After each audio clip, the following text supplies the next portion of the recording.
No shirt. Unprofessional caster. Oops.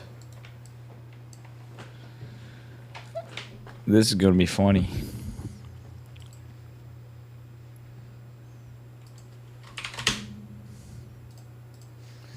This is going to be funny.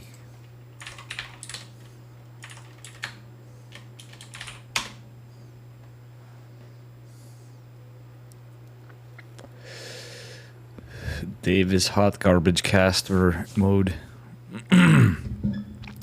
Check. Testing 1 2. Check 1 2 3. All right, let's get this mic up in action. There we go. There we go. It should be easier. Meh.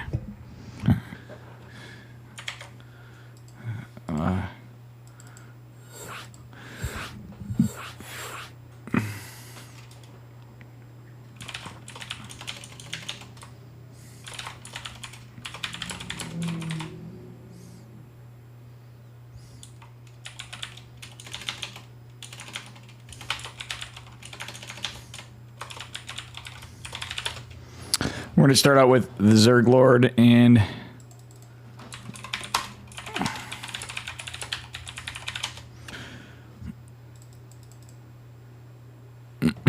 this veteran gamer fucking thing. And I might or may not team up with Renegade after because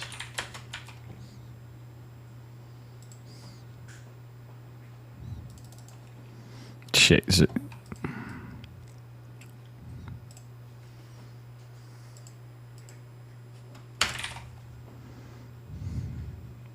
There we go.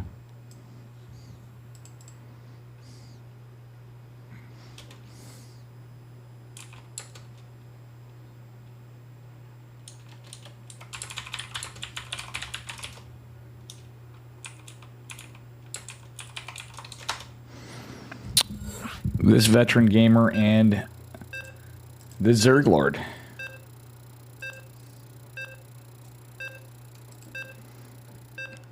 I am officially online, I think.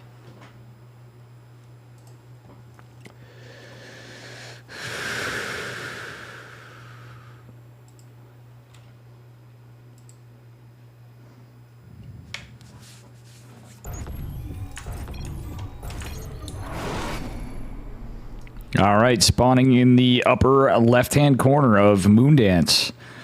Give it up for Kirk Towns, this veteran gamer. Or USMC vet gamer, and his opponent in the bottom right. Oops, no music. Give it up for the Zerg Lord, and we're gonna switch these around because we're just getting into this.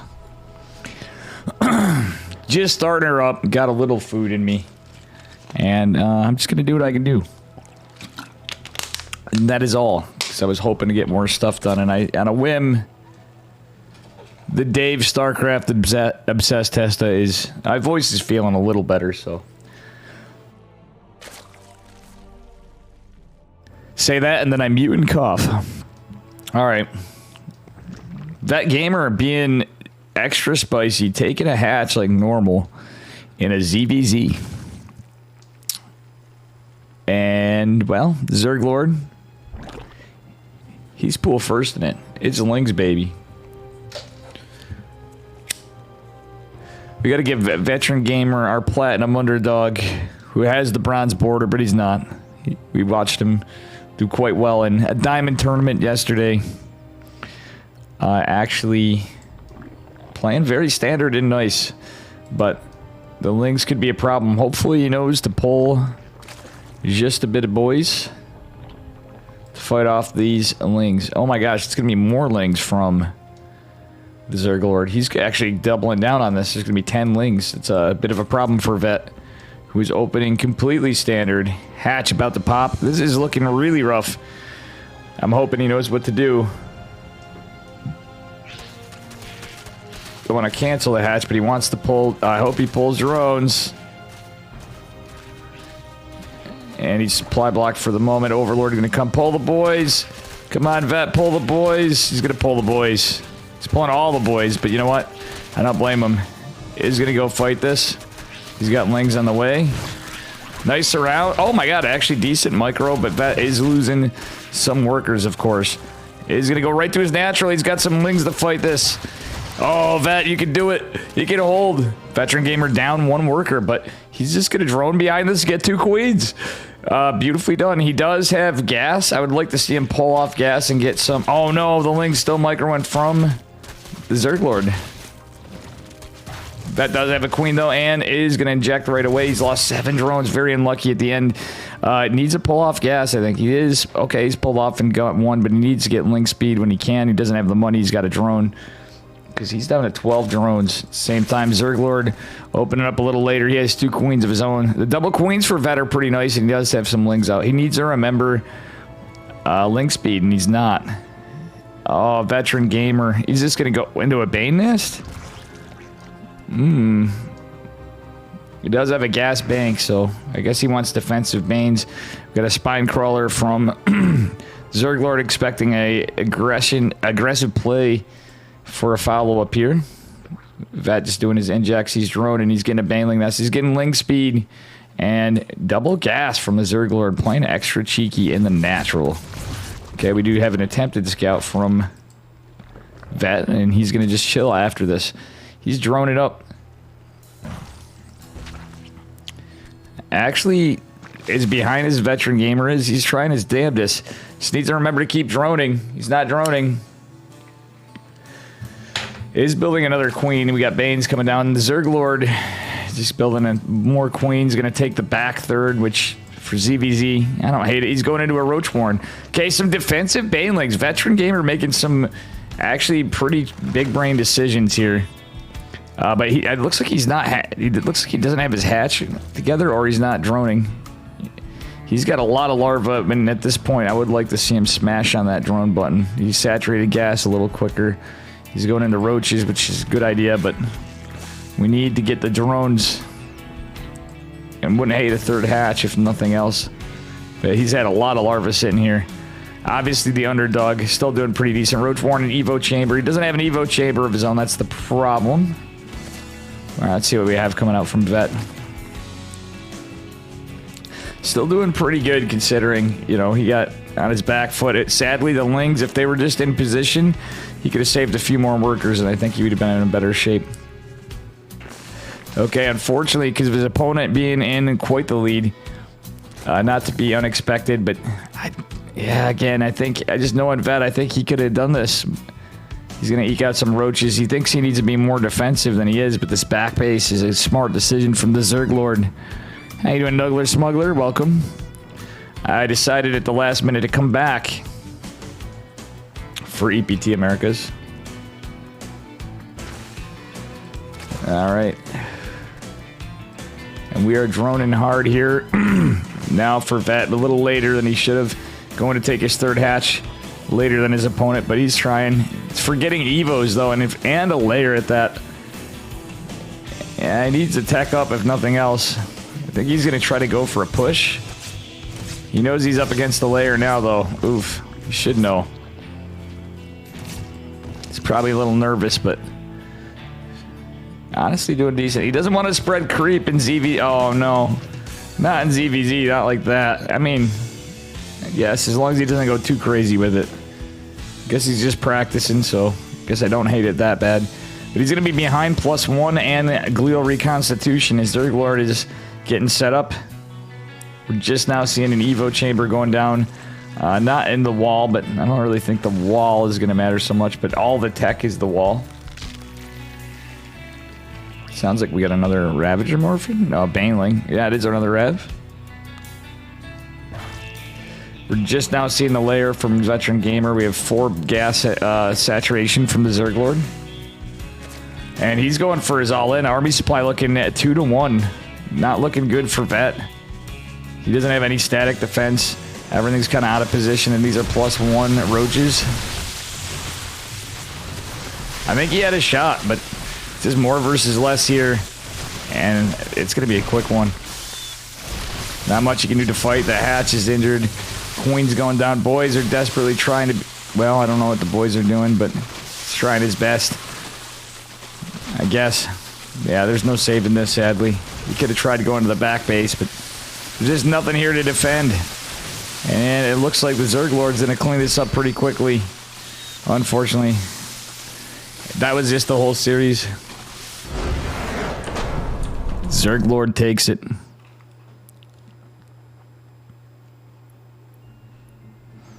What up, Sibajan? I will turn on the bot again, I guess, much to my dismay. And I believe I fixed the audio for this. We have to cover different series, though. If I cast with the Renegade, it'll be later. I really didn't want to cast too much. We might even just raid into Renegade. I wanted to get stuff done, but I had a little food. I should have finished it. I hope my cat's not eating the rest of it. You know.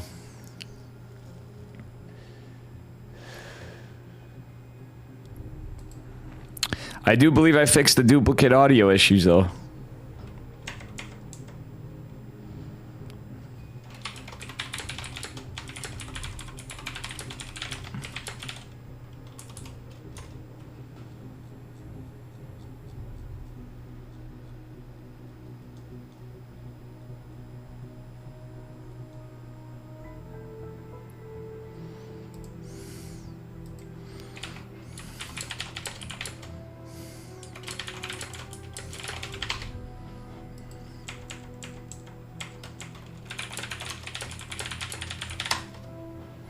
We will see who we have next.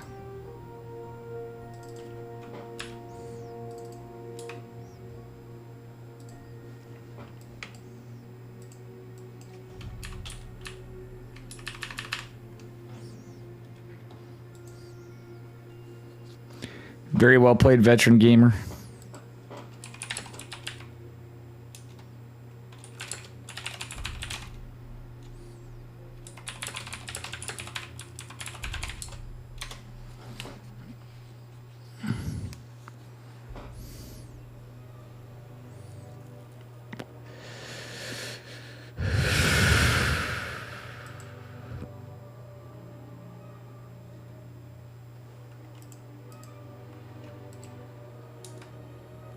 Trifex, 2 Frosty Phoenix, Han Mono advances, Azura advances. Nightmare had to walk over. Sepheron is going versus 3-point.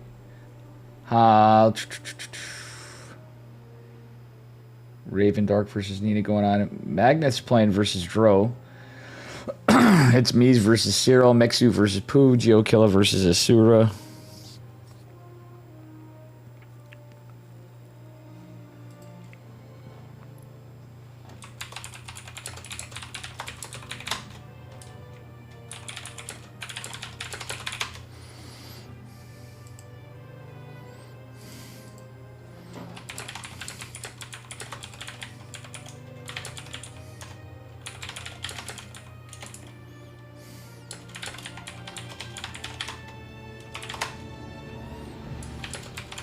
Oh, wow.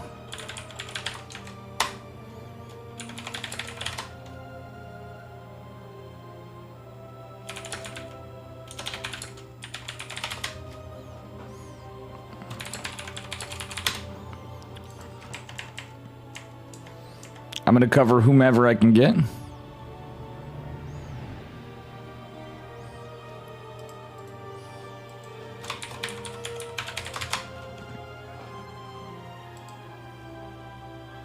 Geralt got to walk over.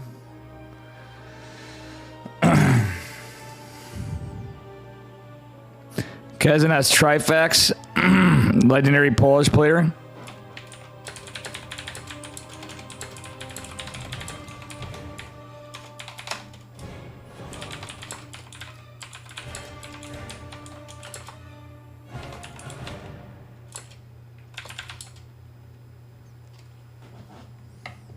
We have lots of good players. Welcome, Kazanas. I'm going to call you Kansas. Kazanis. We got Braddock. We got Maples. We got my man Holden got 2-0. Juggernaut Jason versus Status. Wow. Trigger's not playing tonight. Xiaomech is playing. We got Xiaomech.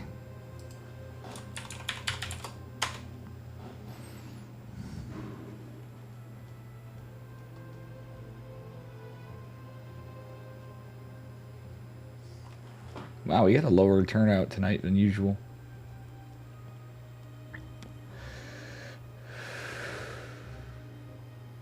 Oh, Trigger is playing. Trigger got a walkover.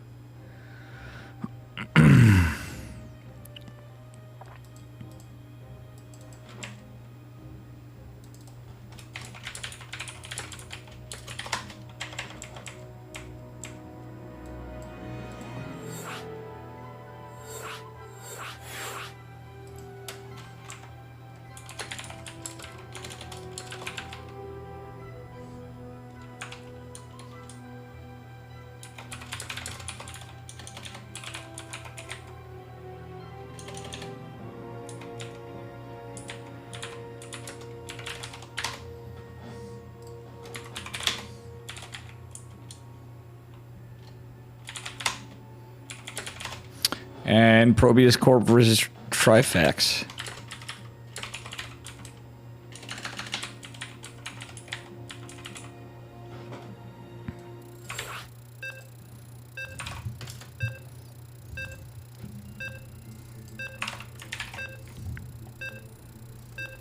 Whoops daisy.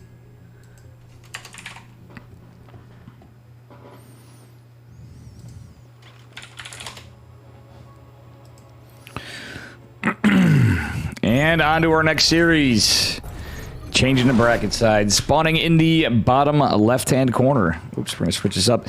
Of Tropical Sacrifice. Give it up for our red Terran player. It is Probius Course.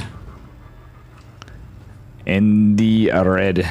And his opponent in the upper right. In the blue. From CSO Esports. It is Trifax. Mr. Zerg. You like it, me calling you Kansas. All right, here we go. Little TVZ action for yous. Little TVZ to get us rolling.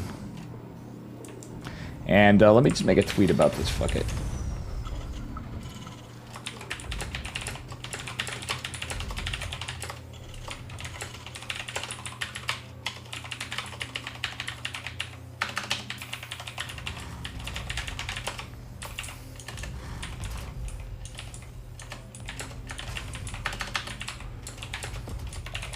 Looks like a standard opener so far. Sorry, guys.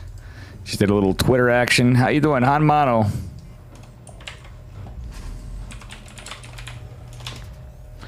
Welcome, welcome. I could have got you, Han Mono. I was looking for lobby links. My man Han Mono into chat. I still need to draw you. I need to make some time for stuff. I was not going to cast tonight.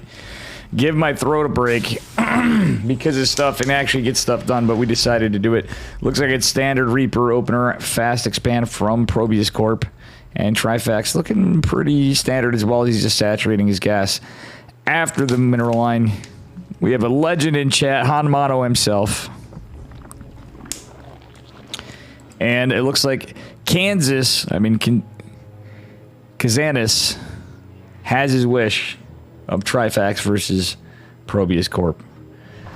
To be honest, I played enough PvPs today that I hope I don't have to see too many, because it's going to make me mauled.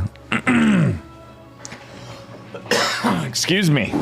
Well, we're not quite at this point of link speed just yet. And interestingly enough, Trifax did just pull off gas.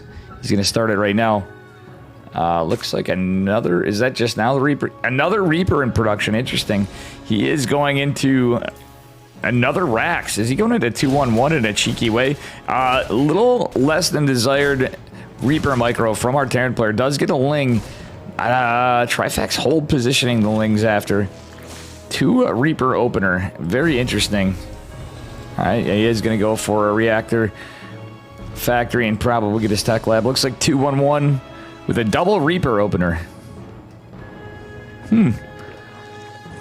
Ahoy, Tater, Tutor, and Sibajan. Motto with the ahoy, too. Oh my god, this Reaper micro. He lost one. Is he just going to throw two away to the gods? The gods of Reapers.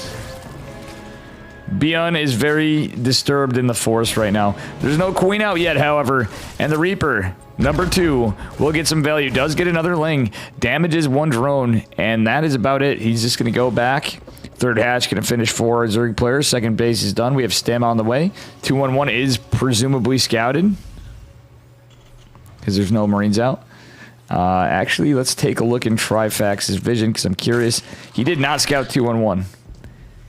He did not scout it. That was actually pretty good placement from our Terran player. But he's going to lose the Reaper right away. He scouts the third base and the 2 Queens going down in position.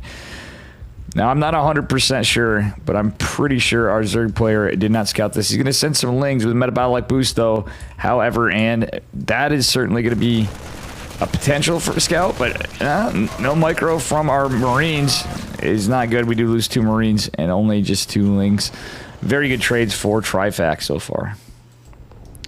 Okay, Starport going to switch to the reactor, I'm assuming. Or is he not going to go for... Yeah, it's just a double medevac.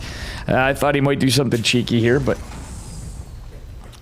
211 as it is going to be. Third CC going down, and he's hoping to get some damage. All right, Queens are postured out for Hellions, actually, and getting some creep spread more so than and defense for the main base. Ling's going to try to come in and get some damage again. Oh, Marine's going to clean this up. I think he knows what it is now. I feel like you should kind of tip your hat when you're playing 2-1-1. This is going to be scouted. That's the problem. He's going to have the 3-Rex follow up. And unfortunately, well, he's just going to let the Overlord live. You basically have to at this point. We don't have a Baneling Nest yet, but we are going into Lair before Evos. 2 gases going down on the net. Everything's looking pretty good in the macro game for Trifax. We should see a drone go, well, let's see. Potentially go for a, what was that noise? Did anybody else hear that? I heard a tick. Very weird. Do I have something open? Anyway, it seems like a little lackluster of a push so far. Ling's in defense. Queens everywhere. And we did lose a medevac, so... I don't know, we didn't actually. Let's take a look. 6 Marines down. Yeah, he needs a pickup. He's not going to get much damage. Does he save the other Marines? Oh, he does save the other Marines, but he's going to walk... you don't want to fly into the Queens. I don't understand why he didn't go toward the main or try to pick off Overlords from the other side. He knew the position he's expanding. You want to go try to deny the 4th or something, at least, with this by the time it hit. Combat Shield's going to finish up. Obviously, he's going to be behind in +1. We do have an eBay going down. Actually, both eBays. Or was the second Overseer going in for a Zerg player. And the third base going down, which is already an orbital for a Terran player. Han Mono with the Dave emotes. It's funny when you're good friends. Oof. From other parts of the world, use your emotes in chat. Sibba is an emote. We should probably get an emote. Sibba is going to be... A lot of you guys in chat, if I get to the cartoon, I think we're going to just meme on everybody.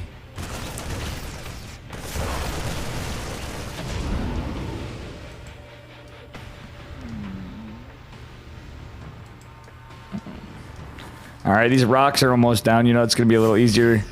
You got a window meme in here. He's going to try to position it out. Actually, this could be a slaughter of drones. Oh, friendly fire from the Widow Mine. Little bits of mistakes from Probius Corp here. He's going to try to chisel at the hatch. Gets 8 workers, though. Not too bad. Finally getting some worthwhile trades, I'd say. Is still going to pulverize the hatch a little more, but he has to be careful. And is going to evacuate out of here. Though he could have probably found some spots in the main. He's going to go for the Overlord. All right, our Zerg player behind us getting muscular augments for Hydras. He has his melee and carapace at a beautiful time, actually, considering he went layer first, which that is USDA inspected and Cyril approved. Okay, we do have a nice hot pickup of Marines. He only loses 1 or 2. I believe that's actually only 1. Another drop to the side is not going to find much value. Let's take a look at the trades. Yeah, it's starting to even out a little bit more for Han Mono, who would... I'm thinking of you in chat for Probius Corp. As our Terran player takes a 4th at a very good time. He's playing very greedy, but the Hydra's muscular augments and 1-1 is going to be a little tough. But 1-1 is going to finish up a hair faster for our Zerg player, as we can see here in the top. So there's going to be an upgrade advantage for Zerg. Armory coming down, so at least their Terran player with 3 more racks coming down. I do like this, though. He's playing greedy, but he's got the production to back it up. Army supply in favor of our Zerg player right now. He does have Banes. He does not... Yeah, he does have centrifugal hooks, so he has Bane speed. Is going to lose the Widow Mine? Nope. Oh, yeah, he loses both instantly from the Hydras. Groove Spines is beginning to be researched from our Zerg. 32 lings. We are at a very nice drone count from Mr. Trifex.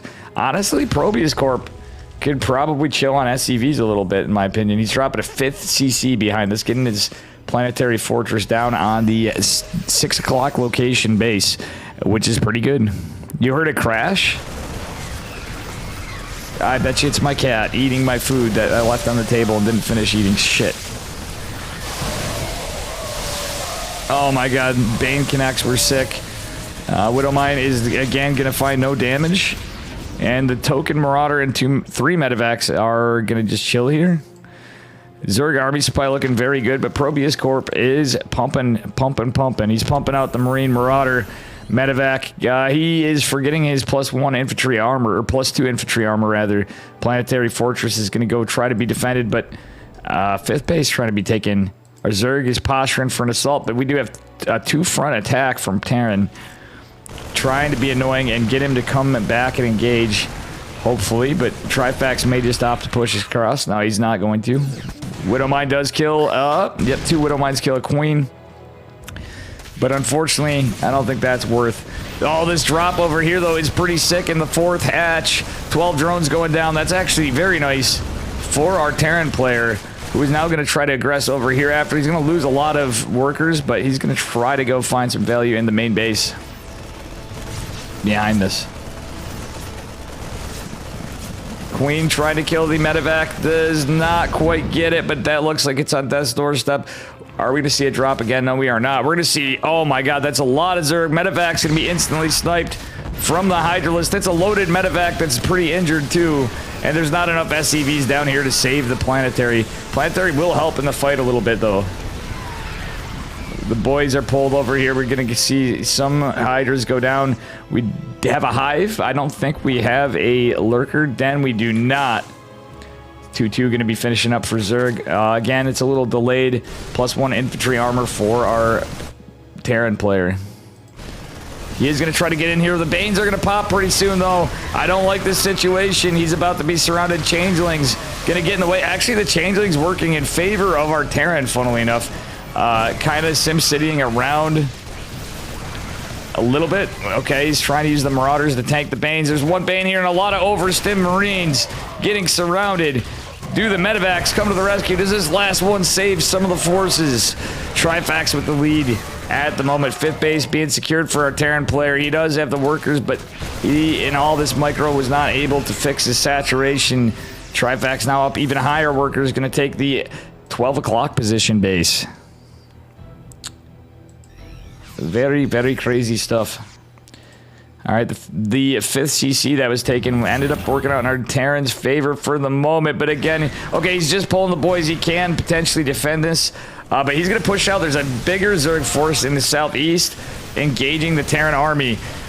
We are not going to see the Marauders get... Nice micro from Trifax. Finally, some Marauders do actually tank the Baneling hits. Widowmine's going to help a little, but not quite. This is a clumped up Terran army trying to get its way out, trying to pick off some Banes, but it's going to be a full surround that looks very, very dead.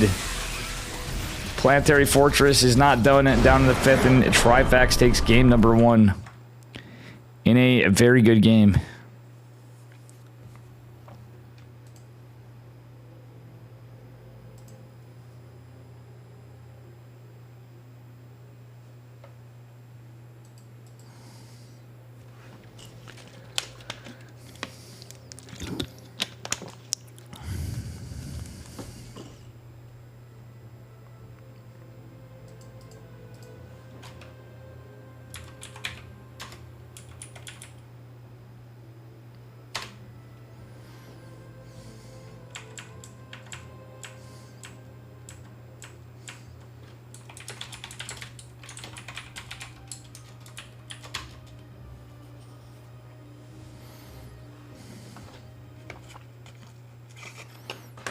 All right. I like your silly images. Yeah, Sibajan does use silly images. You guys heard something bang? It sounded like it was in my headphones, but it probably was IRL. That was really, really strange. I'm just wondering if I have, like, something open that will mess with it. All right, here we go, guys. All right, this time on the correct positioning, spawning in the bottom left-hand location of Waterfall. In the red, it is Probius Corp, our Terran player. And his opponent in the upper right, give it up for Trifax from CSO Esports. How you doing, Aurelian? He's your coach. Nice. Trifax is a very good player. Trifax is a very good player indeed. And we are just getting into our second series, second game. Probius Corp went for arguably not the best build, to say the least, in, well, any matchup anymore. He went for a 2-1-1. But I think he could have got a lot, had a lot different happen had he taken a different approach to where he engaged.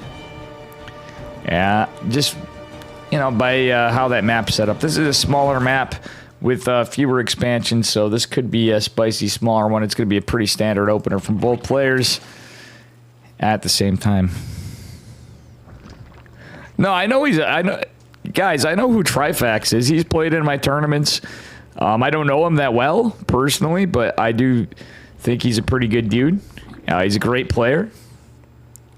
You got to remember, I'm Protoss, so I may occasionally not jump on it. We have so many... you guys know. I'm happy to see a Zerg, though, too. I hope to see more of Trifax and to see him do more as I get tournaments back. Guys, I hope we have a good month because, truthfully, I should have taken the time to recoup the voice even more before I casted tonight. We've been a little less Funsville lately because I've been a little tired. So we're going to meme on everybody. But, yeah, I'm not knocking him. Trifax is definitely a great player, and I do enjoy his games. Going to be a Reaper expanded from our Terran player. Going into a 1-1-1 this game. Your 4 lings, your 2 queens, everything looking pretty standard. We're going to see Trifax pull completely off gas. Funnily enough, he pulled before even really mining gas. Interesting. Oh, no, he did, actually. Never mind. It's because he has metabolic boost researching. Just at that moment, it didn't show up in the production tab as I looked. We are going to lose a ling, but the others do not overextend. It almost got the Reaper. Reaper is going to scout the third base, but not do much more than that. Just be a little annoying. The ling's getting in position, and 1 queen to chase it down. Reaper actually going ham. Orbital finishing on the low ground for a Terran 3cc build. Are we going to see Cloak Banshee is my guess. Could be wrong. He's going to go into Hellions. Regardless, excuse me, it is going to be big Trifax energy. Yee. We got some Trifax fans. I was hoping to catch Han Mono, though, truthfully, too. I always usually follow Han Mono. Our Korean buddy, he was in chat. It is nice to see Trifax again. It's been a minute. Yeah, it's been a minute since I've seen Trifax, truthfully.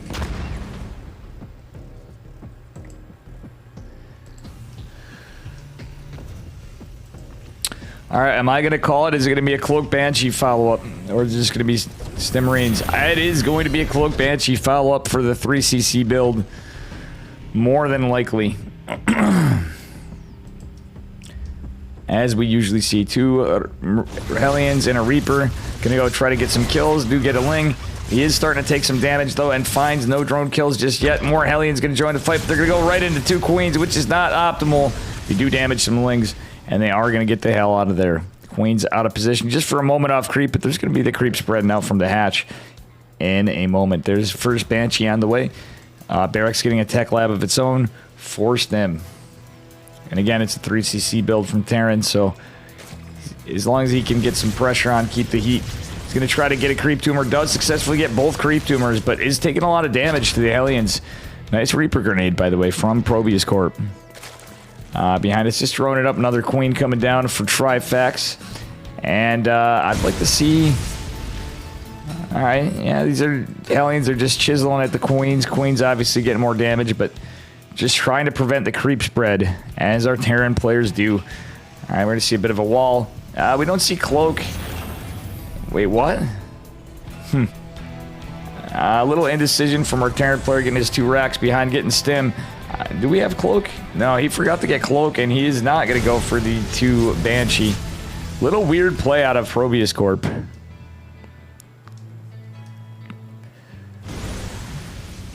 More so on Geralt.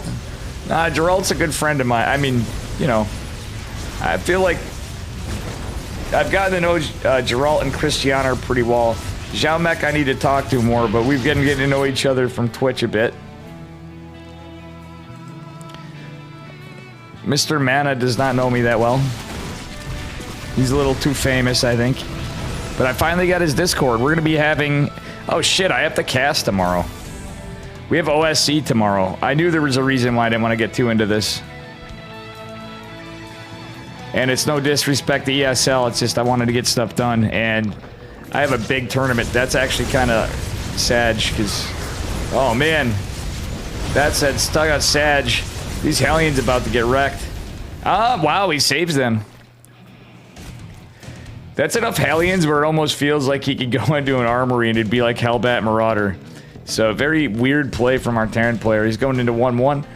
Is not going into combat shields, etc. just yet. But he's keeping the heat on, keeping the pressure, keeping that creep spread at bay on a small map. Like a map this size, that's actually important. He's forced transfuses. So, further preventing the creep spread a little bit. Centrifugal hooks and melee +1 from Trifax. We don't see Carapace just yet because he's been kept a little busy from all these Hellions. The latest Banshees in the world without Cloak. No, I'm just kidding. Just a little different play from Probius Corp. It's kind of neat, actually. I do like the fact that he has missile turrets just in case of Mutas. But we are not going to see Mutas out of Trifax. I'm going to call it now. 1 creep tumor does go down, and the 2 Banshees going to go try to put some pre on. Okay, he does get a scan. He's going to just take out some creep tumors. They're passive tumors, though. Does he get the active? He does. He's going to go be annoying on this. Oh, my God. The Hellions get so much damage on the Lynx. Queens are going to have to choose between the Banshees and the Hellions. And you know what? My God, these Hellions are putting on the work. Surprisingly, the Banshees do a good amount of damage in terms of distraction as well. But they almost killed all the Lings, which would have been... Honestly, I don't know if he should have just went for the Lings, but he got 13 drones for it, which is quite nice.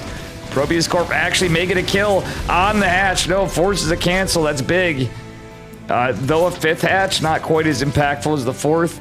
Our Terran player's committing to 3 bases and has not started his 4th. He may actually pretty soon. Okay, he is going to transform into Hellbats as he goes into 2-2. Carapace just finishing up for a Zerg. Trifax did get in there, so there's going to be a slight upgrade advantage for Terran if he hits at the right time, but I think this will finish by the time this army pushes over. To be honest, I almost think our Terran players should have just kept things in the Hellion. Okay, he's going to engage over to the east side to try to get in denial again. Or at least be annoying. He's going to force a lot more Queens over there. Hellbat's going to tank the Banes, but they also take a lot of damage to Banes. And that's a lot of Banelings being produced. Can he deny them? They're about to pop any second. This is like playing with fire, literally, from either player. But these Marines are going to be on creep for a bit and eat the Banelings. Besides that, Medivacs. Oh, God, 1 fallen. That is a beautiful cleanup from Trifax. And behind it, well, just 1 Banshee survives. Hatch is going to take about 60%. It's going to have 60% of its health left. And our 4th base is just going to be started for our Terran player. How you doing, NW Boom? NJW Boom, rather. Aurelian back. All right. We're going to see a lot of creep being deactivated over here, but there's nothing to defend back home, really. We have a couple Medivacs here, and like, okay, if the Widow Mines can get out in time, this could be a huge Bane run, Bane bust. If not, Terran is unaware of this push, but now he's going to see it. Oh, God, he's not reacting. Widow Mines on siege. Okay, there we go. If he pulls the Widow Mines, he might be able to jib bait. Oh, no. Our Zerg player sees the Widow Mines there. And one does it activate and clears some of them away, but 8 workers fall for our Terran player. 2-2's about to finish. He's going into Blue Flame.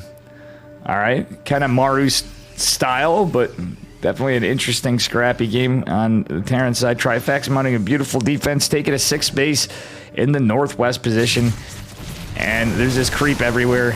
It is a small map. Oh, but a beautiful Widow Mine shot catches a lot of the Banes. These are a lot of active creep tumors. So any and all he can catch are pretty good for our Terran player.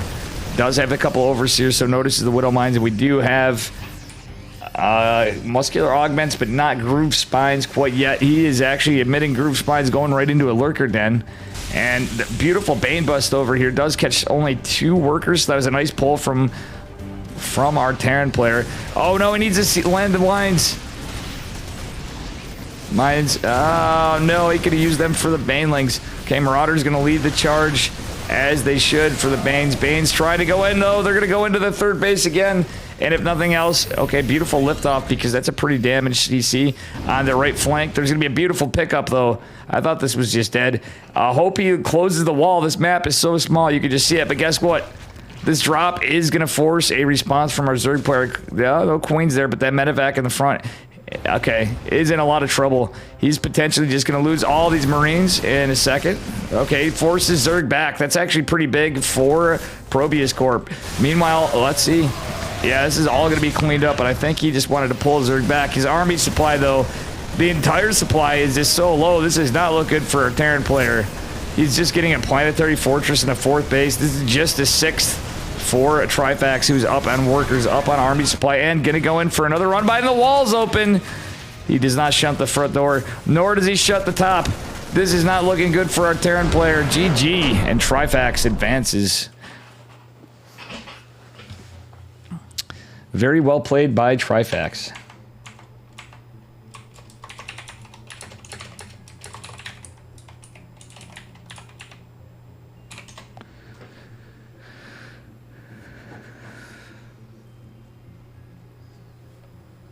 All right, so let's take a look at the bracket.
Let's take a look at what's going on. Unfortunately, I'm not going to be able to catch Geralt and Trifax because Beowulf is. He's Mr. Bigger Caster Man tonight.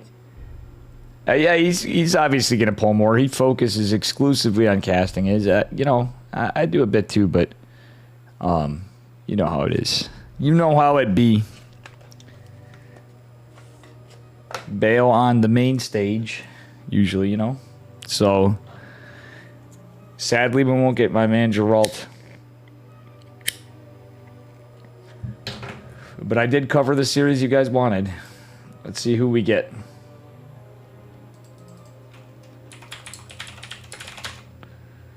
Oh, Juggernaut Jason.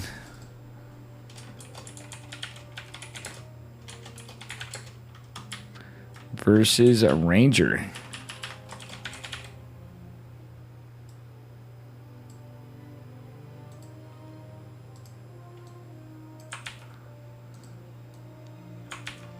Should be in. I hope I didn't interrupt this time.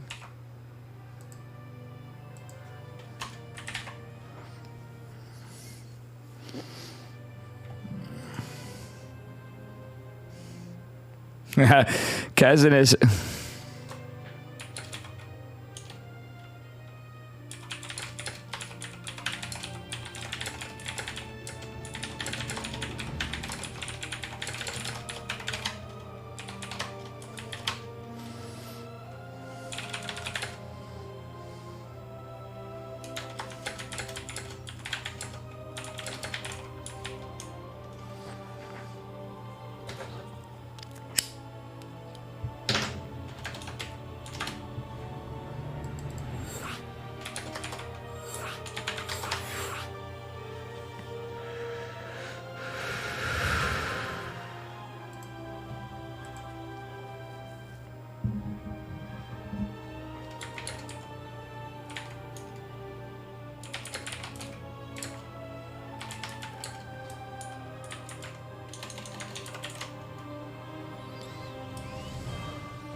All right.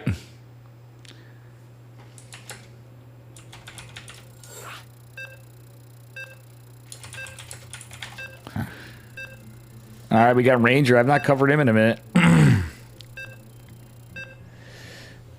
Juggernaut Jason versus Ranger in the round of 16. I would get Xiaomech game. I have to get whatever lobbies available. I'm not going to sit there and wait for like 20 minutes. Like, here's the thing, guys.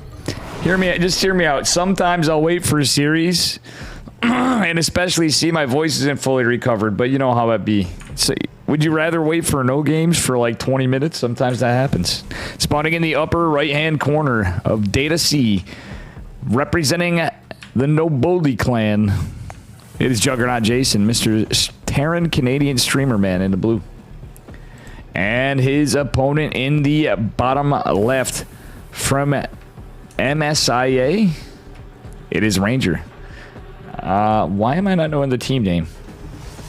But a Ranger is a pretty good Red Protoss player.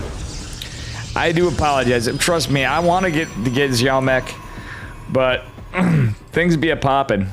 To be honest, I wanted to get Geralt. And I know everybody's going to be leaving. Poland's thinking I'm snubbing them.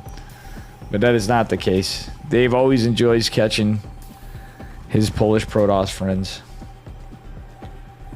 Alright, looks like could be anything. Jason with the scout. And a low ground setup for Ranger. I think this is going to be a spicy one. Jason, yeah, he's going to probably go for a 1-1-1 is my guess. Yep, it could be anything, but my guess is a 1-1-1, of course. As he's going to be cheeky and wall off. Just getting under Ranger's skin. Ranger's like, oh, heck you. We're actually going to go Nexus before Core. Kind of Christianer style. And do forgive me, Chad. I am a little, you know, I should have ate a little more or something, too. But we're not feeling the greatest today. So I was going to be covering nothing at all. Plus, EPT cups are a bit of a dice roll for me sometimes. Alright, high ground CC going down. We're going to see a Cybercore going up. And, yeah. Pretty standard Protoss stuff over here. Going to be a Marine opener. Actually, no, Reaper is out. Marine follow-up. Probe going to go out trying to scout for a CC to deny it, but not going to be able to unless it is a proxy. Stalker is going to be chronoed. There is nothing to defend back home against this Reaper from Juggernaut Jason, but he's not going to go up the Reaper cliff. All right, Jason scouting out. Even though he knew it was a low ground setup, he should have just went right up the Reaper cliff. Could have got more damage, allowing his Protoss opponent to get some more time. But beautiful damage from the probes. Does lose one, which is pretty common, but actually the micro of the probes was quite impressive. Oh no, Jason with a Reaper micro though is going to avoid a second shot, which would have been the no, actually not. But the hull or the extra damage from the Reaper is pretty good. We're going to see a proxy, possibly Stargate, but I doubt it with the Warp Gate. Okay, it is going to be Reactor, Widow Mines, or Hellion. Nope, we see Hellion in production. Hellion into Widow Mines. It's got to be. And it is going to be a proxy gateway from our Protoss player. Do we see a Twilight behind this? Yeah, we do. No, it's another gate. Very interesting build from our Protoss player. He is just going for aggression with Stalkers. No blink. He's going to he's going to go into Robo. Is he going to go for fascinating? Fascinating stuff. Maybe he's just going to go into Fast Colossus with some early pressure, or just hope to end it sooner. Stalker's just out of position. Hello, Stalkers. Oh, no, they're not. Never mind. Hellion can't fit through the wall, and it is one dead Hellion. Not only a beautiful defense, but a nice catch from Ranger. Jason, on the other hand, is priming up for that Widow Mine drop. He has the medevac about to pop. And, well, let's see here. Yeah, he's a Widow Mine in defense, just in case it's Stargate. But should have got the read that it's not Stargate. A couple of Stalkers warping in for some pressure. The rest going to group up, but not a lot back home to defend. Our Protoss player going to set up for a third base here as soon as he gets the money, which is going to be probably around the 430 mark. Decent pressure from our Protoss player. He's going to lose a Stalker for this, though, and not out DPS this, but it is costing Jason some money. Losing 2 Stalkers for this, not worth. I do not like this play from Ranger. Ranger is in Ranger danger. He's going to keep warping, and he doesn't take his third. Don't think he saw this drop, and is he going to pay attention? No, okay. We do see a response from our Protoss player, and does lose 2 probes, but you know what? That could have been a lot worse. Recall is forced, and guess what? Stalkers will be back home, and in good numbers. Oh, almost loses a Stalker. Beautiful micro. Is just going to lose a Widow Mine, but there is still one more mine available. Okay, we got lazy workers too. Third base going to go down quite later for a Protoss player. Observer going to go out, and there's the Twilight. This is going to be way late blink. Unless he goes into some interesting charge lot build. Observer is going to be absolutely useful though, seeing the tank positioning. I don't know if Jason notices this. Okay, he is going into charge. Funnily enough, this is going to be a charge lot all in. I'm pretty convinced from our Protoss player. Oh, Widow Mine going to go in the main base, though, and, well, he is paying attention back home. You got his Stalkers in position. Just going to lose the 1 mine. And this may be a debate from our Protoss player. 3 Adepts going to go put some pressure on, while the Warp Prism is going to probably try to posture out to get some damage. Yeah, we're just going to leave the Stalkers back defensively. Some Zealots being warped in. Double Forge. Okay, it's not really all in from our Protoss player.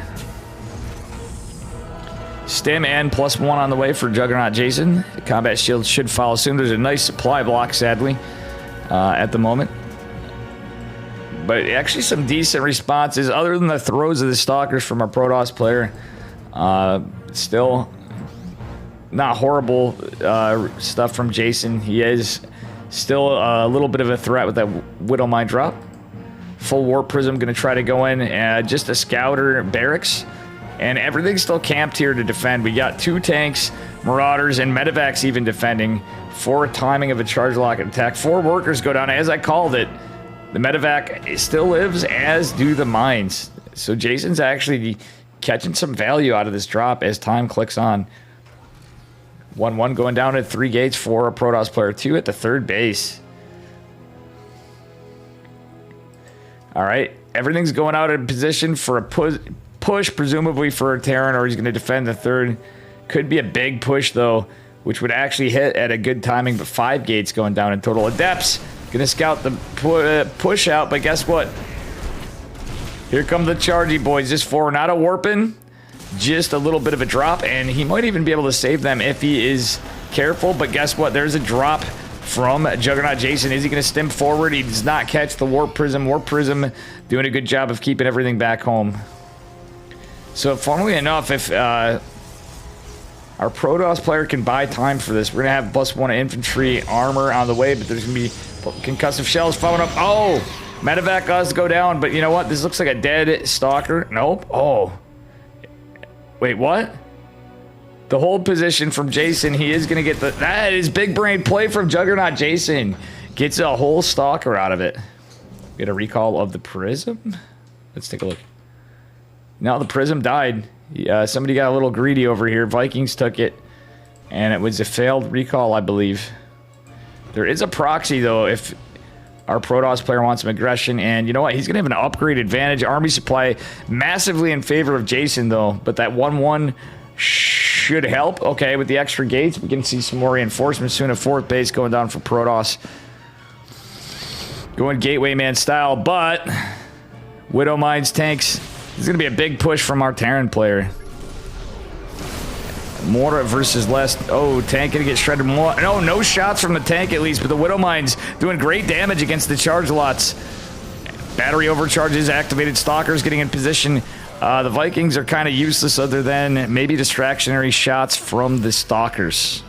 13 SCVs going down behind this from, guess what, the proxy gate. That was the play, and Zealot's going to try to find some more damage here. They're going to go for the Marines. One may fall right here.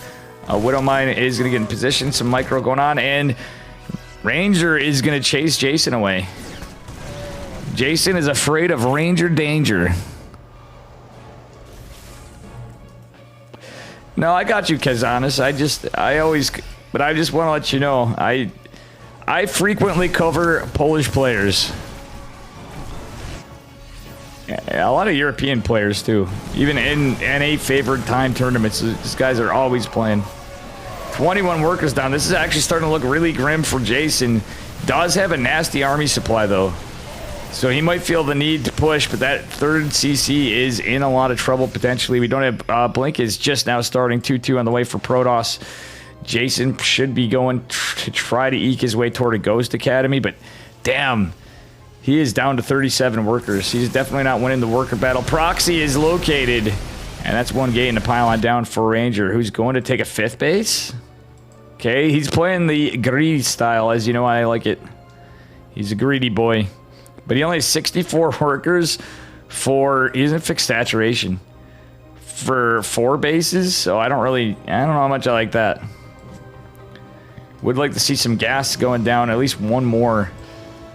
And again, some fixed saturation. This is a little weird from a Protoss player. Obviously, he's using the gas well, but... Okay, I think that probe actually was just a scout. He's not going to rush a 5th. Again, it's just a weird satch. Battery overcharge is activated. Battery is going to be targeted, though, but this force is going to be pushed back a little bit. Sentry going down. The Widow Mines, most of them activated. There's one more nasty one in the back. Blink is not yet done, and that could be a problem for our Protoss player. There's no observer, and there's a ton of stuff done. Envy Parley, blew your mind. Thank you for the sub at 12 months. I can't believe you've stayed for a whole year of subs to Dave. But I really appreciate it this month. As you know, it's not a good one. I can't believe I'm still casting. Can you?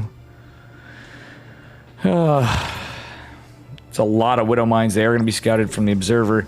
Some careful deterrence with some Stalkers should take care. Oh, no. Gosh, darn it. Oh, Observer going down. Oh, no. Blink did just finish. What a disaster. Every Widow Mine's targeted, but there's no Observer. He should get his army back, but he's afraid to. Jason's going to go for a push again, but guess what? Surprise. Zealot run by. Oh, sadly, these Zealots are injured, and there's a lot of Widow Mines. Zealots need to be microed carefully, and oh, friendly fire double time kills 7 workers. Army's out of position. We don't see a Blink. Some nice force fields, but now he's about to go near death's doorstep of all the Widow Mines. But this could be a huge debate in the friendly fire, funnily enough. Stalkers on the back flank should be Blink, but it's a lot to micro. Observer going down again. Cleans up a bunch of the Widow Mines, but not all of them. Oh, that's a lot of soften up Zealots. All taking some health damage from the shields. Very crazy stuff. All right, that said, 3rd CC is... Jason's still in a lot of trouble. He's behind on workers. Is up on army supplies still, but he's behind on upgrades too significantly. But Protoss is getting to a point where if he just adds some more on, he hadn't taken a time to chill on economy. He's just playing very aggressive. Very cool style. It's just Zealot Stalker mostly, but he was going some sentries, just gateway units and a couple of mortals. But with the upgrades, it is still very tanky, very tough to deal with. And the third base still survived for Jason, who still has not been able to get a Ghost Academy. He's going to go for upgrades at least. It's all he can really try to do, I guess. This must be what's going through his mind. I'm not going to say it is going through his mind. Okay, Viking gets taken care of. Some medevac getting cleaned up. This Terran Force is now getting chiseled away at. War Prism still active for the moment. There's a lot here to clean it up yet. Marines following from the backside. Widow Mine's trying to land.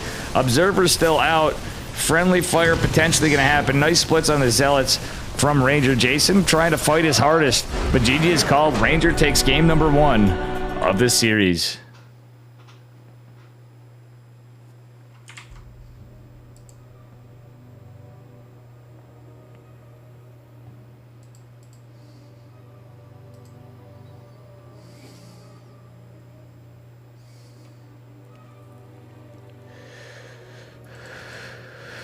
Oh man, triggers going on.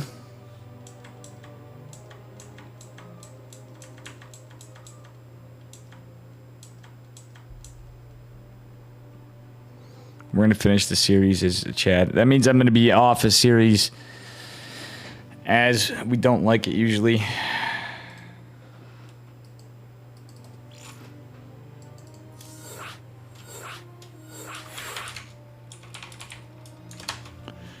All right. Going on to game number 2 of the series.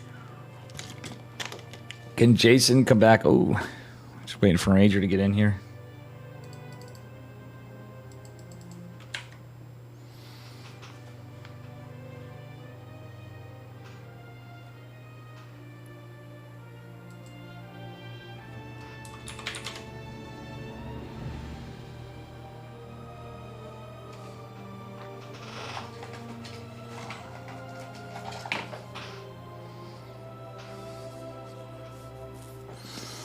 All right, guys. Yeah, I don't know if I'm going to do the whole thing. I was going to cast with the Renegade at the end, but I wanted to catch...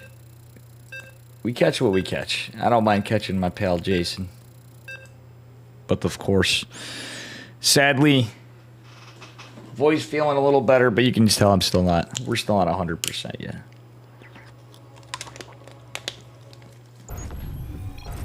All right, moving on to game number 2. And here we are, spawning in the bottom left-hand corner of Waterfall. Give it up for our blue Terran player. It is Juggernaut Jason. And his opponent in the upper right, representing MSIA, it is our red Protoss player, Ranger, who is up a point in this series on the round of 16. That said... So far, looking pretty normal. Let me just update you on the bracket. Oh, God. I got a CAPTCHA on. This is so infuriating.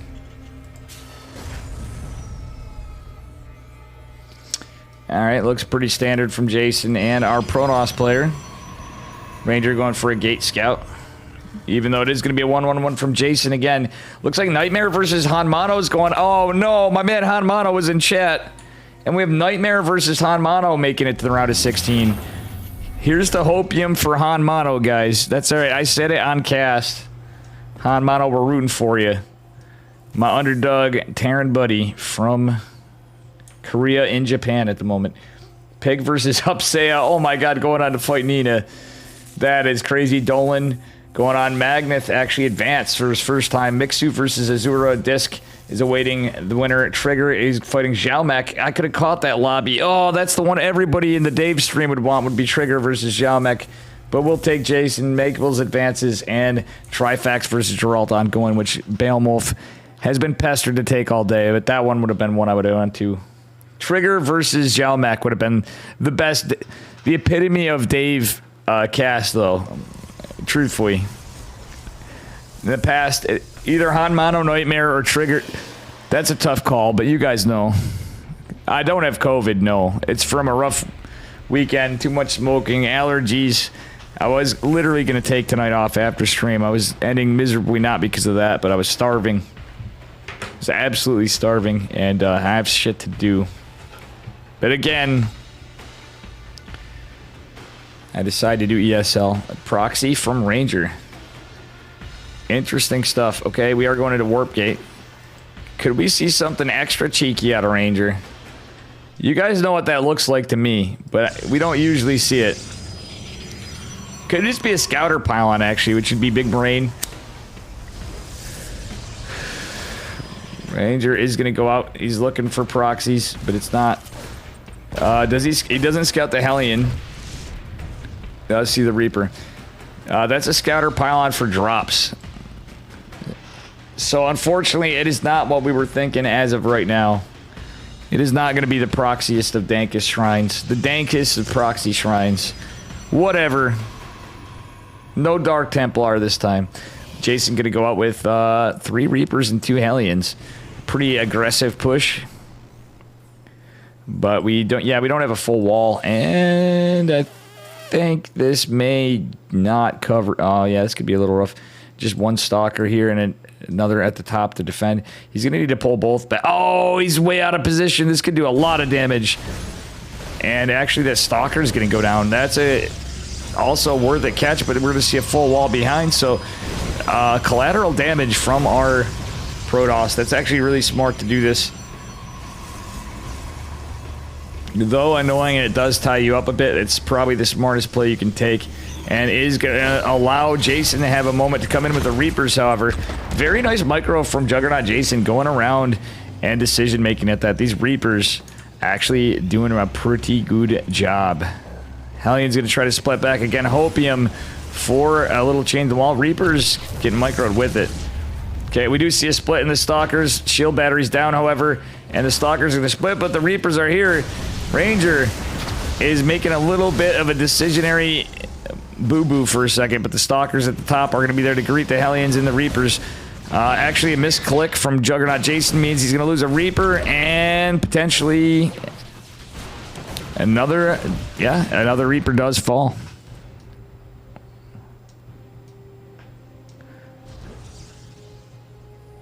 He might be the only MSI. Is he the only MSI player? But we got our buddy Trigger slip jip. I like Ranger. Ranger's good peeps. Ranger comes to the Dave stream from time to time. I'm pretty sure. Yeah, he does. I like Ranger. There's not many people I don't like in StarCraft anymore. And to be honest, even the ones that I said I don't. I actually do like them. I just don't always like their attitudes. Like Benja. Look at Benja. Am I right, Slip Jip? You know what I'm saying?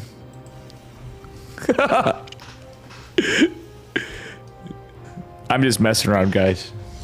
Like Mexi, who's back in the troll game, who might actually get me to play Brawlhalla. Don't tell him I said that. Oh god! Alright, he's gonna blink toward the tank, but there's a lot of shit here. Raven with the auto turret is gonna do God's work. There's no ghetto blink. I don't know what this is from Ranger, but he's taking a lot of hull damage for a tank and a bunker and some Marines, is what it looks like. Just a Marine. It got the Raven. Okay, the Raven is a nice pick. Gonna be a Banshee. Wait, was that an accidental Banshee? No, he's going Banshee behind this. It's gonna be a Marine tank Banshee push behind this for Juggernaut. Jason doesn't have a tech lab. It's unstim Marines, but this is not the best fighting from our Protoss player. He does have a lot of wide area to hit from the top. Not like he could probably snipe actually. Just I don't know. He doesn't have charge. He's just now getting a third base from how the build's playing out. Hump did some. Oh, Hupsea did Princeton stuff. Yeah, Hupsea and Pig is a funny one. I would have liked to catch that too. There's a lot of good matches. You can't catch everything. I really wanted to catch Trigger. Oh, so many of these good players. We're still happy. Juggernaut Jason's a good dude. And Ranger. This is a funny, scrappy game, honestly. In my opinion. I hope you guys agree. It's our standard follow-up stim combat +1, but later because of the Kind of strange opener from Jason. How it all panned out, rather. It was a pretty standard opener, but it's kind of strangely executed. Charge going to finish up just one Forge for Ranger because, you know, he's a little later on his economy. He's third. No third CC from Jason. He's on the 5 racks, though. This looks like he can do a boys pull all in with this kind of build. And Stim is a far cry away, so Stalkers could get some decent damage with Micro if Jason pushes out. And you know what? Jason is going to push out. Jason kills the Observer, but guess what? Behind this is going to be a Zealot drop. Do you have a Templar Archives and Immortal back home? Okay, no. Jason is going to be just trying to be a little aggressive and then decide if he's pushing. Ranger buying time. Stim's going to finish pretty soon, though, and Combat Shield surely behind it, but that +1 Stim, though, that's where things get a little dicey. Warp Prism going to go in and try to find some damage. Widow Mines, oh, of course Widow Mines would be time just now. Ranger going right for that Tech Lab. S1 SCV going to follow it. He really wants to do it. He's going to deny Stim. Oh my god, what a beautiful catch, though. Stim, of all things, but Ranger clumped up here in the choke. Going to lose some Zealots. Does he save the Warp Prism just in time? Stalkers in the front, going to catch a tank, but kind of greedily doing this, just dodging a Widow Mine shot. Going to pick off a Widow Mine on the back foot, but that's a lot of Terran. Ranger with some interesting ballsy moves, but Jason with a massive army supply lead. Would like to see... All right, he's... Damn. Look at this Blink Micro now, though. Scrappy game and interesting trades, but still... Ranger barely surviving with a couple units. Does have a lot of goddamn Zealots, though, but there are Widow Mines with this fight, which is annoying. And the Probe is going to see a lot of the army. You did know what most of the comp is, but oh, do the Widow Mines get some friendly fire? They do not. Actually, damn. And Ranger kind of holding on as good as he can. Is down, well, even with the warp in, more than a 2-to-1 army supply. Jason with the big push. He does have concussive shell and combat. Oh no, he did finish up Stim behind it. It looked like he denied Stim, but maybe, huh? Is he gonna take a 4th behind this? Not a good. That'd be a very Dave Testa strategy out of Ranger. Let's be real, because there's gonna be a boys pull behind it. We all knew it was coming. We didn't know when.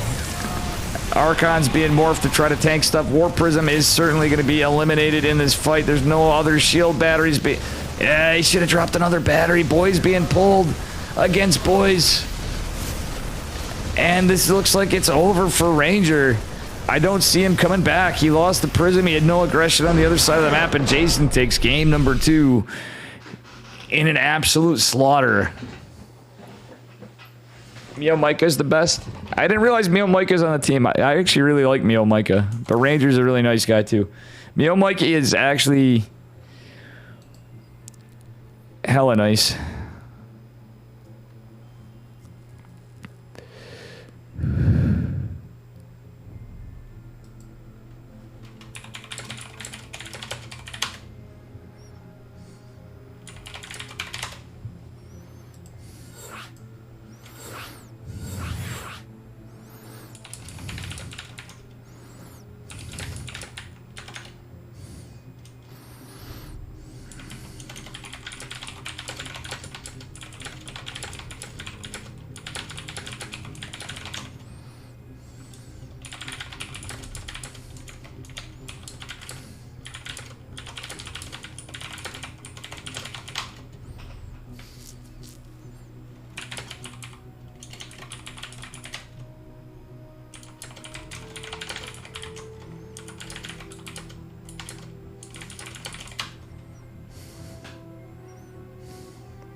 right, here we go.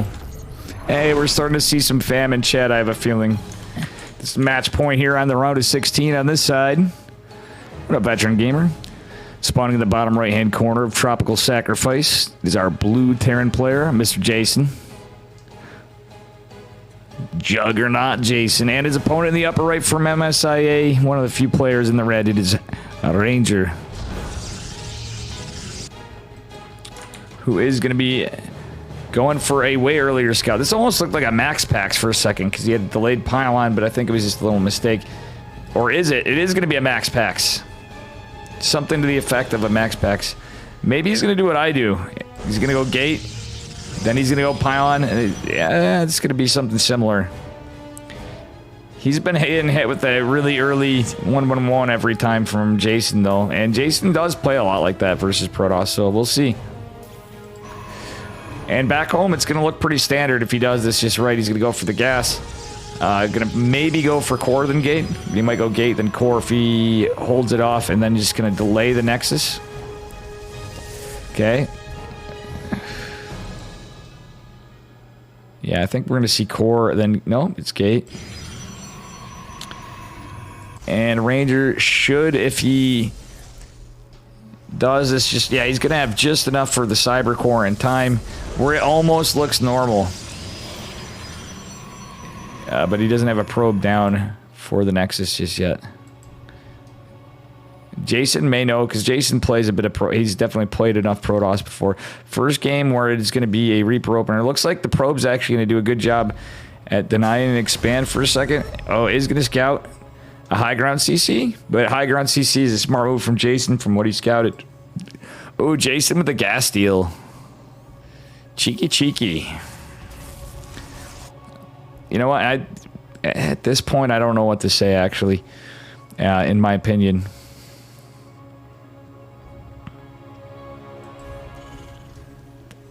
Probe does fall, and...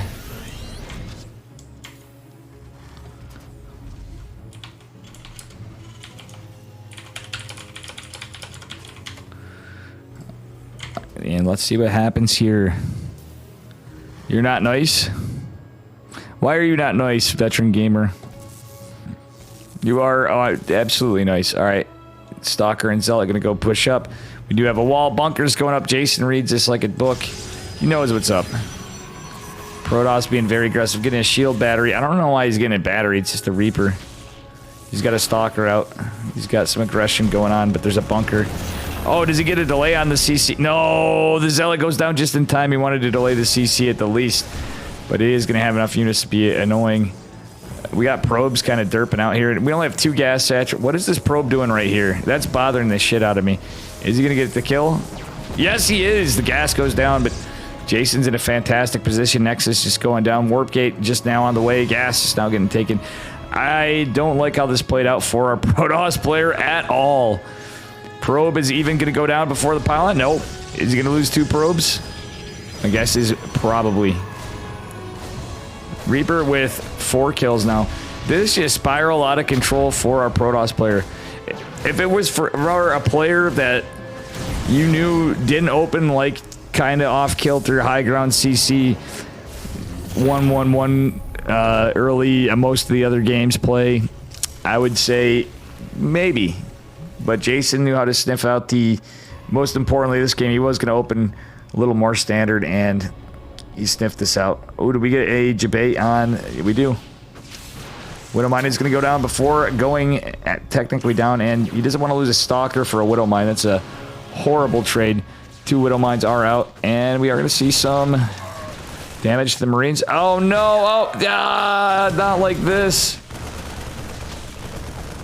Like, he has to do God's work with Stalkers, and so far we're not truthfully seeing too much of it. Does he get a Widowmine? He doesn't even get the Widowmine. There's a repair from the Marine SCVs. Good job from Juggernaut Jason. Ranger is going into blink on the back foot, however, and we are going to see a couple tech labs going down on... Yeah, we're going to see a Raven. Probably a Raven tank. Might go Banshee. Very delayed Protoss opener. And the Widow Mines are going out on the drop, by the way, behind it. It's a 3 Widow Mine drop. Not much behind this to defend. A couple of depths out. Gonna do some good damage, though. We'll say that. The depth's not gonna find much value here other than a couple of Marines. But this Widow Mine drops out, and there's only 1 Stalker to defend against 3. Count them, 3 Widow Mines. A decent pull from Ranger. Slip Jip almost got me to say Mio Micah, which would be hilarious. The Zerg player. Oh, no, why? Ranger's done this so many times before, and he's going to take shield damage and this. But it's... What's funny is he's going to think it's... It looks like he thinks it's a double pull of... Oh, no, a little bit of miss micro on the Adepts is going to cost him where he could get more value on the Marines. Is not going to do so, but gets over, and is he going to pick off another SCV? Getting some good SCV damage, though. Just kind of a weird, tradey game. Does he force an auto turret? He does force an auto turret, which is kind of nice, but Widow Mine is out again. 2 workers going down behind this. Well, it was just Terran. So, behind this, the Widow Mines are cleaned up. Medevac is going to take some damage. Blink going to finish up. Army supply, funnily enough, pretty even. Stim and combat shields just now starting with Marauders. But we do have 1 siege tank, so that's pretty good for Terran, I guess.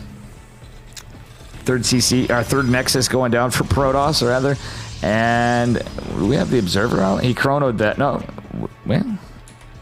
No, he chronoed the robotics facility, but was supply blocked. Okay, does catch the Medevac at the expense of revealing his army. He's not going to have a sentry or anything to provide high ground vision. But if he got up there, there was no tank. This would have been beautiful. Oh my god, the timing. No stim combat shields. He could have got some good value at the low ground. But has to be careful. He doesn't have a really high stalker count. Observer just now coming out because, again, he was supply blocked at 54, 54. The Up-A-Tree Zelda. I mean, Up-A-Tree the supply block. How you doing, Professor Nuggy? Welcome, welcome. 5-kill Reaper. That's a Beyond Reaper? Absolutely, that is a Beyond Reaper. 100%. Observer just now coming across the map at a later time. Stim and combat shields likely to finish before, and a double Medevac going to come with the Widow Mines. 3rd CC on the way. Imagine. 4. Hey, what up, Westopoly? And Fisherman. Fisherman's just like, God damn it, Dave. You said you were not going to be streaming and casting tonight. I decided to cast after all. How you doing, West? Or am I Oh, Westopoly, thank you so much for the 4 months on Prime. Westapoli just subscribed. Appreciate the shit out of you. We'll have to make some time for some Immortal this week, if you have any. If we can plan it out. I have OSC tomorrow, so... At some point, guys, I'm probably going to end this early. Because I am not doing what I said I was going to do today. And I know it's going to get delayed. Oh, no! Ranger not paying the most attention. And the Observer's not up there to go this way. He's going to lose some of his production. And right now, that's one of his 4 gates. Does have a robotics bay on the way to disrupt. Well, he has the robotics bay. Does not have a lot. He's going to lose the Observer. That is quite the snipe from the Raven. All right, he's just posturing out to keep Juggernaut Jason busy. 3rd CC going to finish. Thanks again, Westopoly. Appreciate the shit out of you. And good to see everybody here. Stalker's getting a little chisel at this gate. Is finally going to go down as Jason finishes this up. Ranger got so used to keeping this this proxy gate, but it is going down. 3rd base is going to be scanned from Ranger, or from Jason of Ranger. Getting a little, you can see the tiredness in Dave today. All right. Gravitic Drive is going to finish up shortly. We do have Disruptor Drops coming. A Disruptor Drop, rather. If it is not going to go down, oh my god. Jason actually has some really good use of Widow Mines at times. Like, obviously everybody makes mistakes, but he definitely does some cheeky strats he does in general. Oh my god, he's even going with the Marine. Wait, that was weird. It looked like it was Stim with no HP loss. Oh, it's healed from the Medevac. Gotcha. Colossi going out. We do not have extended thermal lance. We do have charge. Ranger likes his charge play. Army supplied massively in favor of Jason, but the 4th place from Ranger, I actually do like it in this case. Kind of a scrappy game. Zealot is going to chase the Marine down and clean that up. Sensor towers out, though. Going to scout a lot. Ooh, there's going to be a little push from Juggernaut Jason. And War Prism's out with the Disruptor, but this could go down pretty... Wait, how did he scout that? That's strange. Did the meta... I don't think... It didn't look like the medevac had vision, but... Oh, no! It goes down the Speed Prism with the Disruptor. It's an expensive catch and an expensive loss for our Protoss player. Zelt's kind of camping here to try to get some run by, but again, Widowmine's kind of peppered everywhere. And nice to... Oh, I love this bunker and supply depot placement. It's a beautiful SimCity from Juggernaut Jason. All right, we do have a 5th base going down for Ranger. And he is actually at a decent worker count considering the bases. So he is going to have the economy to start pumping out units, but he needs more production, in my opinion. No, he has 7 gates, and he has another robo on the way. That's kind of adding up a bit more, being that he lost the gate especially. Is he going to be able to blink over these rocks? The answer is no. He's not paying attention. Loses several stalkers. Trade's not going so efficiently for our Protoss player this game. That's 2 Marauders in a bunker. Nice force field's going to segment off some of the Marines. Does he catch the Raven?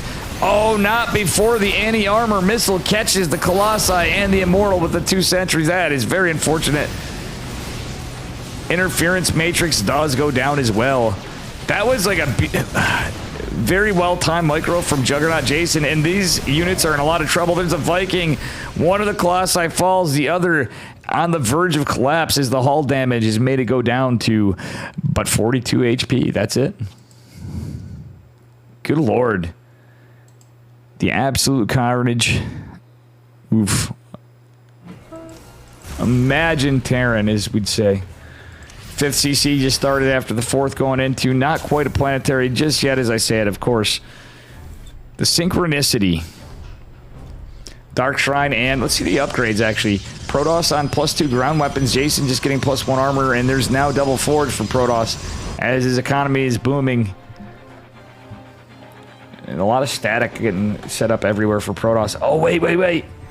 That's 2 Widow Mines for free. Does give Juggernaut Jason some vision, but we got Zealots out on the map posturing to check for things, but Jason can actually take advantage of that and just send a couple of units to deal with them. I love this map control from our Protoss player, though. He is trying everywhere. Has the observers out. Cleans up the Widow Mine. Okay, observer going to go out and scout this out. Does see a lot of this. The army is in a pretty decent spot to jump on this. Do we get a disruptor shot? This kind of blind disruptors. Oh, beautiful catch from Ranger, though. It is going to be in a lot of trouble from these Vikings, however. Does the disruptor at least connect? Gets only a few units. One of them a ghost, though, and there's no shield battery at this 4th base. That's very unlucky. Ranger losing a lot of units, but the army supply looking very similar. Units, what the fuck?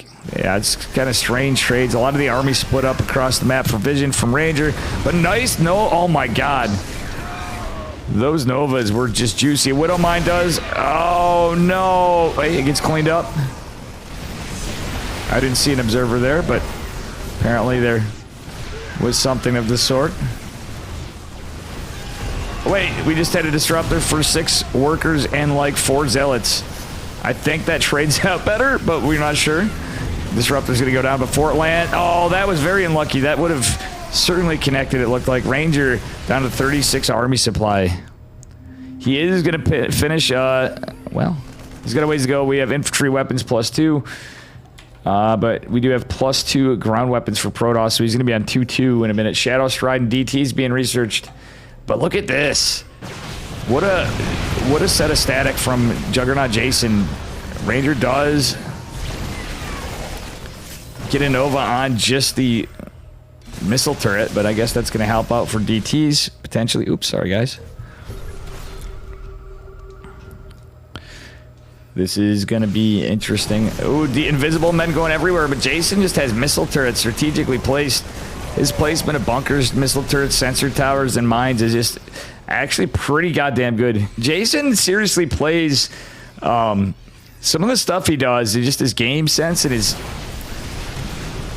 planning. Truthfully, it's like the strategy of his setups. His SimCity is Always really good. Hats off to Juggernaut Jason on that. I seriously think he has a lot better game sense than people give him credit for. Just from... Like, we've seen a lot of players at higher levels not have the kind of thought-out SimCity he has as he goes through the game. Not just that earlier on. Do like this pylon. This is going to scout the Doom Drop, but Ranger, again, does not have a lot of army. Pylon is going to go down. Warp Prism going out behind this. This is going to be a choice from our Protoss player on how to handle this, and from Mr. Juggernaut Jason. Going to have Nova to zone. It's not going to catch anything, but Jason's just going to come back. He's got EMPs available, and a huge force pushing to the 6th base of Ranger. Ranger does have a contingent of Zealots. That's it. And a High Templar. Oh, EMPs do catch a bit, but he does force some, and a Snipe's going down. That means there's going to be no more EMPs available. So only a portion of the Zealots are caught off guard here. And the beefier Protoss army, meaning the Stalker Sentry with the 1 Archon going to go in. But, oh no, the Nova should have landed before. Is just going to catch a Viking, unfortunately, for Ranger. Damn. 2 Disruptors not be... Oh, I hate when this happens. Oh, you know, it makes me feel better. I don't know about any of you Protoss players in chat that are snugs. Dolan made it to the quarterfinals based. We may see... It's possible we may see Juggernaut Jason as well as we advance on here. Ranger has the base lead, kind of, but he's on the 28 supply. It is not looking good, and this Nova fires a little late. That one on the left flank does hit, but he needed like every possible good trade there in the fight just to build up an army again. DT is going to go down. This base is sure as hell dead for Ranger.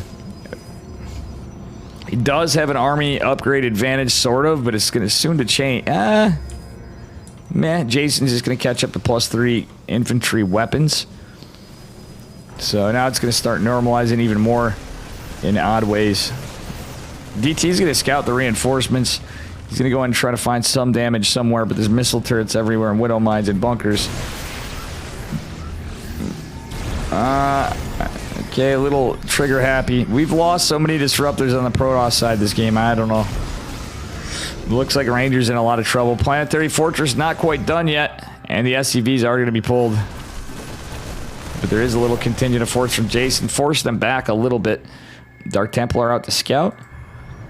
Ranger going to reclaim the southeast base, and maybe going to take the south or the north side base as well. Okay, this base again going to be peppered with static defense, protecting yet another base for Juggernaut Jason, who's set up to possibly take the less protected base down here. But the DT is going to prevent it from dropping if he does decide to do so.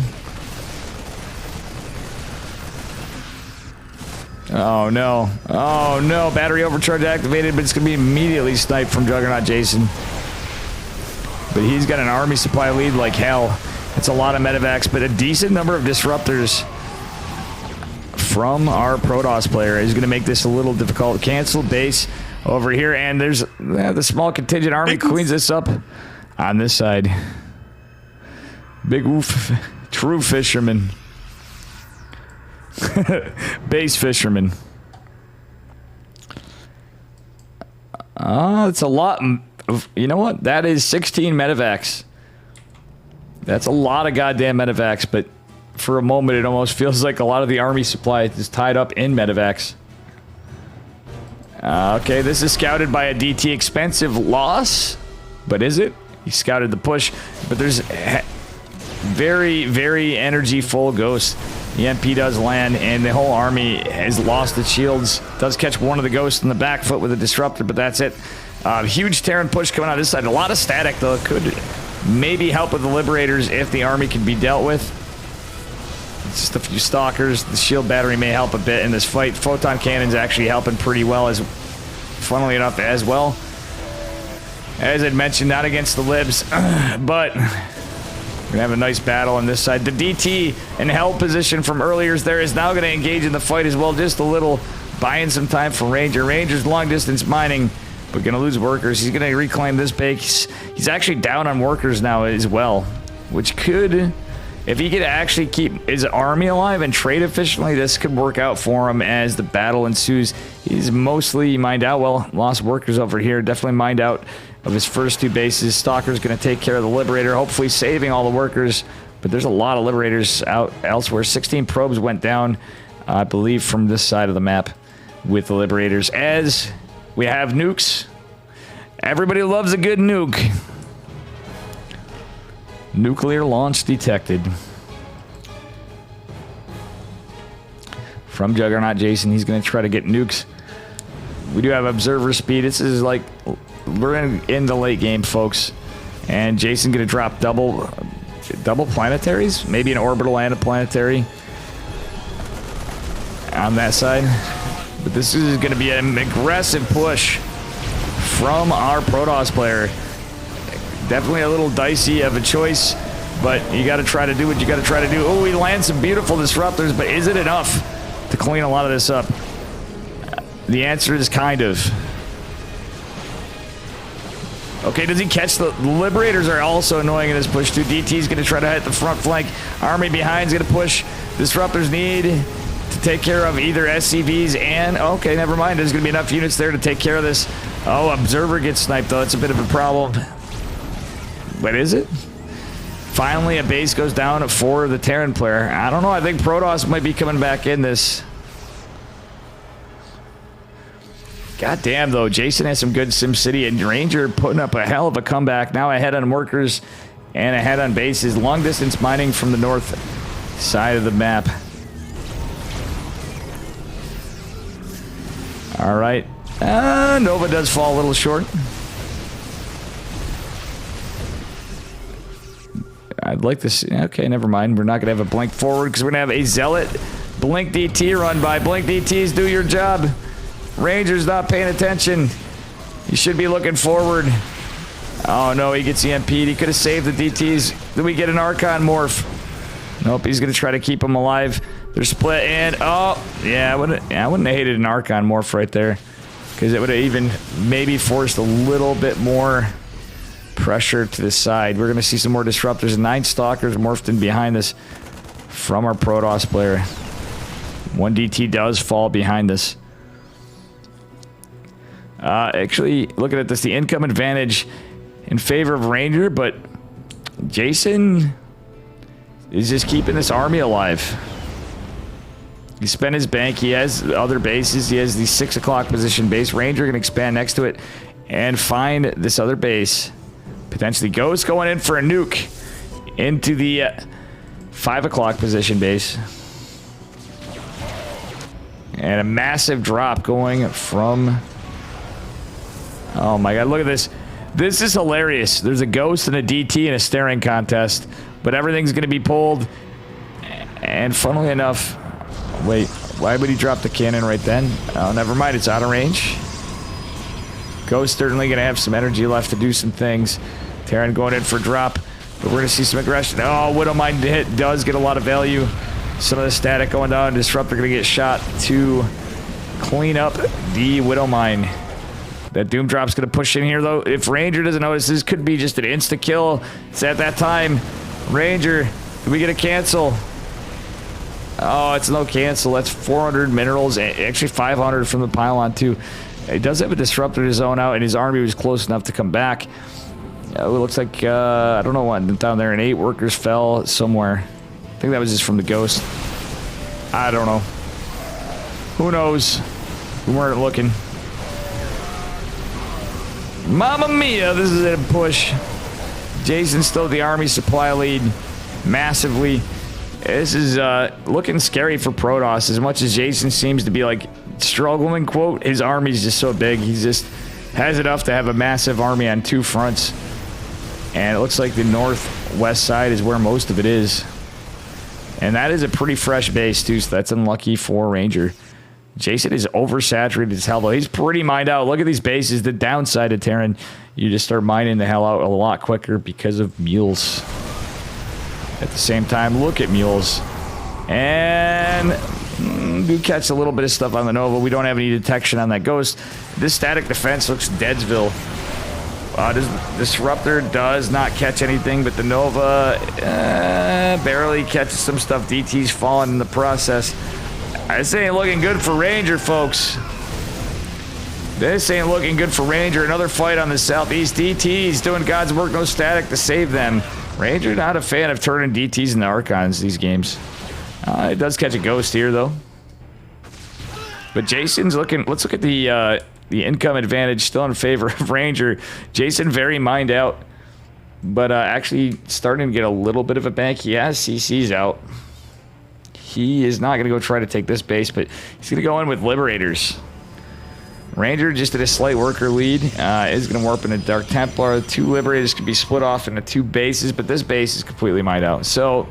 Jason going to bases that are completely mined out or almost mined out. Just a couple mineral patches in one case. Basically, we'll call that almost 1 mineral patch at this point. It's 2, but Liberators in very nasty positions. With advanced ballistics, he cannot catch any of it. Meanwhile, Juggernaut Jason is going to push basically all army. Pretty much. Yeah, that is... most of his army is going to push in and try to take out this base. This base is mined out pretty well, though, to say the least. At this point, we do want to see these probes saved, though. He doesn't want to trade out. Ranger's behind, so he does need an income, and he's going to have a hard time. He can't take care of these. He has nothing to take care of these Liberators. So he has, like, no mining going on right now. Very unlucky for a pretty long-distance mining this base in the front. Oh, my God. This game looks so over. Oh, but, oh, man, that would have been actually a pretty good catch if they all just went into it, but it's still not going to be enough. Do we have DT blink? Oh, God, the snipe's so good. Jason coming in from the back flank. I think this is it, folks. Ranger trying to cling on and a hope and a dream, and a DT hitting a Viking right in the ass. I don't think it's going to happen. I do not think it's going to happen. It's 20 to 141 army supply. Good Lord. Disruptor's in a dream. He's like, well, DT's in a dream. Didn't work. And this looks pretty ogre. Nuke's even getting launched. GG, well played. Jason kind of reinforcing his play that, well, his opponent didn't go. He advances to the round of 8.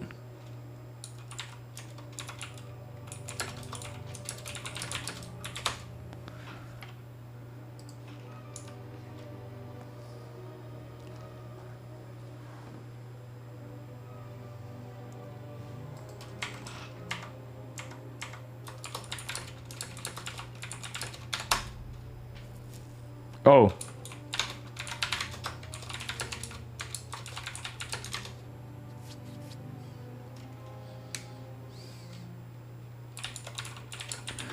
Goddamn. Connor, exactly.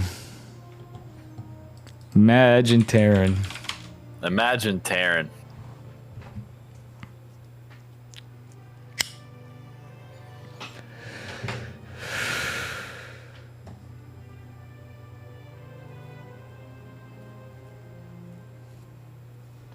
Let's see who's advanced to the quarterfinals. We got Nightmare versus winner Pig and Nina. Dolan is waiting on Miscu and Disc. Trigger and Juggernaut Jason.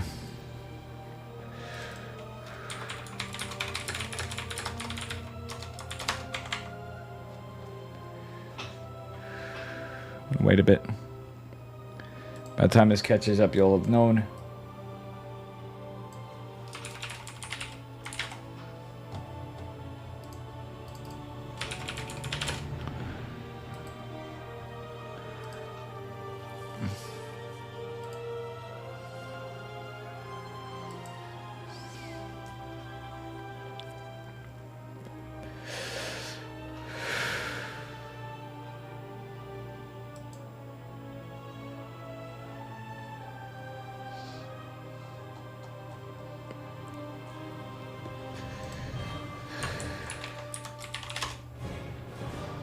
Let's see here.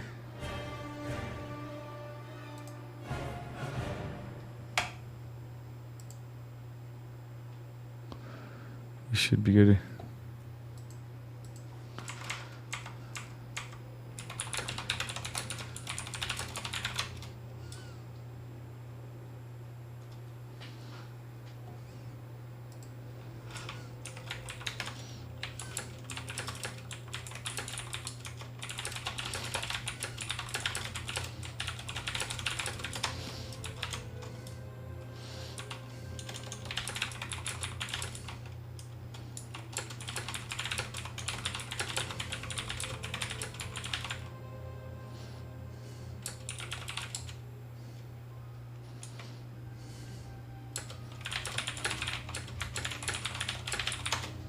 Yeah, very unfortunate. See, I'm typing in the future Ranger. Very well played still.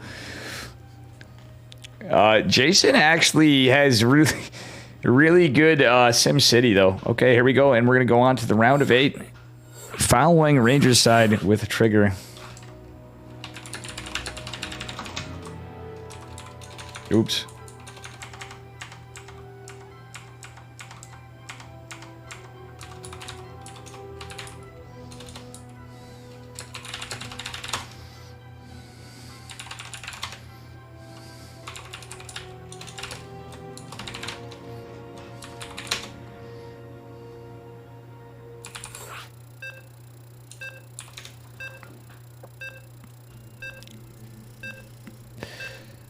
Mr. Trigger.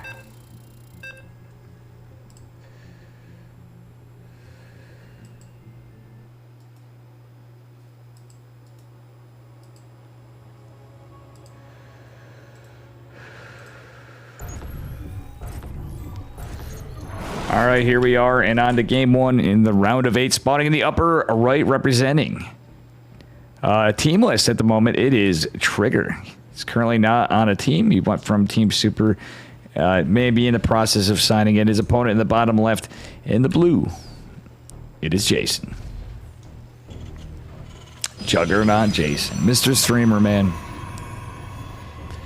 Both Canadians.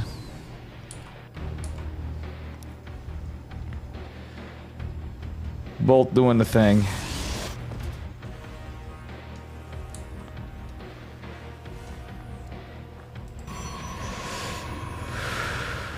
All right.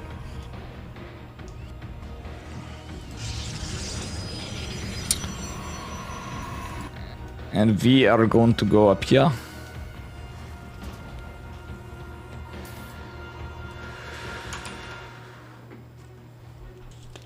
Trigger going to scout.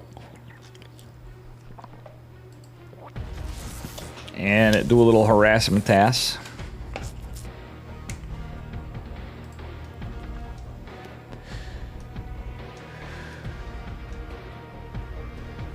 He's going to be on to Jason's early. Actually, it wasn't that early of a scout, but sometimes early enough. Trigger is going to go Nexus before Core because he scouts the early, the cheeky early Mr. SCV. Trigger's going to be annoying with the probe. And this is where we're going to see the skill differential a bit. It's going to be an uphill battle for Mr. Jason. Trigger, one of the best NA Protoss. He's really up there. Coming a long way.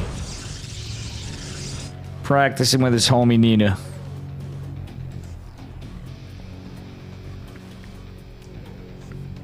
And in Ranger, it was good to catch her series again. I didn't catch any Han Mono tonight. I'm a little sad. No Geralt, no Han Mono. We got Ranger though. We're catching our boy Trigger. This is an unexpected series too, to be honest. I do think with the ping disadvantage, Ranger would have had a different outcome if it was like a swap server scenario. Or not necessarily, you know, Jason could have still potentially won, you know, but it would have been a lot closer. Okay, Trigger's right on. This is the most standard game I've seen Jason play tonight for an opener. He's playing a little more cheeky against Ranger.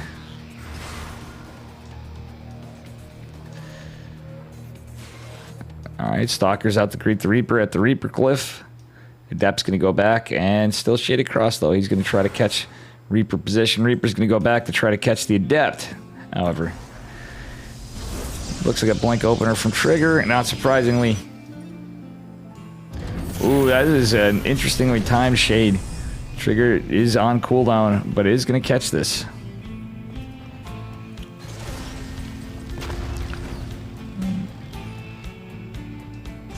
Does take a little damage, but is going to shade away. He's not going to take any hull damage yet. The Reaper and Hellion are going to possibly catch up. Now he's going to keep him back at home a bit. Trigger starting to set up his wall in the low ground with a robotics facility. And yeah, he's going to go 2-gate blink, it looks like. And going to a third base. At about 4 minutes. No, just under 4. Nice. He knows Jason's not playing that early aggressive style, so that sub 4 minute and expansion is not too bad.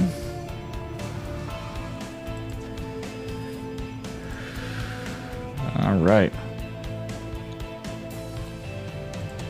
With a mind drop coming in, Trigger is probably going to be a little bit prepared for it. He can't get overextended with 2-gate.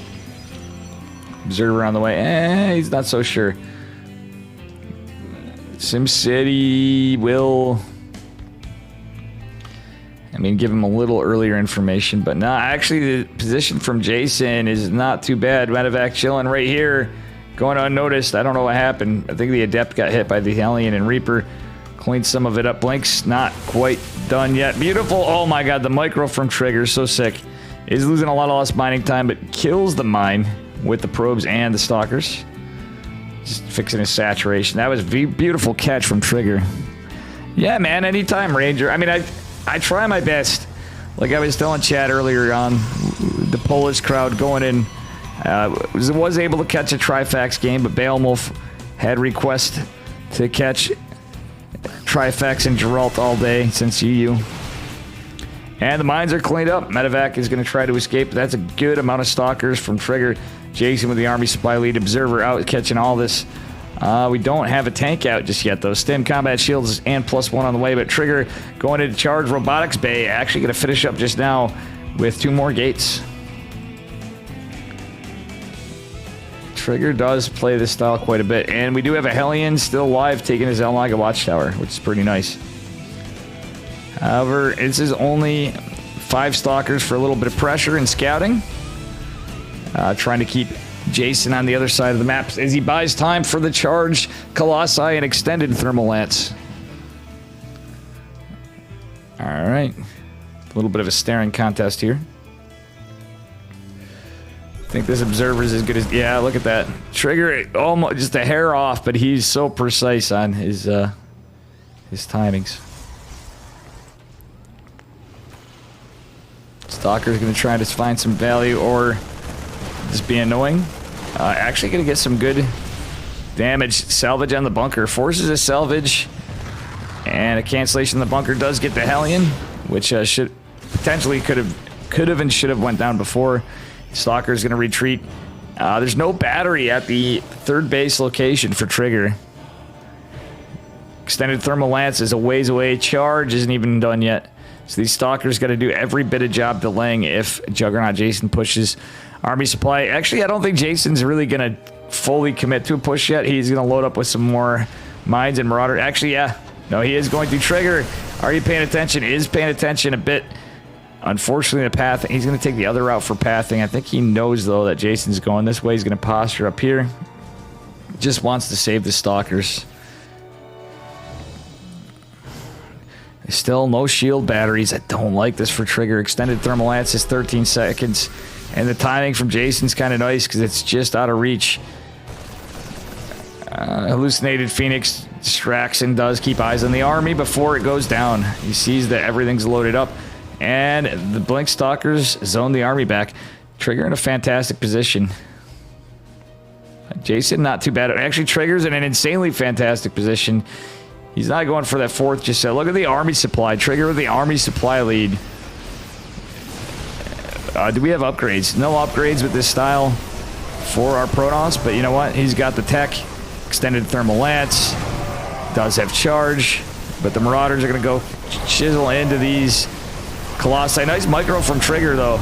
Oh my god, beautiful micro from Trigger. Saves the Colossi, retains an army supply advantage. I think we're just going to see him push out another Colossi coming behind this. There's no... Well, there's 2 Vikings. There's not much to contend with the Vikings. Just the 3 Stalkers. Jason's going to GG, and Trigger is going to take game number 1. And the round of 8 on this side. Looks like Renegade is covering Nina and Pig. And Bayo is covering Braddock and Geralt. Some good series.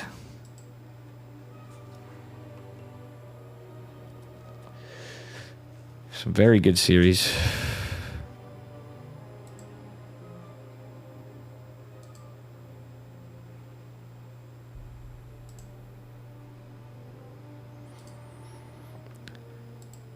All right, waiting for game at number 2.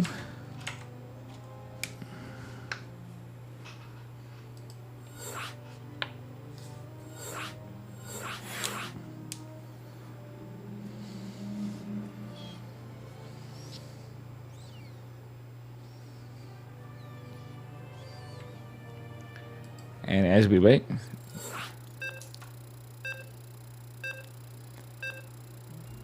Nightmare is waiting for his side of the quarterfinals. Dolan is waiting on his side for Mixu and Disc.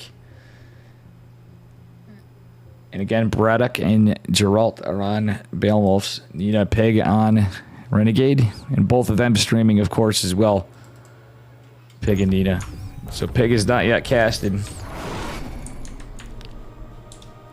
Anyway, in the bottom left at the moment, representing himself, as far as publicly is known, in the red, it is our man, Mr. Trigger, you triglydites in chat. And his opponent in the upper right, another Canadian in the blue, Mr. Terran Man. It is Juggernaut Jason. Going with the cheeky proxy Rex. Hey! Who wants to have some fun? Zhao Mech, long time no see. I'm sorry I didn't catch your games. Thank you for the raid. We were just going into the series. I actually was hoping to catch you as well. I can't catch everybody.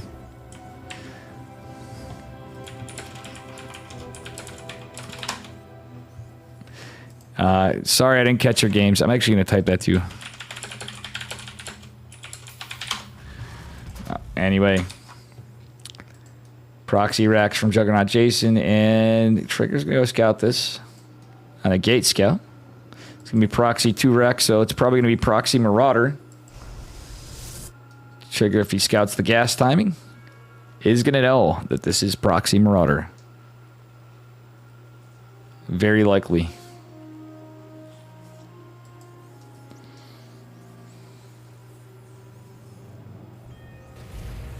And there it is, the Tech Lab's going down. The telltale sign, Zealot going to come out.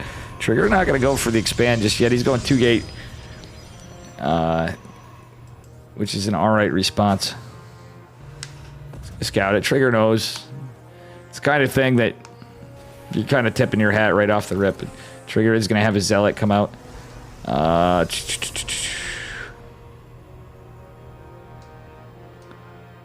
And, alright.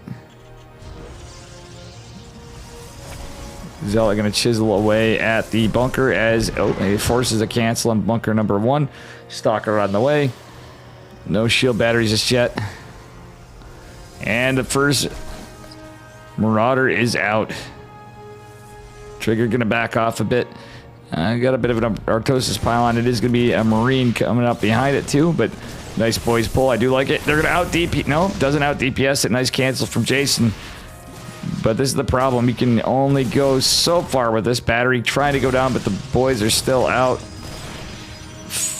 Okay, more boys are pulled from Jason. He's going all in. And Trigger still looking on the other side of the map. Oh, Jason going to micro the probe or the SCV for a minute. Shield battery on the way. And, oh, that's very unlucky for Trigger, too.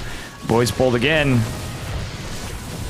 The Trigger on an army or worker supply lead. Army increasing. And bunker is denied. So all those workers went down for Jason. Battery finishes up. And the jig is up, it looks like. Trigger just needs to hold. Zoom on. And Jason's going to go try to... No, he's going to... He's going all in. What a meme lord! He's going all in. Jason's going for the boys pull. Do we have the flying CC too? That'd be funny. No, he's not going to do that. He doesn't even have an orbital. He He's 100% all in. He's going to get what he can muster out of this. And that be that. Actually, Jason not opting for another Marauder. And okay, now he is. Just with 2 workers mining. And hopium to eke out another Marine or something. Okay, here it is. Here it is. Jason's trying to get this stacked up just right for the boys pull. Battery overcharge activated. And this is just not enough DPS. GG. Trigger advances to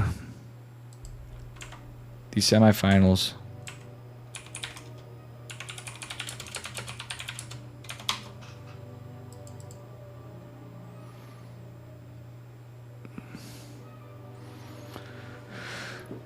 Let's see how the other games are going.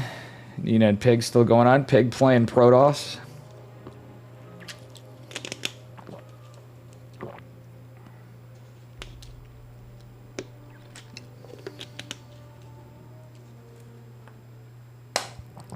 Imagine ladder smurfs. Yeah, I mean, veteran gamer, I think I get more what you'd call actual, I don't know. I think we get a lot more ladder smurfs on my end usually than on yours. Lately, I mean, honestly, it depends on the day. I'm gonna go back through my when I do take some time off, we're gonna go back through and take a look.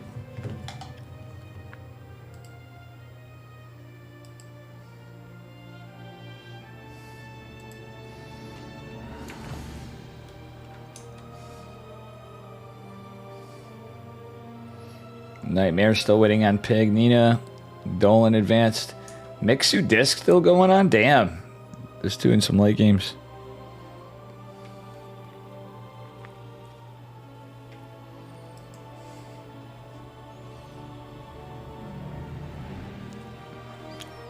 Braddock Geralt still going on. They started a little later, I think. They're still on their first game, to my knowledge.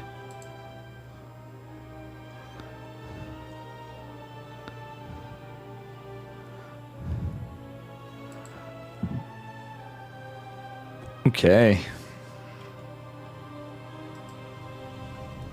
And Trigger looks like he will go on to fight the winner of Braddock Geralt, so we're probably going to hop. Do whatever.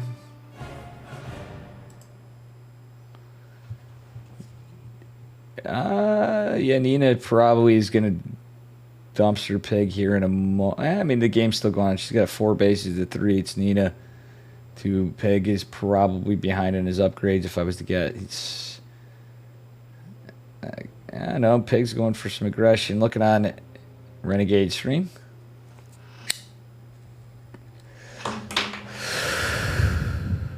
GG.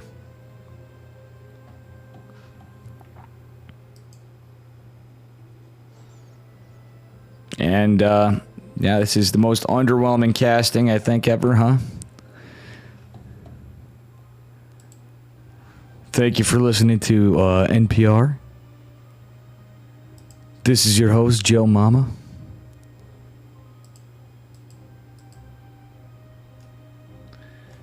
It's about as much energy as I have for tonight. Again, was going to not do this, but meh. But I do appreciate all the support for those of you guys here and gals.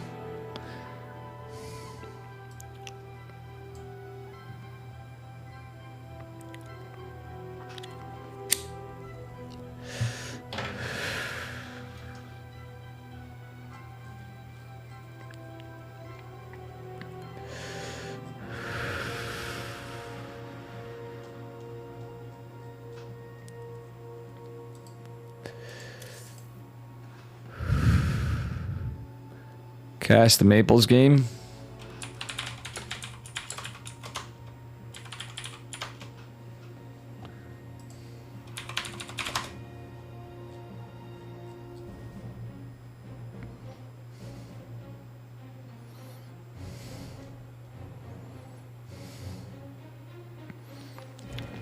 Did I miss a lobby?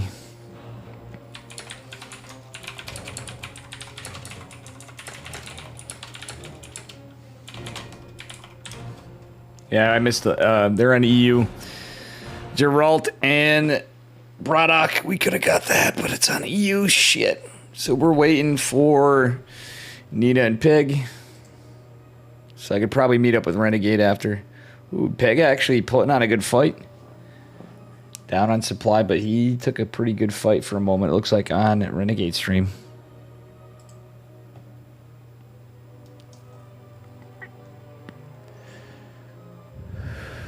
Keep an eye out for Renegade. I might be joining up. We shall see who comes up next.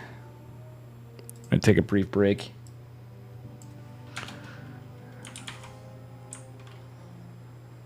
Just a brief break here.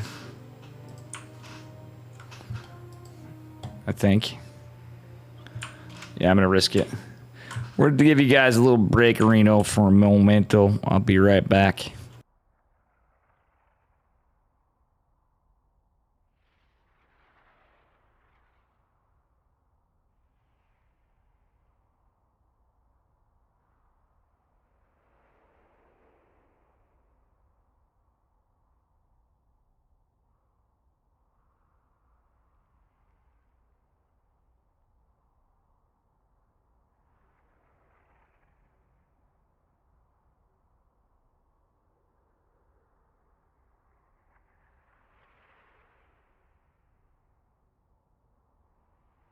And hello to my girl Baby Links.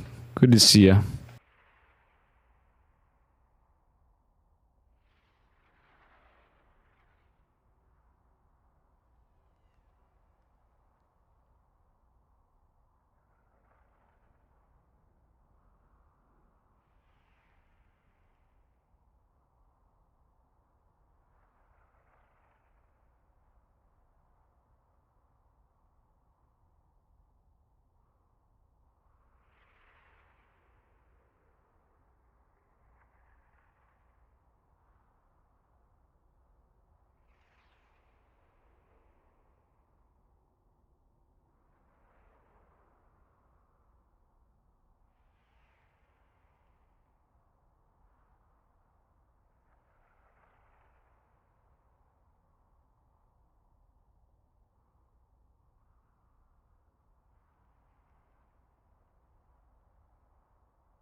All right, I said whatever. We're putting music on.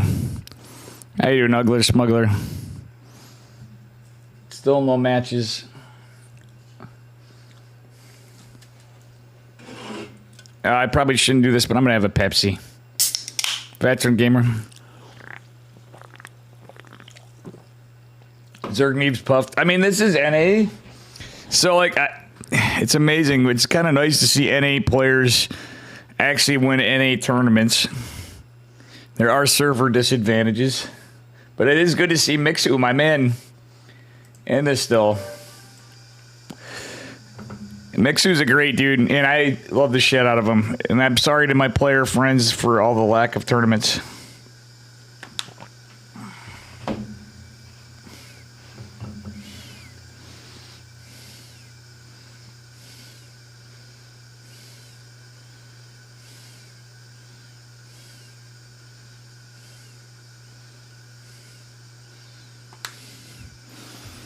All right.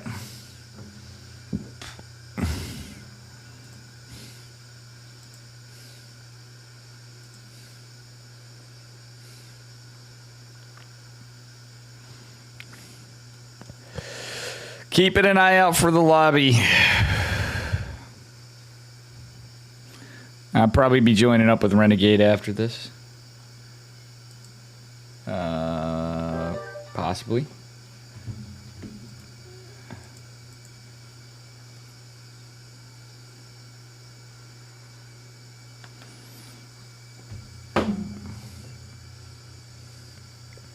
See what we got here.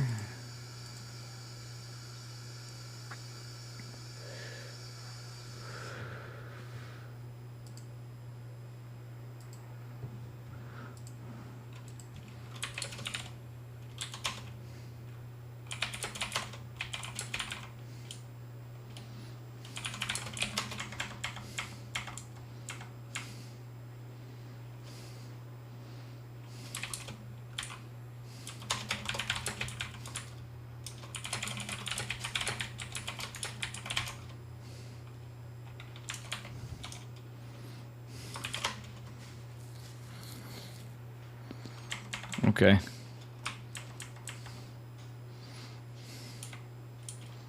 Okay, Renegade's with Sepheron, so.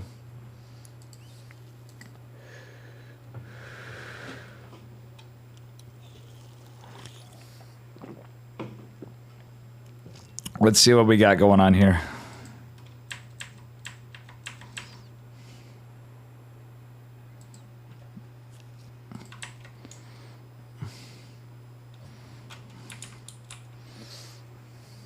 Universe's Nightmares coming up.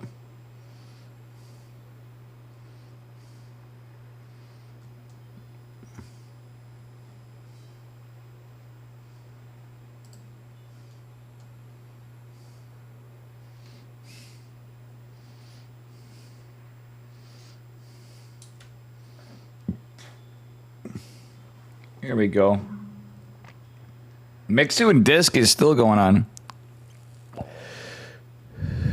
It's nice of Max Pats to let someone else win for once. Exactly. True. I mean, Max Pats I don't think won earlier today either.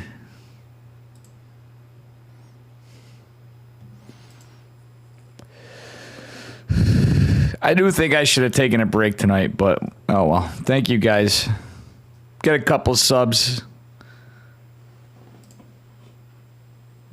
Got some of you guys in chat here. That's beautiful.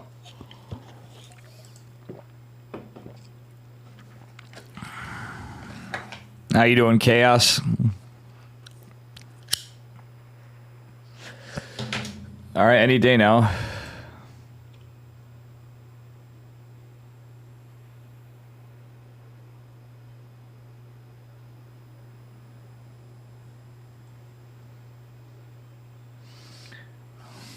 Damn, Mixu and Disc is really going hard.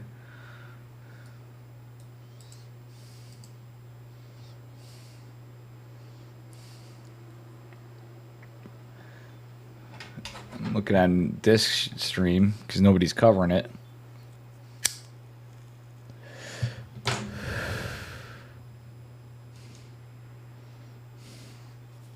I might as well wait for another side.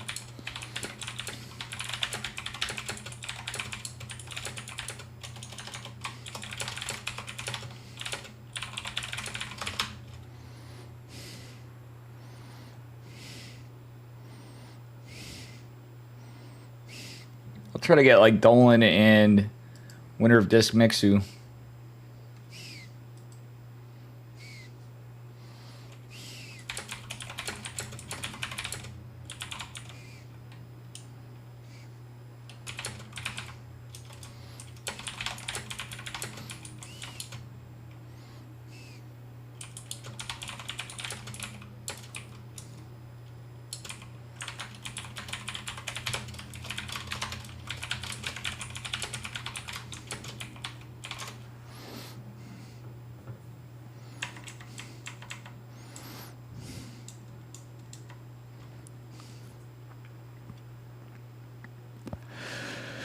Oh, you did win?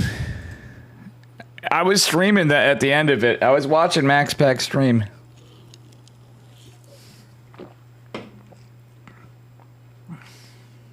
Looks like there's a scrap fest going on in Disc and Mixu. They're 28 minutes in the game.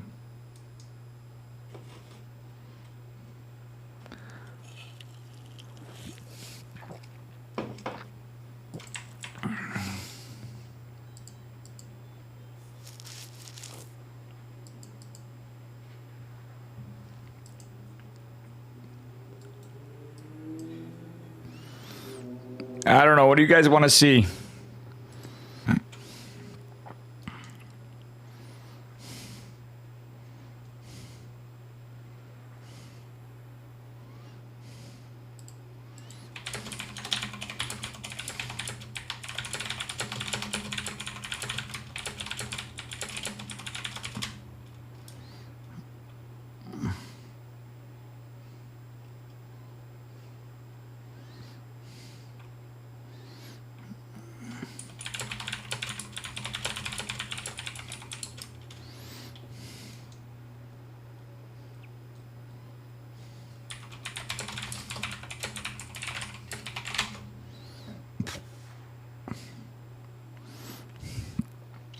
All right, guys, hang on. It's a little unlucky for lobbies. You know how it goes. You know how it be.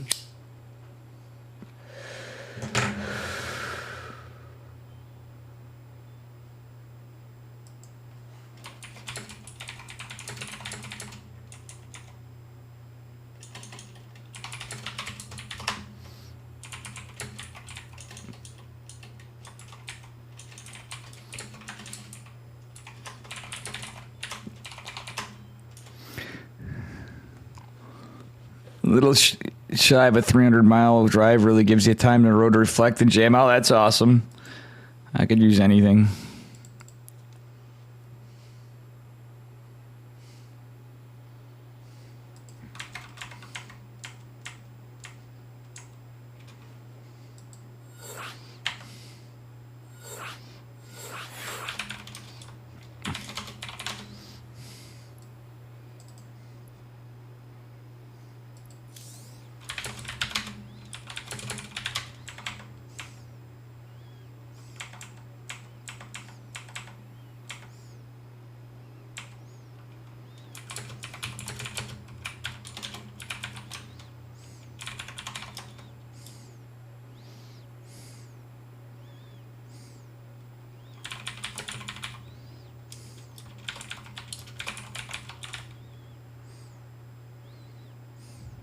All right.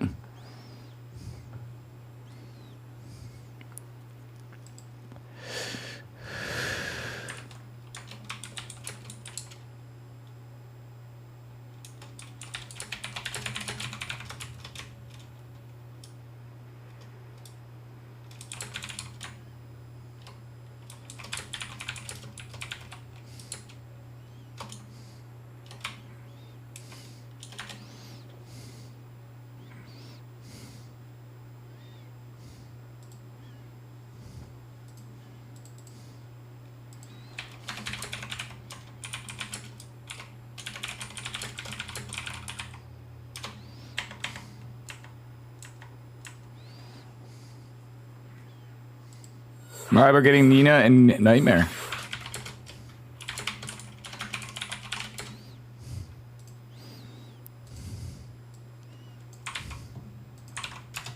Mixu one, yeah. This is where we're on, though.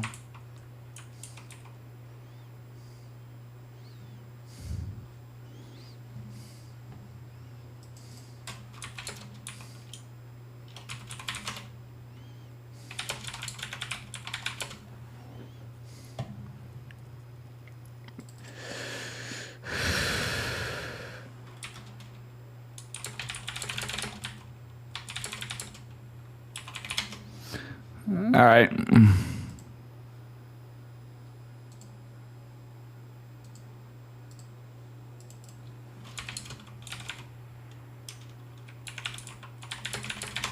I'm going to be joining with Sepheron and Renegade.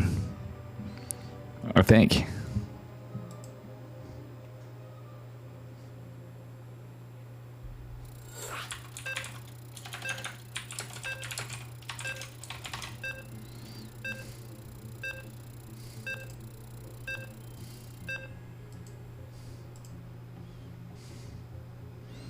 I'm going to keep an eye on my Discord. I might be going with Sepheron and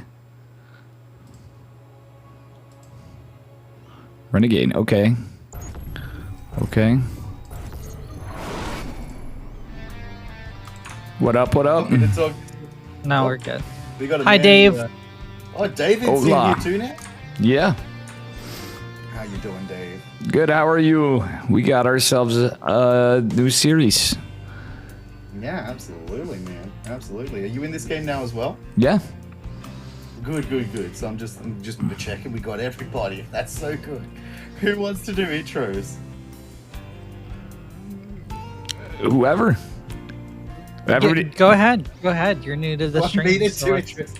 All right, I'll take the first one. We do have Nightmare Oh my spawning God. here in the bottom left-hand side, looking sexy, playing up his Protoss. And his opponent in the upper right. From license to keck. I mean, kill. Or a little something kittens. I forgot what somebody said. It is Nina. The yellow. Low to. I'm not gonna say it.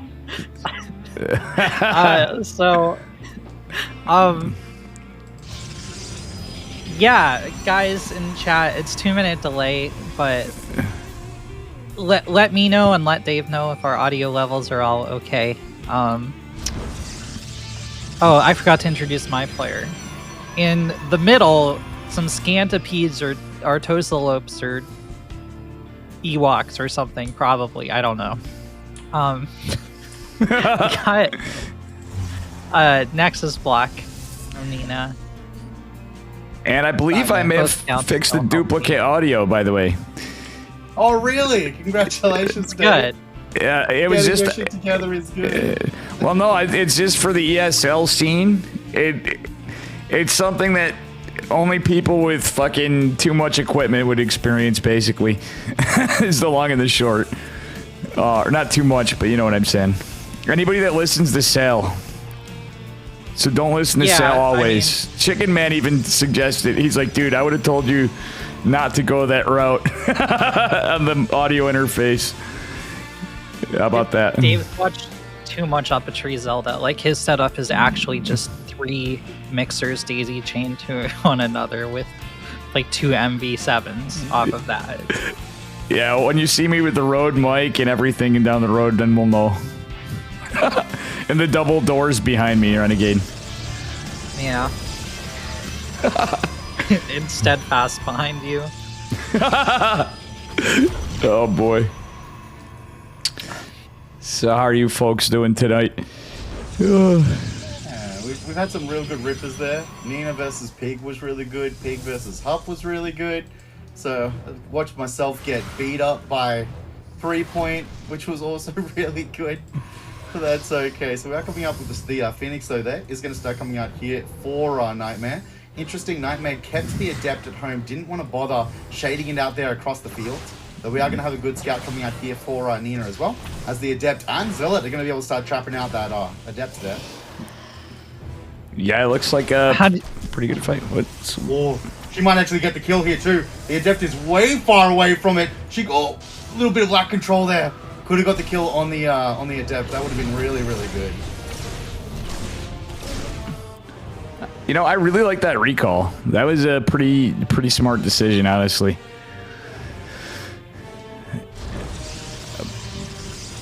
Yeah, absolutely, man. We saw her do that in previous games as well, so nice to see she's carrying on the tricks hits and more of these games. Phoenixes are coming out here in force, already has used the recall. They're doing just a little bit of hull damage there to that Stalker. But you know what, the next two are going to start reinforcing forward there once again. Doesn't have too much defend though in the main. So these Phoenixes can DPS down inside of shield battery. Twilight Council, well on the way for Nightmare.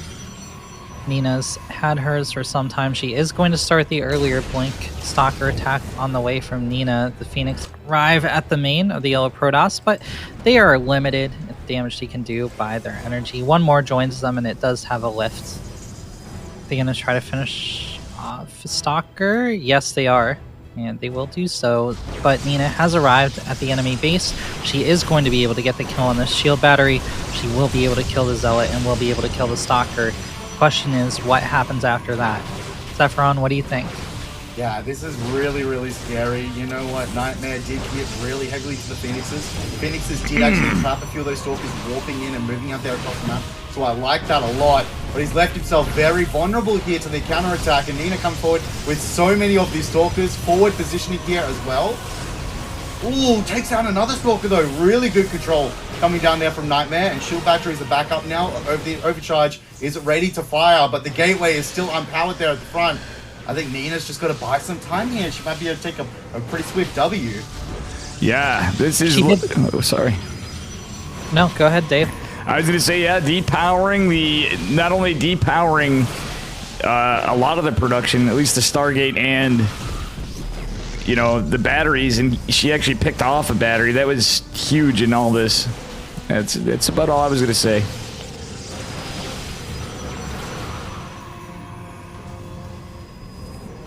Ren? Shield batteries out of energy for now.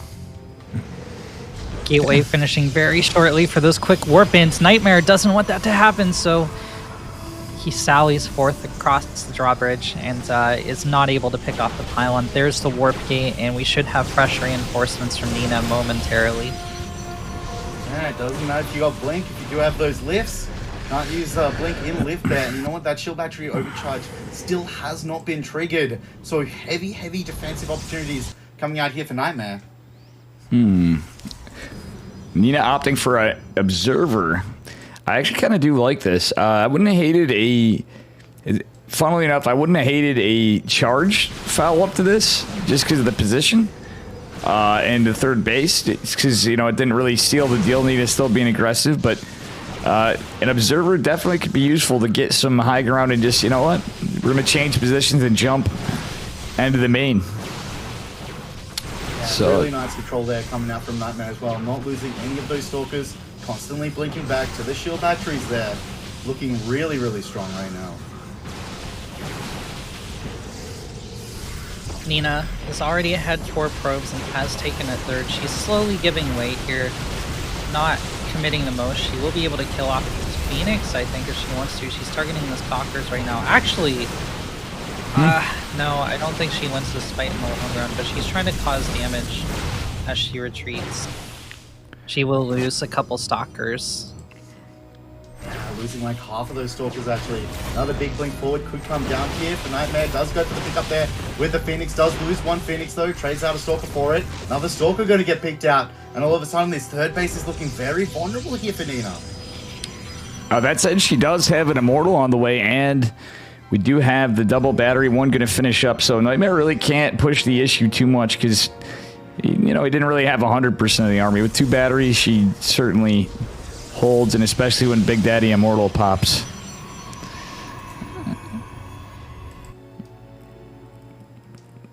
Yeah, he did have a window of opportunity, though, for sure, Sepheron. I just, it was a small one, but I think he just missed it. Well, it's hard, especially going up those ramps there. You don't know what's at the top of that ramp. You could be blinking forward into like triple Immortal, double the shield battery, and you lose half your army. Didn't have the Observer there, so no sweat at all. Didn't want to force that issue. But yeah, he definitely had a moment where the double shield battery was not through towards its completion. But I'm not going to fault him for playing it safe. Yeah. Stalkers do catch out a Hallucinated Phoenix there. Double Adepts do find a probe out on the map as well. Interesting.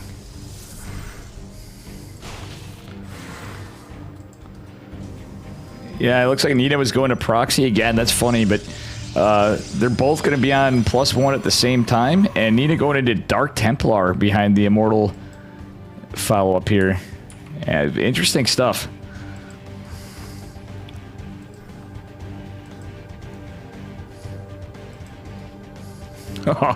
This game.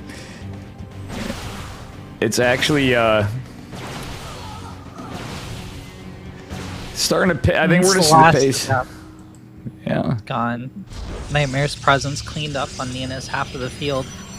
Both players just macroing up, building their forces, biding their time, but Nina is ahead 5 workers, and if you take a look at the income graph, it's been in her favor for a really long time, and that small advantage can add up as the minutes tick by, even though she has taken way worse trades in this game so far.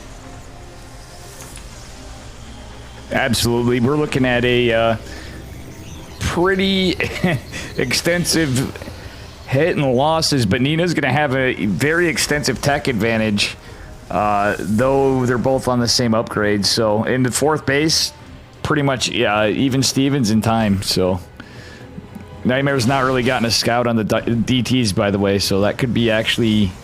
Well, he does observers, so he should be all right. Yeah, Nina coming out here with so much of this scouting once again. That's like she's just so constantly good at. Even using a probe there over towards the bottom side there at 12 o'clock. Make sure what time that base is taking. Observers coming out, taking the watchtowers, leaving probe at the 4th base that's getting started. Yeah. For some early warning detection. She's just so on top of that vision. It's a little bit disgusting, in all honesty. Especially once you start getting those disruptors out. Yeah, it's a testament to something of how Nina's played for years, honestly. She's always been remarkably good, especially in PvP and map control. And, I mean, honestly, in all the matchups, but certainly something she has pretty well covered. It is literally, there's little room to poke out here for Nightmare.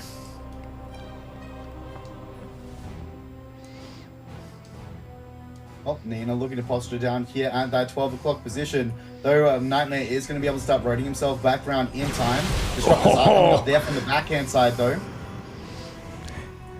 She got a nice observer snipe there.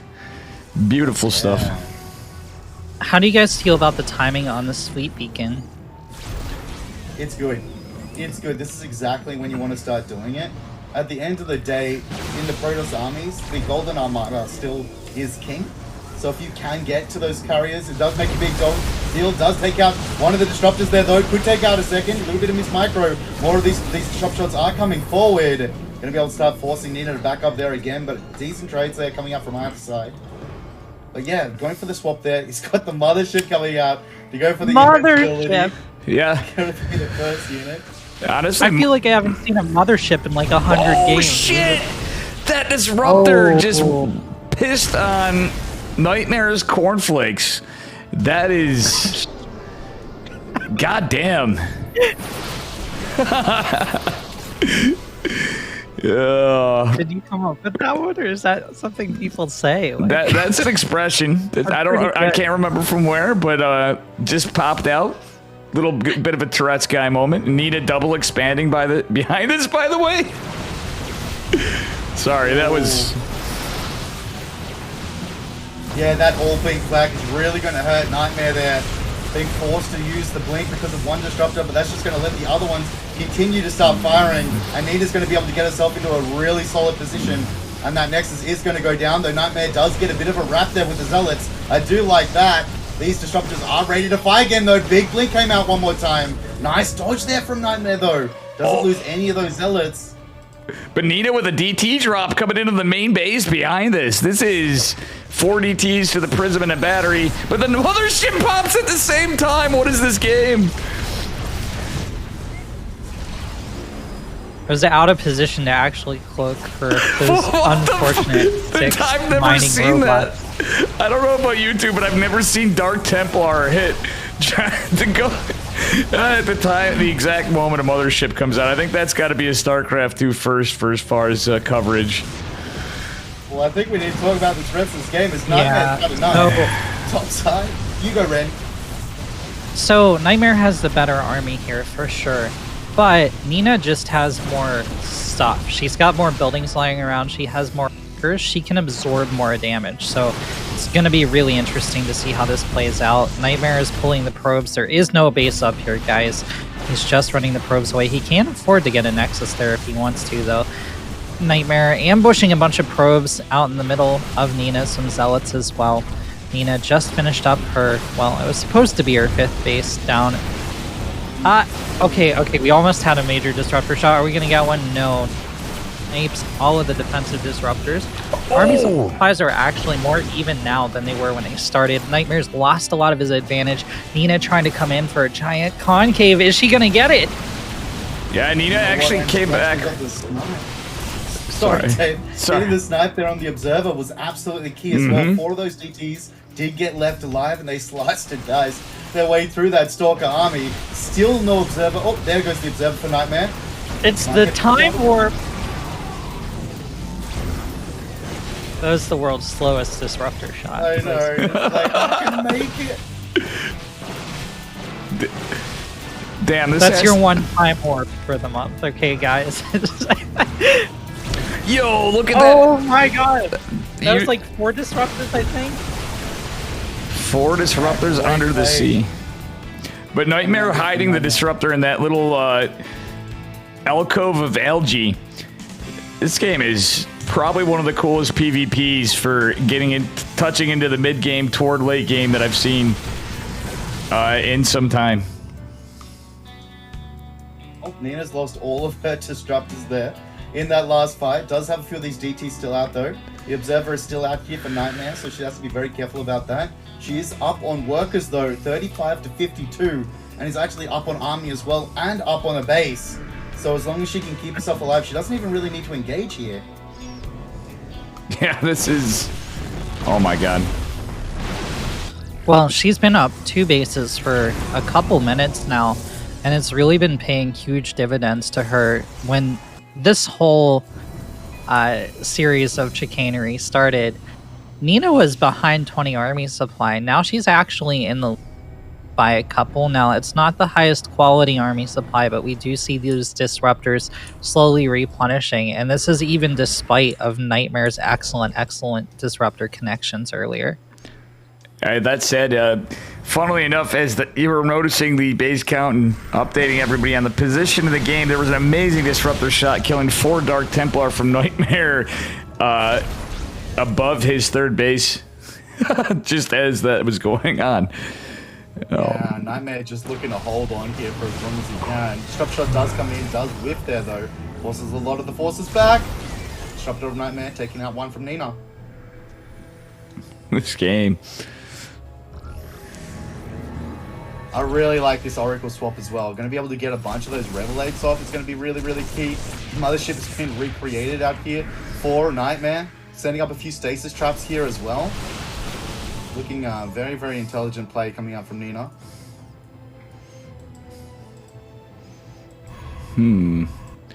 What are the upgrades at? Let's see, 2-2.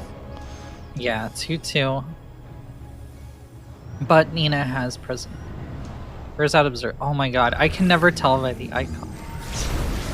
Double disruptor does do go forward. Blink forward does come down. Does take out one of the, I think that was an Oracle there that got killed out. Yep, she does still have another one though, and does... Oh no! Minus 400. Yeah. I said it. Well, minus 400 or not, that was a nasty Nova that cut a lot of the army in the slow field zone. I think 9 Stalkers did go down for that disruptor there, so it might have actually been worth it. Trade out the mothership for it.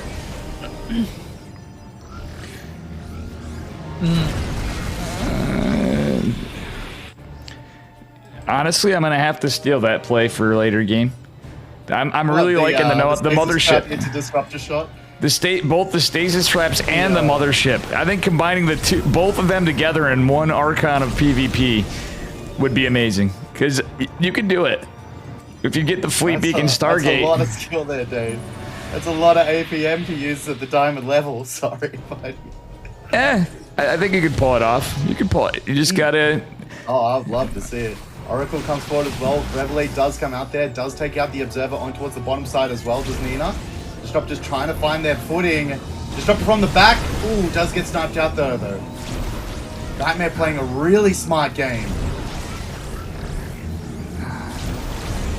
Oof. Damn, all those shots did go forward. He is so ballsy, man. He is so ballsy here as Nightmare. I love how he splits off just enough Stalkers there. They would actually two-shot the Disruptor there. Gets that kill anyway. Well, got a stasis wardy going off. That's a nice catch from Nina. Yeah, she did lose definitely on the back end of the fight of the Disruptor Wars. Both players jockeying for position. Another stasis ward actually is going to really hurt Nightmare's army. Like, I don't think he has enough well, okay, he has enough disruptors for sure. Yeah, she's really starting to baby the Stalkers here. Disruptor's coming very far forward. I think she wants to go on the jump on this one. Here we She go. needs to send a second Disruptor. Yeah, should have sent out 2 there though. Does get the better engage there. Yeah, one thing that's changed is they're both fighting for the base, but Nina's not been trying to do any run. Like, Nightmare's been more on the run-by side of things now. It's changed pace there, but so he's been able to secure a 5th again. Or is starting to secure a 5th, I should say. So Nina's not really been... Neither player really doing more than keeping on to the main engagement. Just a little poking and prodding from Nightmare.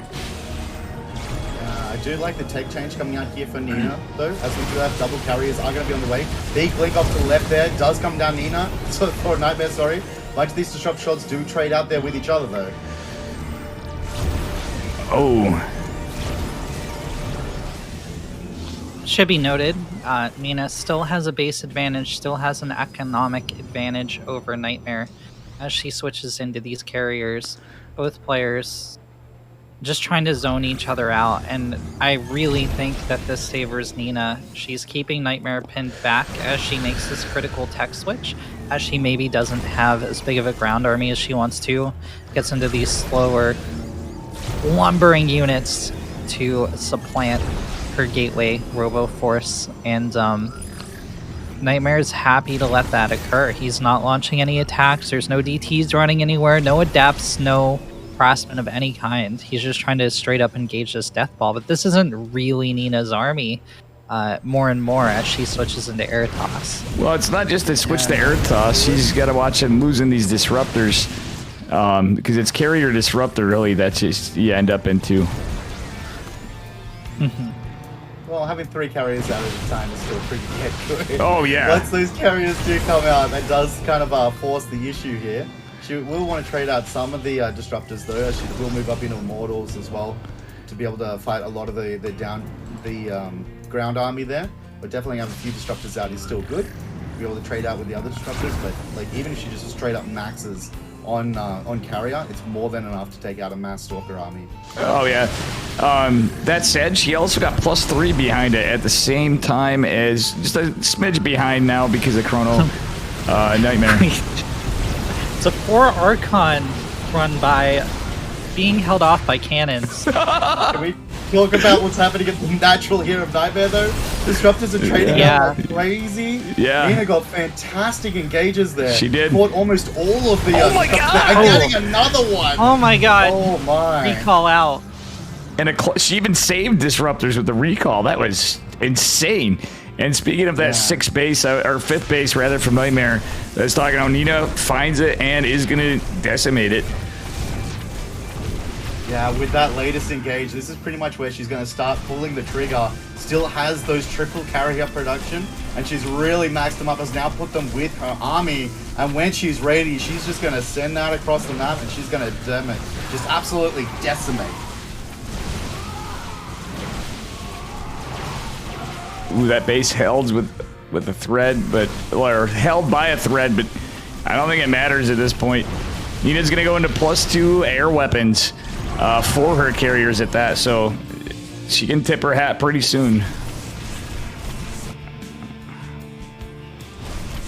Yeah, we're still seeing lots of these Zealot Warpins coming in here for Nightmare, and that's like, that just shows he doesn't know what he's really up against. As the carrier count continues to grow, we do have 8 carriers with that army, 2 more just about to pop out of their respective Stargates, things are looking kind of bad right now. Yeah. Like, she's done such a good job of just hiding them, keeping them ready for that perfect moment to be able to go for that swap. It's looking really, really good. You know, Nina's in a bit of an advantage when she's potentially sacrificing a 5 DT, whatever amount of zealot. I think it was 5 DTs and 5 zealots trade potentially for an attempt at a base. She's just feeling very confident. There we go. Nightmare knows about carriers now. How many stalkers is this? 21 stalkers. There's only 2 stalkers per carrier. There are 4 archons. Yeah, Nina still does have 5 disruptors for the disruptor wars end of it too. So yeah, absolutely. She's kind of sitting on that perfect army as the chop shots do come forward. Do actually get the chop shot out there for Nightmare. Nightmare did trade better in that particular engage. Carrier's trying to come in there against the Nexus. Unable to get significant damage done though. In the meantime, a battle took place in the top left corner. Nina attempting to get a cancel on, well, the top left corner base yet again. Some DTs and some Zealots cleaned up by the Archons, but it looked like the Zealots might have the better of the Archons this time, and that's going to be GG. Nina takes game number 1. yeah, very good series. Yeah, towards the end of the engage there, the Stalkers did try to blink on top of the Carriers, and the Carriers did delete half the army there for the Stalkers. So when Nightmare did GG out, his army was already dead. That prompted that GG there. Absolutely. That was definitely a spicy one though, but I have to try to remember this. I'm gonna have to make a note for that game number 1.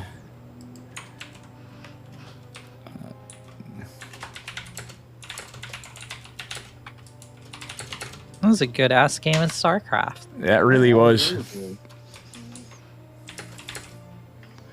I have a YouTube. That may be a YouTube series.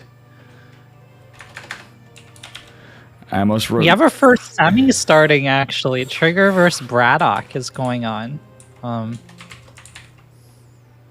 Looks like they already launched. Dolan, or excuse me. Disc has beaten Mixu finally to face Dolan in the round of 8. So that closes off the round of 16.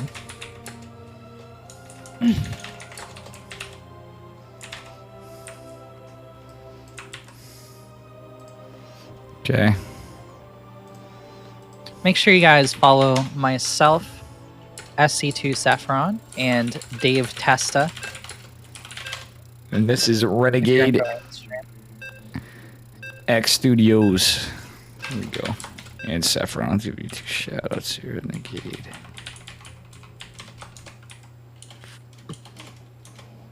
You know, when Dave's mumbling there, he kind of reminds me of Samuel L. Jackson from Jurassic Park. That scene was like, execute main program. Execute main backup security. When he's trying to get the park back online. I can just imagine you smoking out there. It would be too good. I know exactly what you're talking about. Jeez. Renegade? I'm sorry. In the top right corner. He's down in what feels like it should be a semifinals or finals, but this is only round of 8. It's down 0-1. It's our purple toss Nightmare. Mr. Seth? Take it, Dave. Oh, you want me? Okay. Take it. From License to Kill in the yellow, it's everybody's favorite North American Protoss gal. It's Nina. Going for a low ground versus a low ground. Yeah, once again, seeing a lot of these Protoss players choosing to come up on the maps. They do have the ramps out the natural. Does make going for these 1-gate expands that much easier. But we did see both players there go up for the Stargate in the previous game. Gonna see how it works this time around. Yeah, should be pretty interesting stuff. Sephiroth, I don't know about you as of just today, because you definitely have some wild switcherinos from day to day in your games. But I was gonna say, how would in your PvPs as of late, are you falling for the one gates lately? Are you still sticking to more proxy shenanigans? What's your overall in the last few days of ladder of Mr. Seph? Well, actually, for the last month or so, when it comes to actually playing the games, I do focus really heavily on that one gate expand. I'm trying to get better at it. Mm-hmm. Word from EU is once you do get that one gate down, once you understand it, you pretty much become untouchable. For Yeah. early game aggression. Like, and Max Pax has showed it. Max Pax still probably the best one gate expand artist in the world at the moment. And there's been a really good guide came out there on Goblin's YouTube channel. So if you guys want to learn how to do it, that's definitely one I would recommend checking out.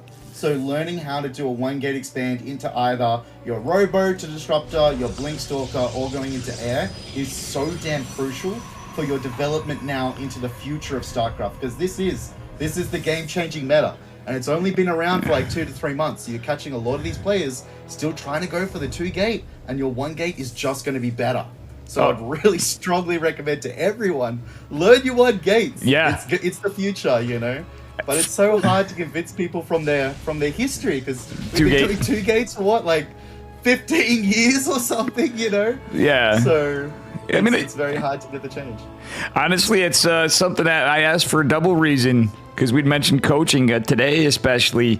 I did the last couple days, but today I've been finding better and better results by 1 gate expanding in PvP and just scouting and you know, also from the videos, but watching on a Max Packs as well. Yeah. Watching Max Packs is good. But I'm my a believer. My 1 gate expand is definitely not traditional, because they definitely don't go up there for the Stargate. But I think I've pretty much got it down for how to 1 gate. You go Robo, don't you? I sometimes go Robo. I go. Or do you go Blink? Twilight a lot lately as well. Yeah, I go Or Blink, just straight man. up into like a 6 gate all in. He's pretty strong as well. Oh, that's interesting. And sorry, now with a game on our hands. Didn't mean to distract Renegade. We were having Protoss nerd talk for a moment, I guess. Yeah, Nightmare actually coming out with a really. How do you good do, my defense fellow there. Protoss? Oh, I see too. Yeah, man, Nightmare just did such a good job there with his defense. Had the earlier Phoenixes catching out both a Stalker and a Zealot there, severely wounding one more, I think. Yeah, it did actually bring it down there to the orange, and he didn't lose any units just having one of these Stalkers brought to the red. One thing I'll note, something about Nina's playstyle. She's wise to go Phoenixes against Nightmare, but usually I prefer her playstyle when she opens Twilight. She seems to be or if it was a case where she could use an Oracle, but it's certainly wiser to do it. But she does have the faster Twilight anyway compared to Nightmare. But you know, Nightmare does this a lot. Let's be real. He does a lot of Phoenix openers, so it's really paying attention to her opponent, kind of metagaming a little bit, I feel like. Nina is going to be able to get into the main base here of Nightmare with her 3 Phoenixes. Does pick out a bunch of those workers there. Stalker's going to start coming forward as well. Phoenix is going to be able to get in the action there again. Could lift up that hurt one. Does indeed do so. Ooh, is she going to lose the Phoenix there, though? Nightmare does lose that last Phoenix. Could have microed it a little bit better, but they're doing such a good job taking out so many of these Stalkers. Oh, no. Yeah. Nina really struggling here. She's going to pick up the Stalker on the back foot, though, and now, yeah, it's 3 to 4 Phoenixes. This is looking a little rough.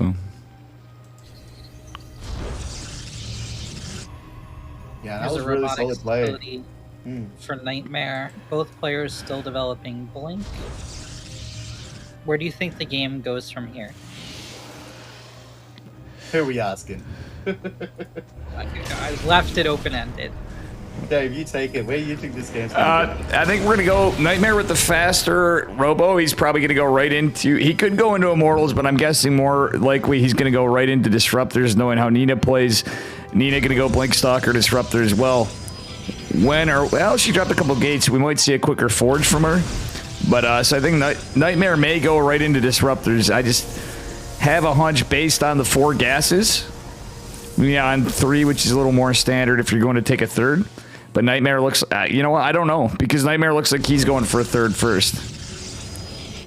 So I'm, to be honest, I think Nightmare is a little easier the call, but neither player doing anything. So Dave is way off. It's way off. That's all right. Nina is setting forward with that proxy pylon position. I really liked how she used those Phoenixes. Grabbed another 3 probes as well. I also, like we were talking about in previous games about scouting, about how many Phoenixes do you choose to go up to, with Nightmare committing there for the 5. So when Nina saw that Nightmare did have that Phoenix advantage, didn't choose to continue to go up for her own Phoenixes there wisely. He's going to be able to get a bit of a blink there as well. Going to be able to take out one of those Phoenixes there. I think they did get the kill on a probe there, though. And he's going to be able to try and go for a catch here at the same time. Really good play coming out there from Nina as she trades 1 Phoenix there for 1 again. It should be she's just gearing up here for the blink all in, man. Well, she is a Dark Shrine. The thing is Nightmare did scout the Dark Shrine in there, too, if he was paying attention during all that. So, that said, that proxy pylon has a purpose, and it's to harass that third. But, yeah, it's looking interesting. Yeah, interesting is a word. Not too sure who wins these fights. This does look like the win does go out there to Nightmare. And you know what? Nina's still not on a third base, though. So she's coming under really, really heavy fire now. The longer she doesn't take the third base, the worse it's going to be. Yeah, Nightmare does. He did go observers first, which was... I think he was half expecting DTs, and he's going to see them as they come in, unfortunately, for Nina. But... like you said, blank stalkers. I think she's going to just mix some DTs in with this. Just now, that's a really late third, though. You're absolutely right. The pace of the game is a little scrappy, but... Now DT is going to try and move in there towards the left side. We do have a observer in between the third base and the natural, so it will have to relocate itself over there to the left, but she might be able to draw him out of position with the Stalkers. Stalkers do find an Immortal there. DT trying to come in there at the same time. But the better engage might still go here to Nightmare. The DT tries to get in. The Stalkers didn't want to go down that road, though. Gets immediately taken out there. I'm pretty sure that was a misclick. Yeah, I think that was a control group or maybe even an all-army for the moment. But Nightmare... Honestly, I think it was on an A move to the corner of the probes. And the Stalkers were just too close that they tracked yeah. Yep, but... A little bit unintentional. And the proxy scouted by the remaining Phoenix. Yeah, this is a really good observer positioning out here from Nightmare as well. Also having the observer between the potential 4th base there and the natural. And it's getting a really good tag on where Nina's army is. So you saw that Nightmare was feeling a lot more comfortable moving out and across the map here with these low levels of Stalkers, just checking how things are going. And that's only because he's got the vision to do it. Yeah, I think Nina looks pretty dead right now, potentially. Not to... Oh, not dead, but definitely not in a good position either. Yeah, look at the army supply advantage, though, and not in the high ground at that. Needing to defend a third. Oof. Force fields do go down. Guardian shield is popped there too. Funnily enough, I think the force fields actually helped Nina a little more if that was from Nightmare, because he was really aggressive on the cyber core, so she can't get stalker reinforcements, but it's numbers game. It's just like a roach war. It's looking in favor of Nightmare still, other than battery overcharge. Numbers game, but a lot of these stalkers are injured, and there are reinforcements on the high ground. He walked into a concave, and I think Nina holds, guys. Yeah. It's been really good play. I liked how she pops the overcharge there at the third base as well. Was constantly blinking back to that really fast shield charge. So I was able to get her to hold on for a little bit longer, as she was quite significantly down in Stalkers there, even down by like 10 at the beginning of that fight. So still being able to hold on there just shows the skills of Nina and her blink control. Yeah, Renegade, that was a great point about the concave and how Nightmare... I didn't think he was going to continue to engage at the concave, right? But using the battery overcharge at the third and using the battery and the natural was like, other than the concave, that just helped her win that fight even more. But Nightmare's going into +1, and it's looking rougher and rougher for Nina. Big blink forward from Nina. A lot of these stalkers are very wounded. For Nightmare, some Zealots come to reinforce. Is it going to be enough to turn the tide in favor of the purple player? Well, only a couple Stalkers are shooting as Nina volleys down the Zealots. Here's another wave. And I think Nina's going to be... Well, okay, she taps out. Yeah. Nightmare to fourth, the tech advantage. She felt the +1 coming. Let me have a bit of a look here too. So it was 1 Immortal, 24 Stalkers for Nina, 8 Zealots, 19 Stalkers for Nightmare. She didn't have a shield battery at the third base though, so she was really backed into a corner. Lots of extra units being warped in for our Nightmare. Maybe. I feel like she might have been able to hold on, but it would have been hard. Interesting choice of GG timing there. Lobby. There we go. Yeah, I was certainly interested. Nightmare tryharding at 500 APM, I might note. Insane.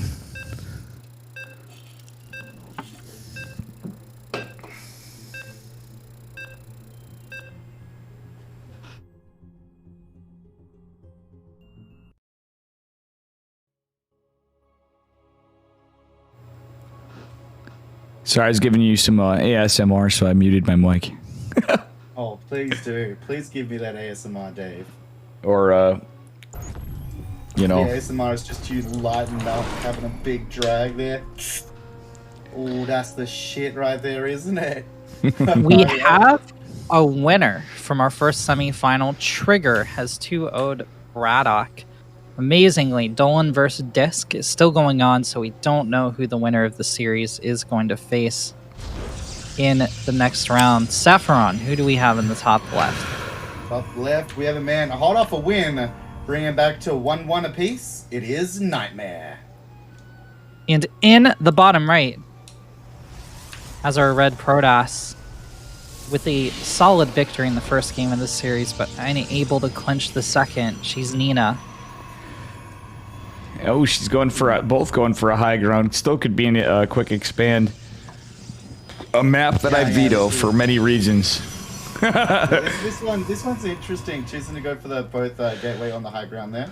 They are taking out both gases there very quickly as well, so it doesn't look like they're going to go for that traditional one gate expand, because they do feel no ramp at the natural does make it a little bit harder.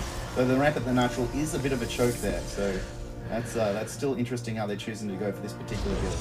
Yeah, they're going into old meta, but 2-gate expand isn't necessarily. I don't think it's going to ever fully die, or necessarily 2-gate cheese even. It might become more 2-gate cheese. It might be shut down a little more at the pro scene.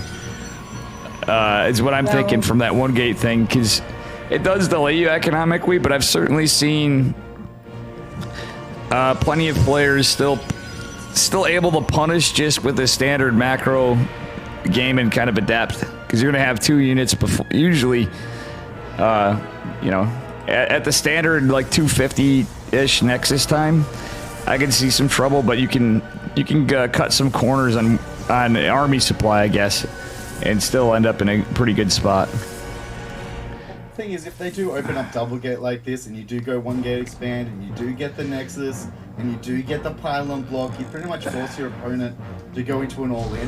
And then once they have an all-in, what I found is to just make 8 probes, and then just go to 3 to 4 gates there on your own, and there's very little your opponent can do about it. There's a few Warp Prism 3-gate builds that work out really, really well that I'm still trying to figure out.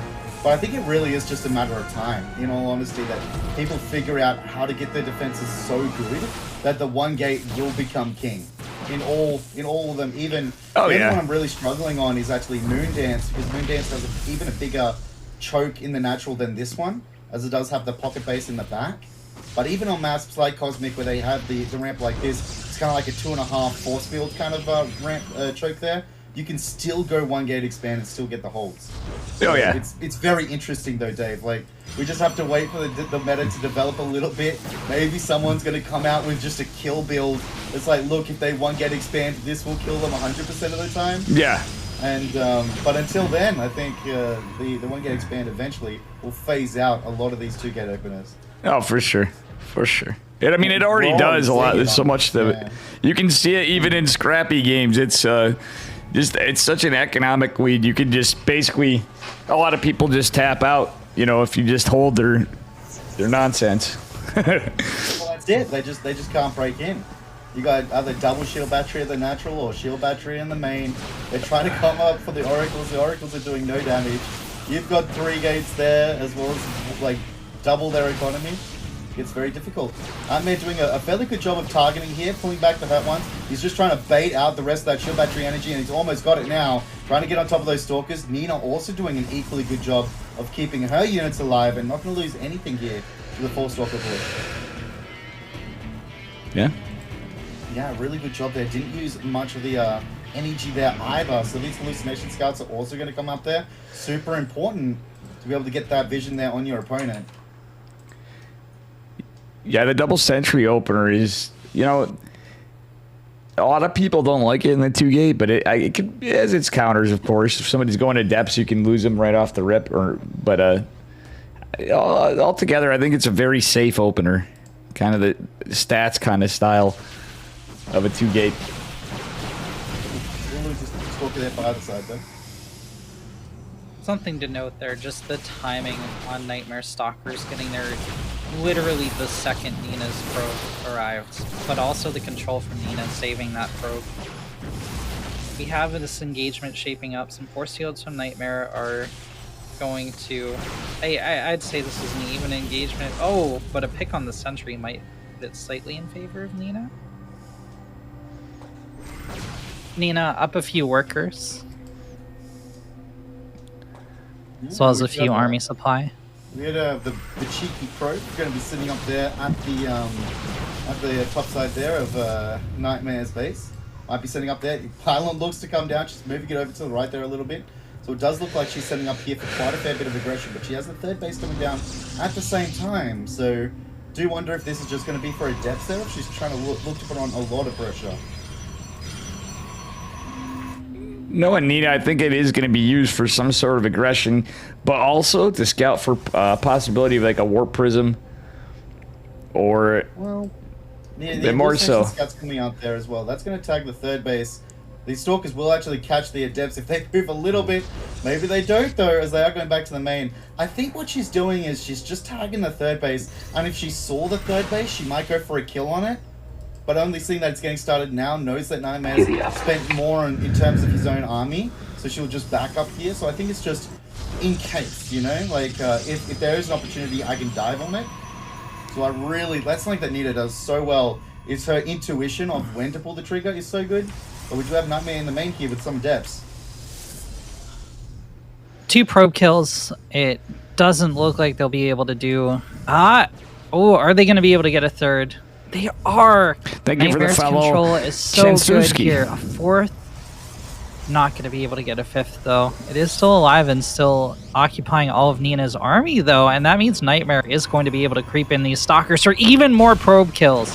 A brilliant play from Nightmare. Half dozen probes dead for very little cost to her purple Protoss. Ooh, he even gets the blink out of there. Very good stuff. The adepts are immediately caught, as Sepheron did say. The observer, infinitely valuable, and these stalkers. Oh, very unlucky for Nina. Yeah, just solid positioning coming out there from Nightmare. Good observers. Nina's going to try and start engaging here on towards that 3rd base as well. But shield battery's up. Sentry's there as well. Guardian shield does get popped. Does go for the blink forward here. Does Nightmare just trade really well. A bunch of those stalkers are going to go down. And he's going to be able to go for another blink here again. And he does. More stalkers, more sentries going to start falling.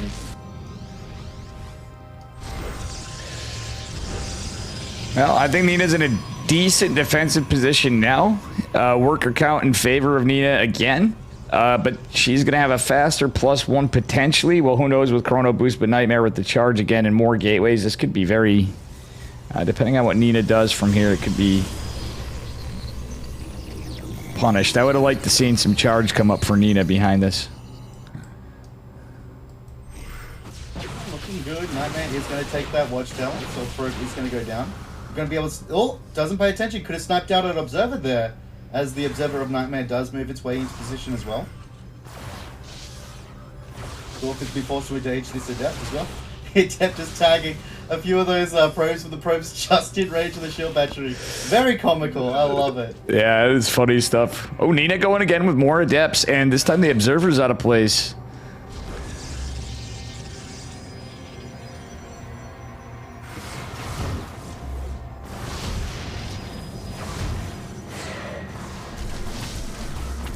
Catch does go down there. Only 3 probes are going to get taken out. The Adept's looking to fall there as well.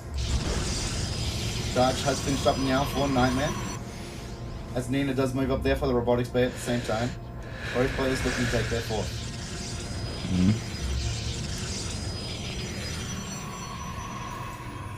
All right.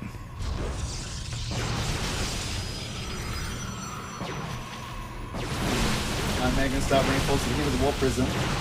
Good blink control though, coming out from Nina. Not going to lose too much there. Nightmare does have the better observer though.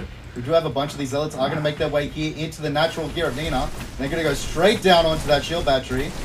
Going to force really start taxing that multitasking. The probes are going to get pulled, and a large amount of Stalkers do get held away here from the fight. Shield battery overcharge does get triggered. Does target that down though. Zealot's going to come in there from the left side, and they're getting some really good engages there. Softening up so many of those Stalkers. The Zealots are still alive here in the main. So many of the Stalkers for Nina did get pulled away, and the Zealots coming in again. Going to be able to get those good engages. Big problem is once all of Nina's army is able to be brought to bear, Nightmare is going to have to retreat. He just can't fight this. He does still have 3 Zealots running havoc in the main, will depower 2 gateways. Oh, no. The probes returned. But Nina with the clubs, Rando Adept does save some time on the probes as that goes down. Ooh, good blink though, probe. saves that last probe. Then another 3 probes went down to the Zealot aggression. Good play though, coming out for both players. Well, I mean, we got Despite all Archons that coming in, but Nina's though. got Disruptors, but it's only 1 Disruptor so far. Oh, is there another coming? That's a lot of Archons. Let's see how this Disruptor shot goes. Oh! Every Stalker dies. Is there enough for Nina to hold, though? Thinking the answer is maybe. Well, she's trying to go back there. No shield batteries actually left here at the natural, so she's still quite exposed. 3 Zealots do get pulled off there to the left. Try to take out a pylon. Re-warp in here for Nina. Nina is going to lose that third base positioning, though. Ooh, and she's looking to be in some dire position now. Oh, beautiful split from Nightmare. That was amazing. Really good control. Nina losing that base or not? I don't think she's out of this game. Look at the worker count. She's been teching behind this, relying on Adepts, but the Nightmare going in with a drop in the main is a big problem for Nina. She does have a photon cannon, but that's about it for defense. Ooh. And Nina's Observers does see the left side, but doesn't look like she engaged it in time. Disruptor is going to come forward, takes out a bunch of those Zealots there, gets a semi-decent shot on the Stalkers as well. Meanwhile, the Zealots are engaging in the main. Lots of damage getting done now. Nina did get the Warp Prism, though, but let's take a look. The army supply is looking pretty grim for Nina. She's going to need to... Well, she's going to need a lot to go in her favor, because you know what's funny is, other than Warpins, Nightmare's produced nothing. He's, well, yeah, I guess he chucked... Oh, GG. Yeah, those Zealots never got cleaned up there in the main. They did actually beat out the Adept count there, and they were just wreaking havoc. The third base was under fire again. Although she did get some really good disruptor shots, it just wasn't quite enough. Nightmare able to leverage that economic win. Oof. So, Nightmare moves on to the semifinals to face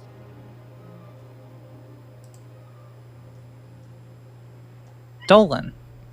Did Dolan make it to the semis? Oh, wow. Dolan beat Disc. He 2-0'd Disc. Really? That's a good win. 2-0. 2-0. Damn. That was a long series as well. And Trigger 2-0'd Braddock. Waiting in the finals, as you said. That is... Yeah, and Trigger has a real shot here taking out this ESL, so that'd be really, really good to see as well. Trigger also has like a long nap to refresh him. Oh yeah, just chilling, Probably watching those YouTube vids. Match absolutely. Like over. But Ren, I'm going to start heading out now because I do need to do my own stream today as well. So I'm going to let you and Dave take on the rest, and I'll dip. All right. You guys can catch Sepheron Yeah. over on his channel. Give him a follow. He's gonna. Are you doing ladder? You doing coaching? What you doing? Is he gone? I think he just left. Oh my god, he just dipped. Yeah. I Five mean, it star. makes, you know, sometimes it's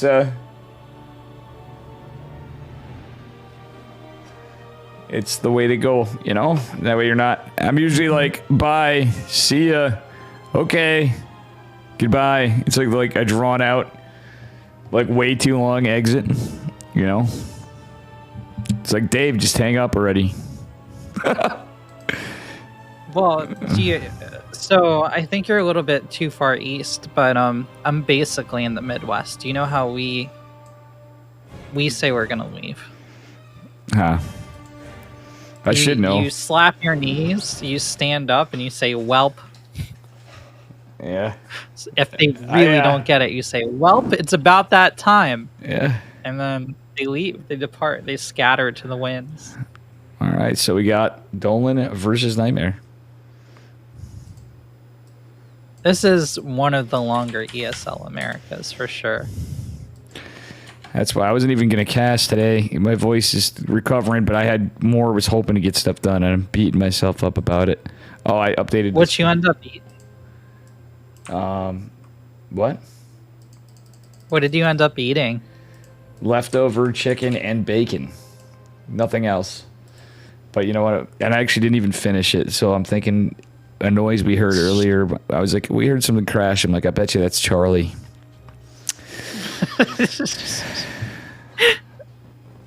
Charlie finished it.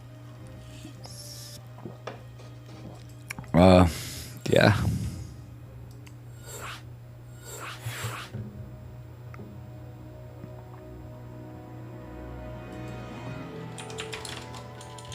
This is our first Terran of the night on my stream. Cast any Terrans tonight? Terrans? Yeah. I'm trying to remember who I covered, but we did actually cover Juggernaut Jason, and I believe Trifax versus Probius Corp. Thinking back on it, I actually remembered.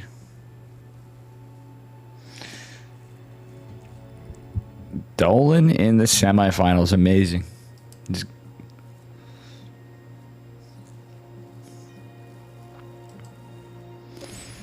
how about you? Who'd you cover tonight that you can recall? We covered mostly Nina. We covered Sepheron.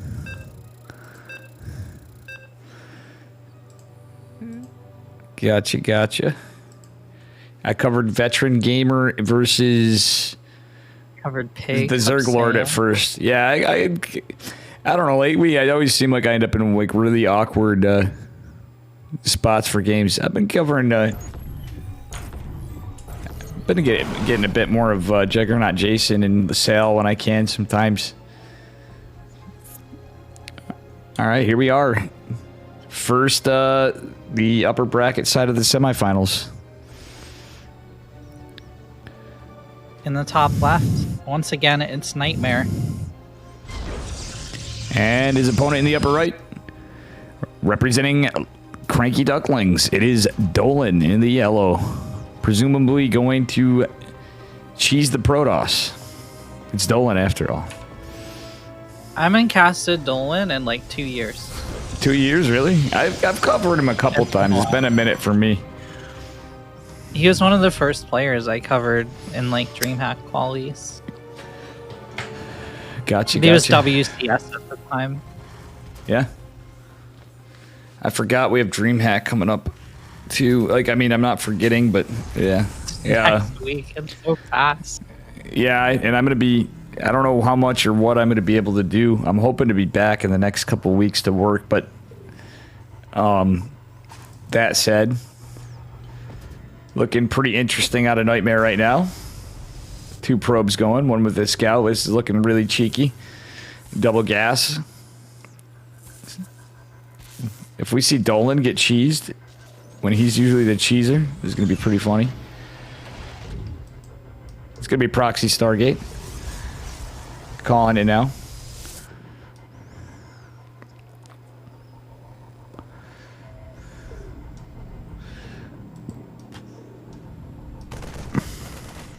Dolan taking the back base. Yeah, that's the thing about this map. I think you'd be crazy not to take the back bases at Terran on this map against the Protoss, especially because, well, you can set up for, you can be defensive in the front, and you can have a bunker set up for 4-gate blink. Yeah, Proxy Stargate. It's going to be an Oracle. He might actually get some damage. Wait, you said, "Oh my God, look at this! It gets better. It gets better, folks." What's better than a Proxy Stargate gold base? Renegade, you know what the answer is? What's that? A Proxy Stargate's gold base with a Zealot marching toward the front. A Zealot marching toward the front. And I don't think Dolan had any vision on the other side of the map, if I'm not... No, he has no scout. Gonna be Oracle for Nightmare.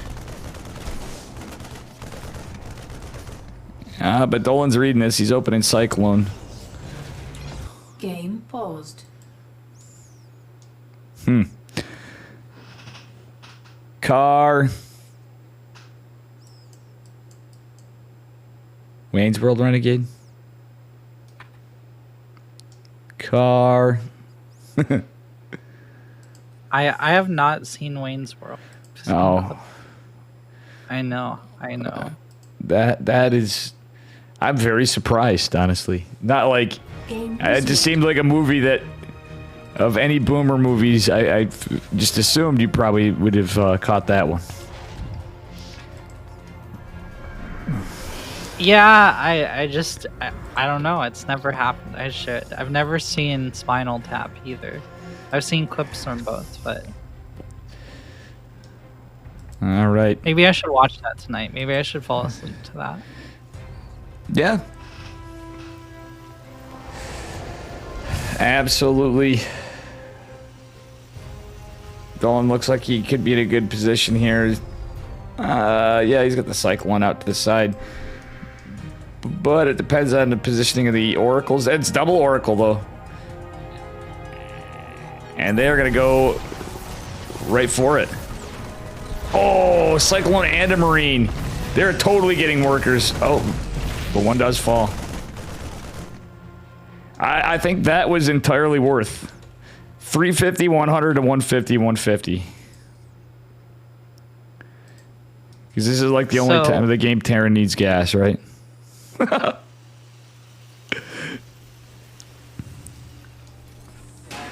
Nightmare's still zipping around with his Oracle, despite the threat of anti-air. Well, it's, you know, it's what you're supposed to be doing, being annoying, keeping some eyes on the map. This gold base is a scam, dude. Yep. If you take a look at the income graph, you can see just how, like, ridiculous that is. And then it's gonna spike in Nightmares, or excuse me, it's gonna dip a little bit every time Dolan drops a Mule, but it's pretty crazy. Cyclone and Zealot duke it out. Funnily enough, this Oracle, if it had enough energy, could out DPS the Cyclone. Oh, ooh. Damn. MVP Oracles combined.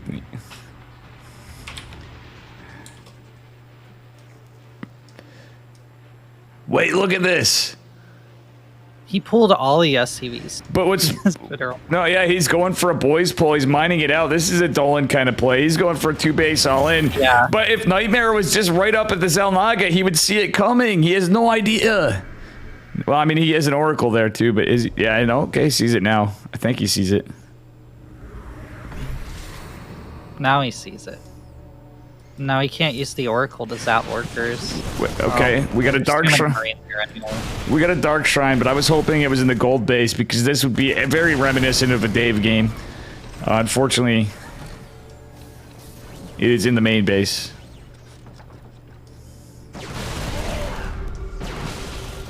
Because this is looking like base trade 30 territory, if not.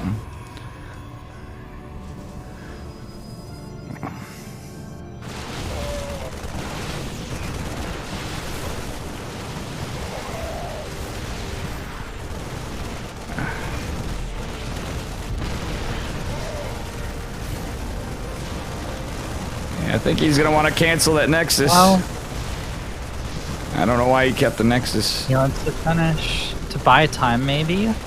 Yep. And a scan is That's not forced. for reinforcement. That's actually really smart. Dolan's gonna try to rally the Marines around the tank. Oh, Dolan did it. He delayed the Stalkers. Okay, they blink forward. They eat a couple shells. And none of them are actually gonna die, but... Nightmare still has this 6 o'clock gold base, so... Yeah, he's gonna lose some production, and if he loses the cyber core, that could be rough. Nightmare is still putting pressure on the natural though, and eventually we're gonna see scans running out, I would imagine. But Dolan obviously knows there's a dark shrine now and has scouted it.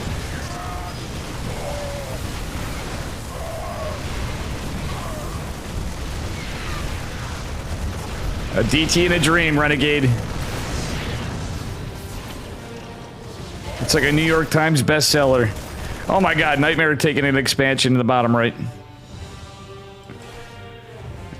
Oh my god, that DT! It's a New York... yeah, no, DT. It's a New York Times bestseller written by a guy that like also had 5 disruptors and a Colossus. Like, it's just... absolutely privileged product. Yeah, no, he had 12 stock. It wasn't just DT. So, who do you favor in this situation, Dave? I certainly favor Nightmare. I mean, Dolan is got a better chance of seeing Jesus than winning this game. But he's building a Raven, so in his case, he's got a Raven in a dream. But I just don't think he's got the numbers. And Raven coming or not, that DT forced the scan, which could have been a mule when he lost, because he lost it. It's 1 base to 3 bases, ish. Yeah. No, my dear lord.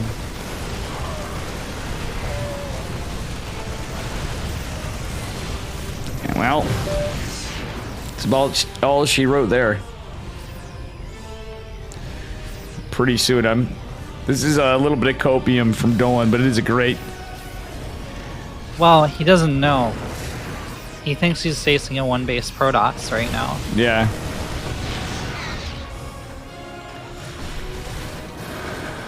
This is like... It's Plato's allegory of the 1 base. Like... until he leaves his cave, he doesn't know what the world is. Sorry, my Bases. phone fucked this up. Oh, he knows where it is. Look at, he's like, God damn you! You had the gold base. But like, there's nothing left for Dolan. Oh, he guessed, dude. He guessed. He knows. He found it. Or did he? Was he trying to wrap around the bottom of the map to get to the main, and he just like happened to? No, he deduced Dolan's the cheeser himself, so he deduced. Because he didn't scan it. Yeah. I'm disappointed in Nightmare's decision not to blink to the orbital command center and just take it. There is a Banshee defending it, but that's not going to do shit. And This base is like the guy leaning against the wall at the party. But like Nightmare, build 1 Void Ray. Ooh, Archons and DT is gonna be in the fight here, and actually I'd like to see another Archon be morphed and a recall. But charge lots, oh god. This game is not unwinnable from Dolan, but I think Nightmare's too good to make the mistakes it would require for Dolan to win this game. I would at least like to see some sort of proxy tech just in case, because yeah, he knows the state of the game, and he's just gonna win this. Well, it's just no medevacs, them Marines, the auto turret done, GG.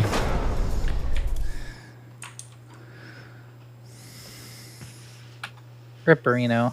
Sorry for the stream restart, guys. I hit a wrong button and things went haywire, so I had to restart the stream. Oops.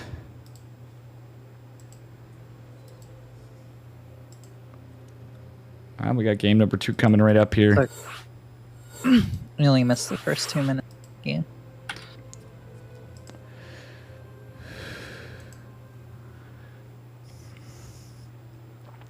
All right.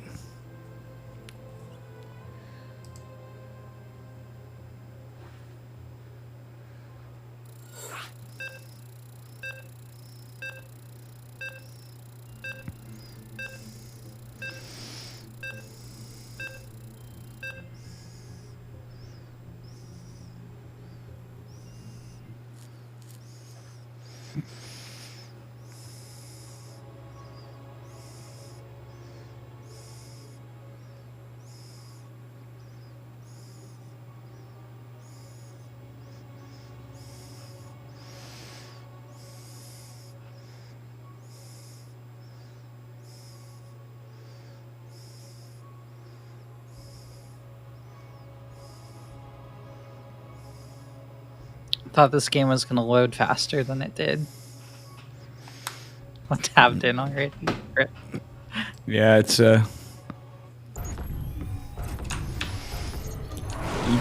something. In the top left of Cosmic Sapphire, here in game 2, it's Nightmare. And his opponent in the bottom right from Cranky Ducklings in the yellow, it is our Terran player, Dolan.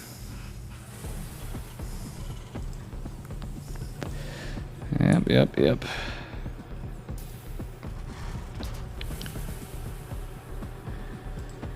And Nightmare going for something cheeky again.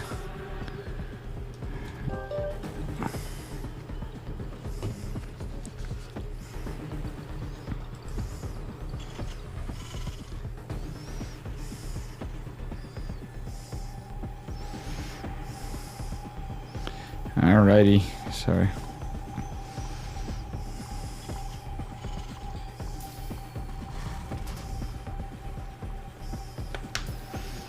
And yeah, there it is, the proxy. Sorry, I've had getting a few texts from Mr. Evan, my brother, that it's too smoky in here. I realized I turned off the AC, and you know, consequently, a little smokier in here. I forgot to open some windows, or a little bit. I can't have them fully open because Charlie just shreds through screens to jump out the window. Fun fact, Charlie actually part saber-tooth tiger. Or something.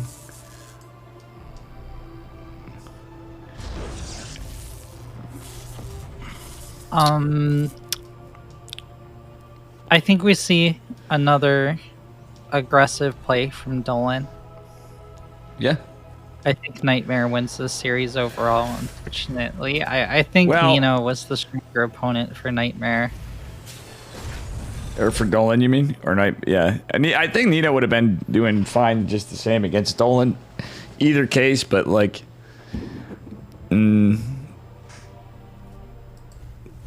that said... We got our map packs going. Here comes the Stalker. Bunker on the high ground for Dolan. Yeah, Dolan's expecting to be cheesed. And that's the thing about Nightmare. He can be a little cheeky, but that said, against these 1-1-1s kind of safe TVT kind of openers, you have a lot more flex as a Terran if you can. It's kind of like a blind build order counter to a Protoss cheese a little bit, it feels like. But the Marines aren't going to be out for a while, that said. And the Probe, the Stalker, and the Zealot walk into a bar and make this a little harder to hold now that the second Stalker comes in. Reaper even returns. Nearest 3 Stalkers and this supply depot will break. Nightmare should only lose Zealot? Yeah. Yeah, he holds.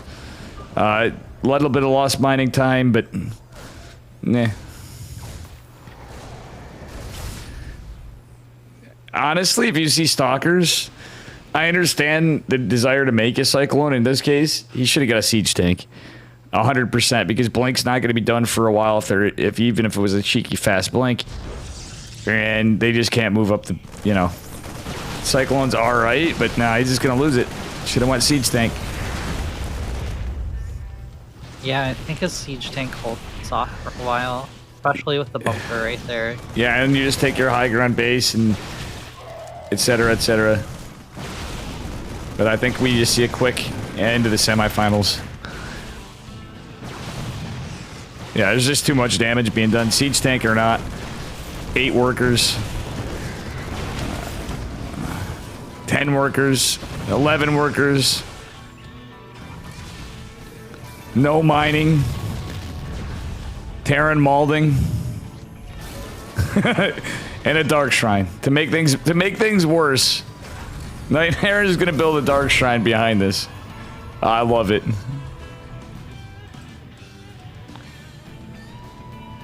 But there's no warp gate yet.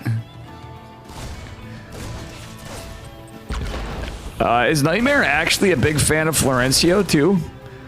Warp gate finishing at a casual almost 5 minutes with gateway units. Interesting. I mean, I think he wanted those stalkers out super early, right? So that's where all his gas went. Yeah. Oh yeah, of course. That's, I mean, but that's what I'm getting at, or alluding to rather. Yeah. 4 stalkers. He should have just pushed right into the main. I think that would have been the better move. It sounds stupid, but those 4 stalkers could have killing any amount of workers would have just like really crippled a lot of what. Oh my God, Nightmare taking another gold base. I love gold.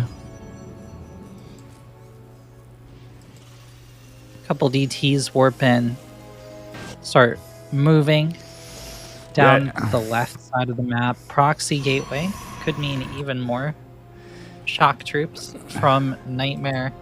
Dolan is going for his concentrated 1-base push, but does not. He sees the GTs and GGs.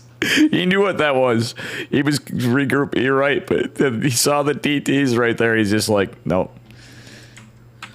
And that means our grand finals are going to be Nightmare versus Trigger. Let's go.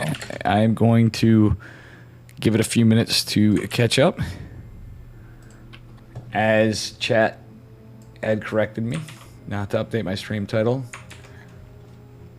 until it catches up, because does it update the title if you're already watching the stream? I've never been sure. If you have a 2-minute delay, it will update it instantly. So I've made that mistake all the time, but the other day they were like, Dave, please don't do that. You just spoil the results. Yeah, so unfortunately.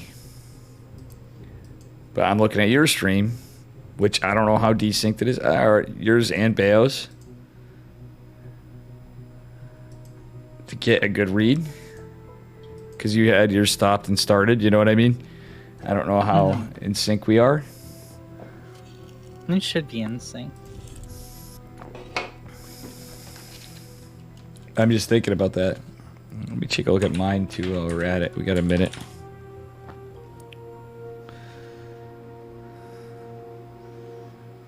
And production issues are still like I've been working on production since I was 6 years old, Dave.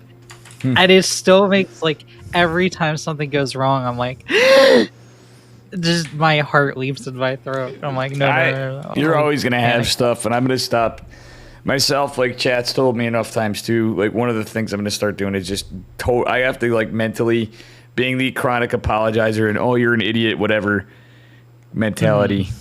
I'm like a schlub today. I still haven't found my glasses. Like I have so many things I neglected from this, and I have to cast OSC tomorrow for like a lot of games. Apparently. Oh, you got an OSC gig? I used to love casting OSC. OSC is good. I was doing Rising Star before. I did get one. The one big one I got was I actually was going to have a King of the Hill to myself, but it was the day after my birthday, and I was not in the shape to do it. When it had like a huge ass stream before, basically like I slept through it embarrassingly, so no one casted it. I didn't realize how big of a deal it was. Then I did catch one because Steadfast had to go for a while, so I got a few hours of it, and so Steadfast rated in. Somehow I kept all the people, and we went back to Steadfast. That was my only accomplishment. I'm like, wow, I kept all the people myself. This one I said I would pay into the prize pool to cover. It's the Masters Cup.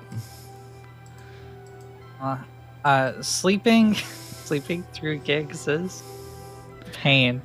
I slept through a gig. I'm not gonna say who it was, but I slept through a gig at 3 o'clock in the morning once. Well, and I lost like a major contract, and I still feel bad about it. Not even because I lost the contract, just because like the thing didn't get casted. Oh yeah, I mean, to be honest, now I'm at a point where I can sleep through any of these, and from my priority list, I'd rather just not sleep through work. So I'm gonna try to. Today I failed myself by casting this because I was like, nope, we're gonna focus on life stuff.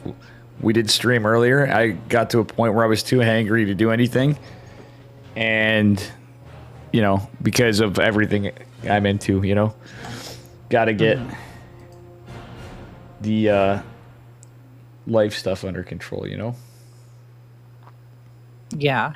I don't want to lose my job. I'm like, basically, I do anything wrong, I'm at the door when I am back. So I'm trying to be mentally cognizant there to get back in shape for it. All right, here we go. Finals.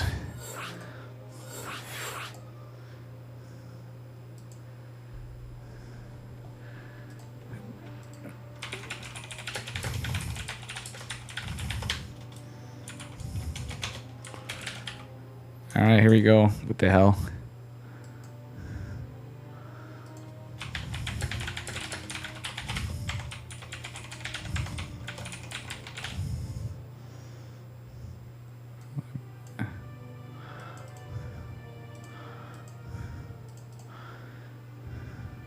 And I started a prediction. Oh, wait, shit. What's up? I was in the first lobby and it was wrong. Okay. Good.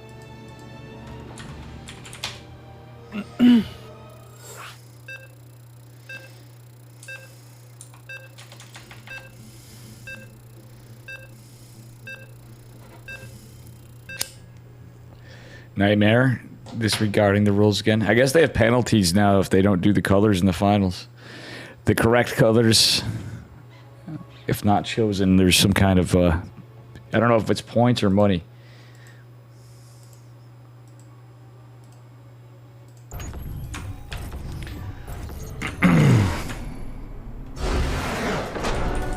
Wrong map or something. Nothing. Yeah. Oh, the colors. Happened. The colors. What? I think it was because of the colors. You just probably saw it and couldn't. I don't know. Maybe.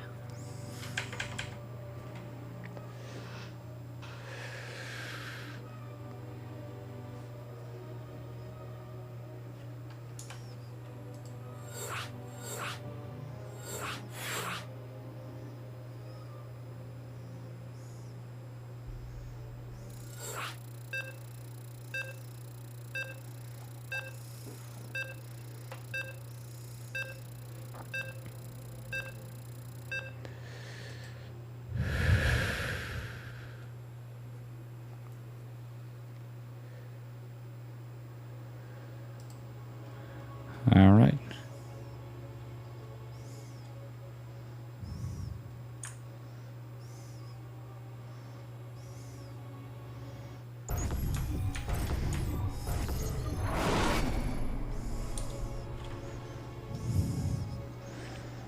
And here we are in the finals, spawning in the upper left-hand corner of Cosmic Sapphire in the blue. Give it up for Nightmare. And in the bottom right, as our red Protoss player, it's Trigger. Alrighty. You know, I gotta say, from what little of TSL I watched, and I'm gonna catch up on some. Steadfast and Zombie Grub were killing it. I was enjoying their casting. Yeah, that was they were the grand finals cast. Oh, yeah. That's cool. Yeah, I was proud of my boy Dave to be in the grand finals of TSL. I love watching Zombie Grub cast. Yeah, it was a good duo. I thought through it. All right, it's gonna be 2-gate versus 2-gate. I'm starting to feel like, yeah, you got this narrow choke here that makes it rough for the 1-gate expand. I'm definitely seeing it on this map because I've seen this more and more anytime Cosmic Sapphire is here, and I think I know why. I vetoed this in the Protoss side now. But it's a pretty big map too for, I want to say it was Terran. I was the other reason for on my Protoss, I'm saying. I don't hate this map for Zerg so much. What are your thoughts of this map, Renegade? I mean, as a viewer, it's a fun map to watch. I think it's really hard to attack your opponent's third on this map, which makes things difficult in any matchup to end it at that stage of the game. So you see a lot of 2-base all-ins or a lot of very long games. Not so much cheese and not so much, trying to shut down your opponent's third. We are going to see a proxy Stargate here from Nightmare, almost certainly just in full. There's the double adept play. Trigger going into Twilight Council. I believe this is unscouted. Yeah, it's a fast Twilight, and proxy Stargate is... I have some hopium for Trigger here on this. He's going to have everything timed out just right. He should. Beautiful. Yeah, he gets the pylon. The only downside of that pylon to defend against the Adepts is that's money for the shield battery for the Oracle, if he's anticipating it. And he's not going to... No, he's not going to have it.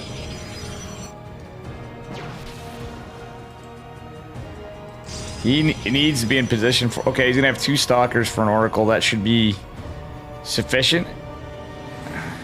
The Adept might pull it out of the way. Ooh, I like this from Trigger. He's going for... he's going for a 4-gate. 4-gate blink on 1 base, baby.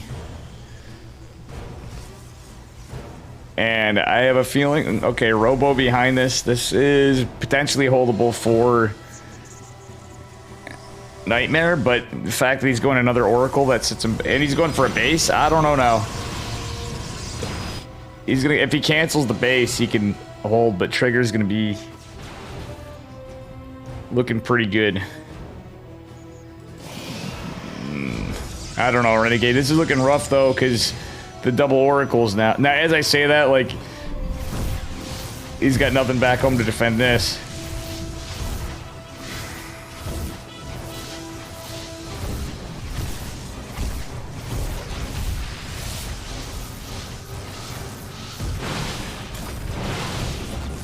That's a heck of a lot of probe kills, Dave, but Trigger has substantial attack in the main of Nightmare.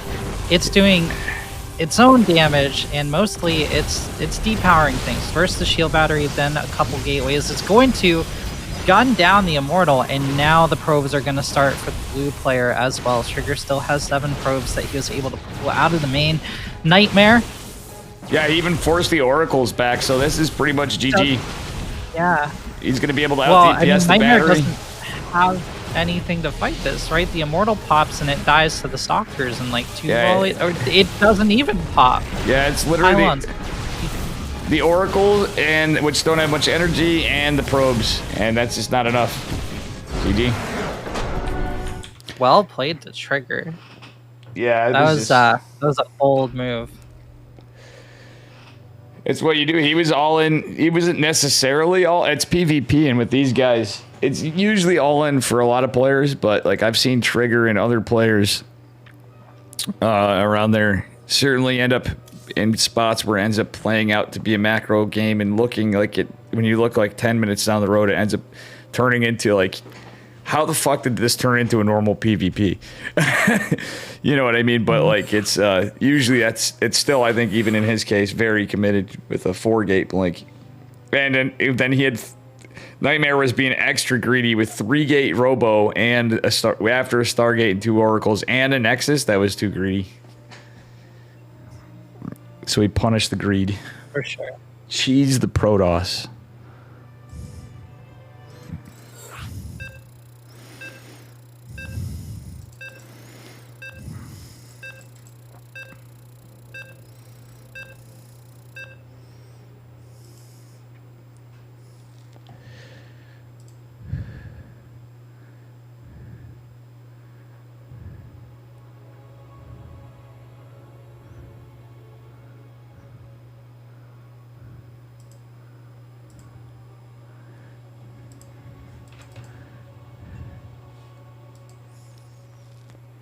I just redeemed Cheese the Protoss in chat. On my chat. How are you gonna cheese these Protoss, Dave? My God. Well, they're gonna cheese the Protoss for me. That's possible.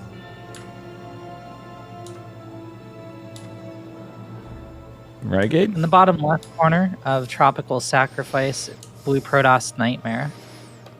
And his opponent in the upper right.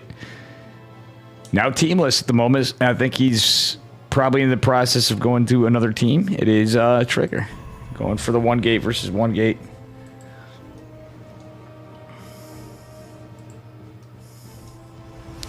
I love how Trigger was checking just in case. He's like,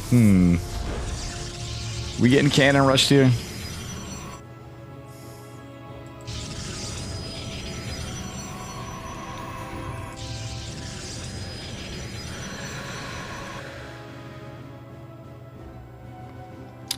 You know, something to note, Renegade, and casting these and how much PvP I have suffered through. I mean, enjoyed. What I like to see. You're the Protoss player here. No, I was Zerg. I mean, honestly, well, you say that, but it's hilarious. A lot of people would be like, "Oh, for years," but I've seen more and more people that are not Protoss even finally starting to go. It's. And how it's became, it is actually probably one of the coolest matchups. Like, Yeti even's like, yeah, it's the... He's like, Protoss versus Protoss has definitely came a long way. It's certainly pretty fun. I think I need to hit Diamond 1 with my Protoss. To understand the matchup. I think if you did more than Proxy 4, if you flower build Renegade... I know how to play macro toss at Diamond 2 level, okay? I did it. I went on a separate account and I got there. Well, that's, you know, then... Mostly Stargate builds. But yeah, we got a Stalker follow-up from Trigger. Yeah, it's going to be a Stargate versus not... What I was going to say is the one guess. Okay, this is not going to be a 1-base expand. It's going to be Cheese the Protoss. 4-gate from Trigger? He is, I redeemed it. Trigger goes through his back and forth of how annoyed with Dave he is, but so I know he's not like, you know, multitasking here. He does pop in to stay high sometime, but I think he channeled that Cheese the Protoss. He's like, oh yeah. In honor of Boom.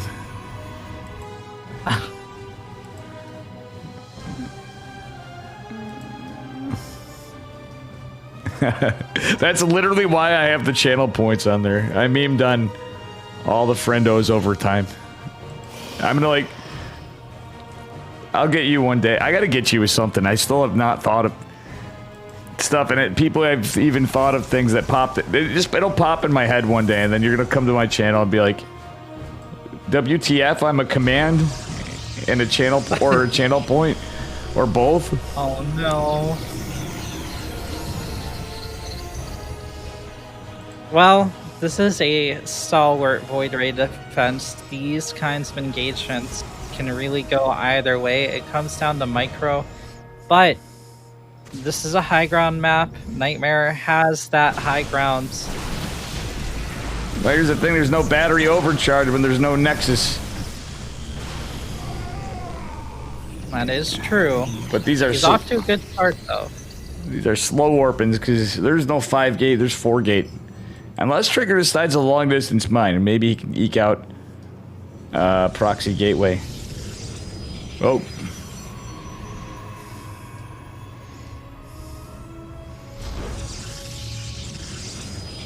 Ooh. Yeah, Trigger's 100% all in now. Now there's a pylon and blocking his natural. Well, I mean, he could... I don't know. It's Primate versus Primate Renegade, so anything's possible. That's what I call it now.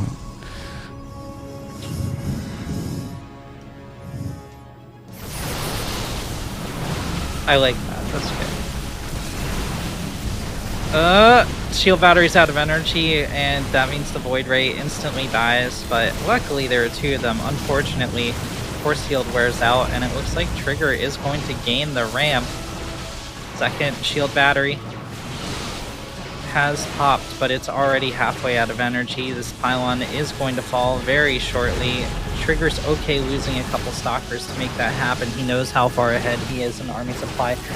Next Void Ray is still only halfway complete, and a couple more stalkers are going to die before it hits the field. There's not going to be anything left to support the Void Ray once it finishes. The Nexus finally done, but there's nothing for the shield battery to heal.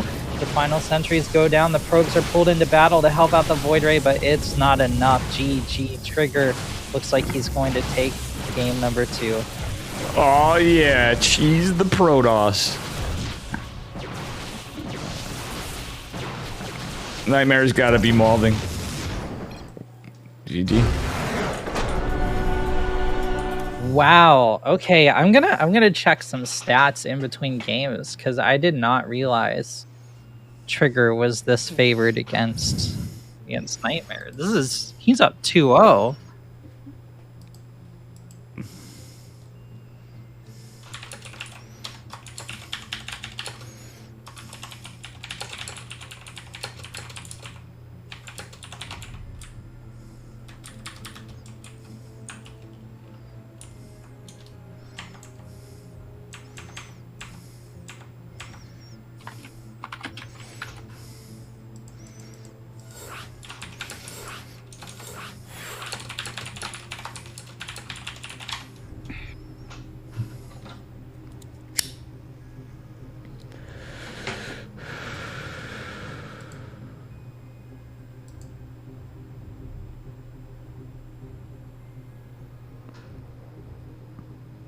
So Trigger, Nightmare.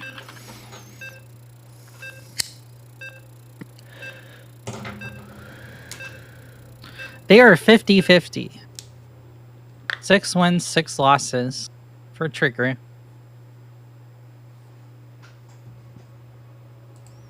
$21 maps to 20 in favor of Trigger. So going up 2-0 so far means he's in really good shape. Yeah. The last time he went 2-0 against Nightmare was Psystorm Cup way back in January of this year. So, wow, it's been a bit. Yeah. Well, somebody that has to come up 3 to win the upper right-hand corner in the blue. Give it up for Nightmare. And the bottom left, our red Protoss is taken. Very, very, very skilled blue Protoss to match point. Give it up for Trigger. And, yeah. Stalwart Canadian. A stalwart Canadian, maybe, you know, being that he's in Ohio right now, maybe he did a little side trip to Princeton University from how he's been playing tonight. He's in Ohio? Did he move? He's with Nina. Oh, cool. Yeah, he's been there for a bit now. They actually had the computers set up right next to each other, and then I'm like, I noticed Nina moved to her bedroom, and like Trigger was in chat. I was on Nina's, and we raided into Nina, and he's like, Nina got annoyed with me and told me to move. He was trolling her. Nina's like, oh, shut up. I did not. It's funny. I'm like, well, I can see that happening with anybody, you know, in guest or roommate situation in extended periods of time. But it was pretty hilarious, the clutch timing from Trigger on the comment, you know. I love this. This is what I was going to talk about. All right. So taking the one gas and then going Nexus before core, that is my favorite way to do this because it's so ballsy, but you're just so ahead. I don't know how much Sepheron would agree with me on it, but this is like my favorite.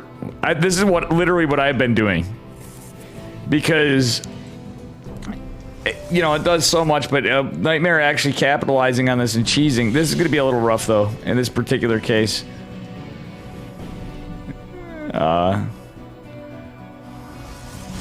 Yeah, because what this is doing now, that pylon, he's going to cancel it for the Adept. So now Nightmare has the control for the wall. But I think Trigger is realized what's going on. Yep, Reno. Trigger trying to get up. Second line of defense throws down full shield batteries. Nightmare still has a pylon.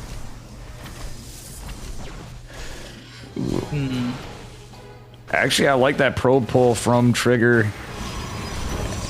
But he didn't cancel the battery. Oh wait, that actually was Nightmare's? Was it Night? No, he didn't cancel his own battery.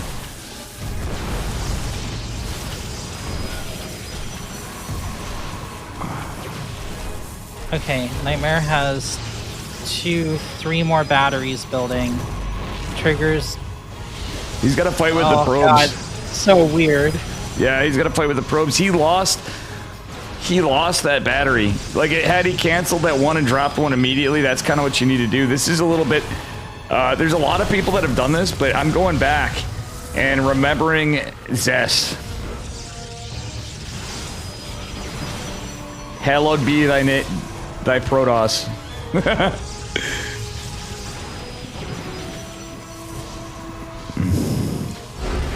GG. GG. Nightmare's like, nah, kid. I got that cheese too. Trying to play outgreed me. Well, statistically, these two should go to game 5, so Mm-hmm. I'm not too surprised he was able to take him out game number 3. There's always that pressure when you have to win 3 in a row. Yeah. That affect even the best pros. But that was like a really... He went from playing extremely cheesy to literally about as greedy as you can next to if he went Nexus first. Like, literally. That was...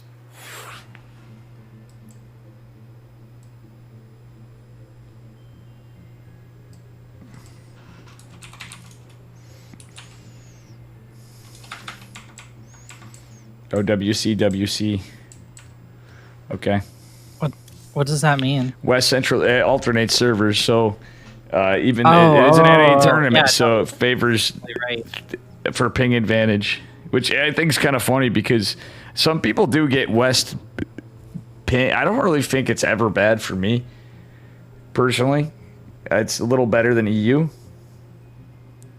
but I think it's significantly better than EU. It's a good 40 ping. It's got to be awful for Nightmare, though. I think. Yeah, I know. The point. Like literally, from what I heard from players, like my friends from Asia, though some of you may be watching that play in my tournaments. I don't know. You guys never complain. You know, you might lose and have a day, but for very little complaints for how much they suffer through, and that's why sometimes you won't get guys coming in. Like, I won't see Gumiho, even if the time's good occasionally, or Bian lately as much too. I think Bian's just been busy with TSL though and stuff, so.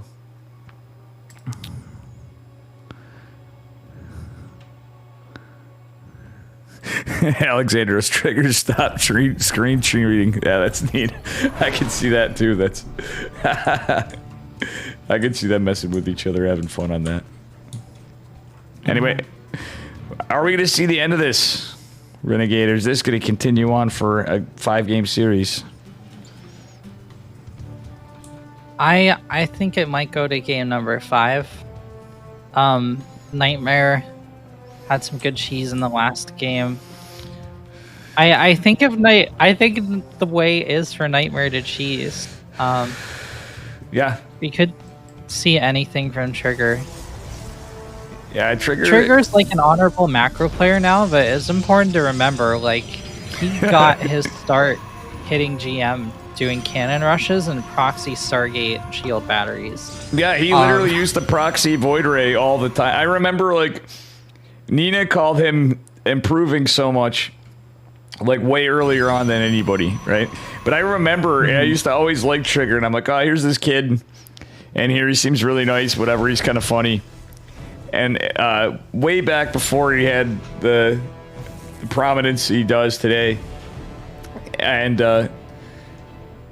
I liked him because he always proxy Void Ray, and that was right during the Princeton University years, you know? Yeah. I think Nightmare's going to punish this again, potentially. Yeah, he's going to use... Let's see, Zealot rallied again. See if Trigger's going to be on top of this. Oh, this is actually... One thing that can go good for you in this case, depending on the cheese, is the gas deal. It actually can work in your favor. Because, well, in this case, Nightmare, I think, is going to play a little more standard. He's going for a Stargate, or at least, yeah, it's looking like that. So he wants to get the Stargate up on the less gas, and he's hoping to get an expand with it.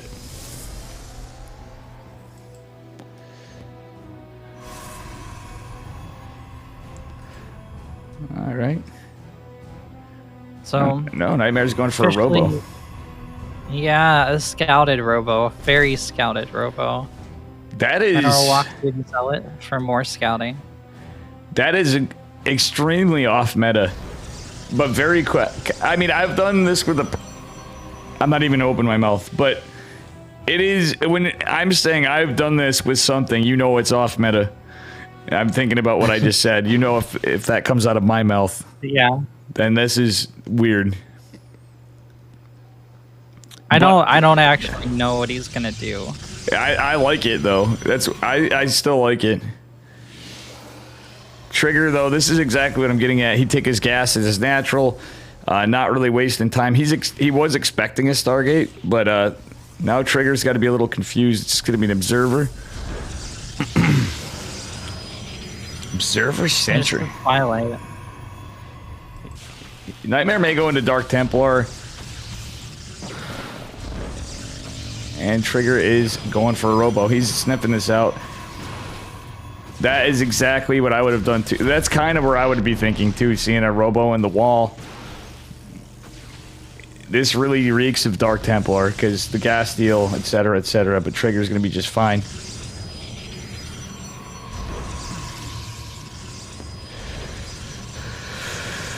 Three-gate Robo from Trigger. Nope, it's going to be Blink. Okay, so he's just going into Blink. Nothing too cheeky. But that's a really smart, safe play from Triggered, honestly, when you scout that. To get the Robo as well.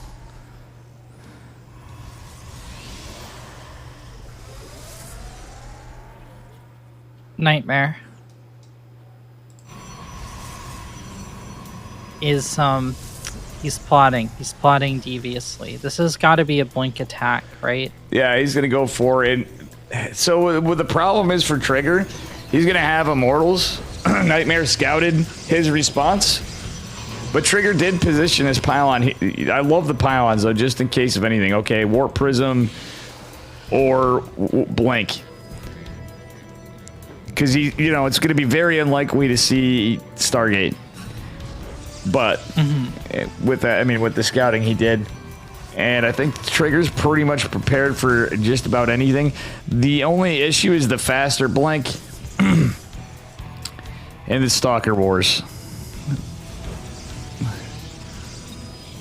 Oh, Trigger's going to be the aggressor. But, I think Nightmare holds this. Yeah, he's Just got the automatic. Immortals. So I'm not sure how long And he he's scouts gonna this. be-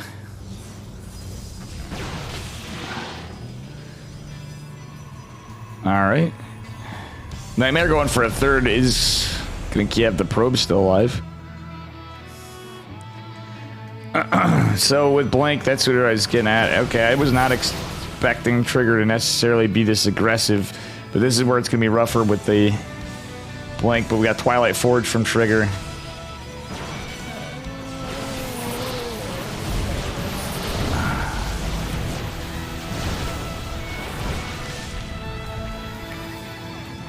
Okay, battery overcharge is called. Trigger being patient.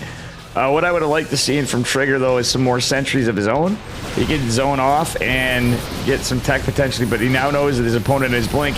And this is going to be a rough fight, but he is targeting that Big Daddy Immortal. The others are zoned out, but he lost the Warp Prism, so Trigger's going to have to back the hell off and accept what trades he got.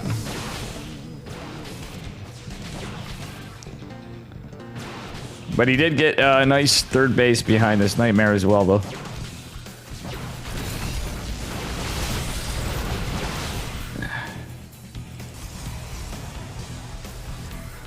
Okay, I like this from Trigger Renegade. He is behind on Blink, but consequently getting that Forge, he's going into +1 charge lots. This could be a... He could be going for a +2 timing attack, but I think he's going to just go... He may just hit with a +1. We'll see in a moment when he gets this situated and how many gates he drops.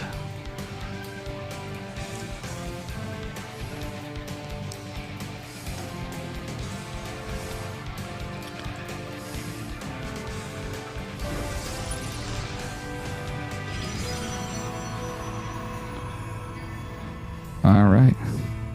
This is a pretty robust defense from Trigger. I don't think he... Oh no, Nightmare slides right past. He's in the main. Is he going to be able to do anything, though? The shield battery is holding pretty well. Yeah, and the recall is pretty clutch as well.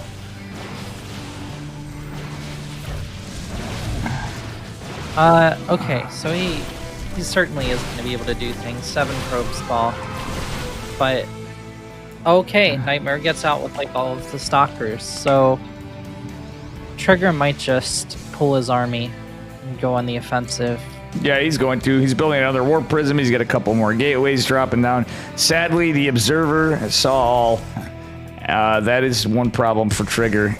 I think that's been a Nightmare's favor. Nightmare going into a Templar Archives, trying to get Archons out with this, but with the charge lots in the Immortal count for Nightmare, this could be pretty good. Nice force fields, but actually Trigger should just go in. He should have just went right into the natural while the army was all forced off. That's the play. He's gonna a little late, but truthfully, that's usually well, the a little Immortal late. cut off from Stalker Force at the start of this fight. Trigger already had double the number of Stalkers of Nightmare. Nightmare having the extra Immortal, now 2 extra Immortals over Trigger. Trigger has the blue army split up, or does Nightmare have Trigger surrounded? I mean, the victor is going to write the history here. The Prism Micro on the left side really doing a lot of work for Nightmare. Trigger sends in the Zealots without support at first, but comes in from behind and is going to be able to clean up. Oh no, he's still not able to get to the... He killed the robotics facility. He's killing the cyber core. He's secured his third.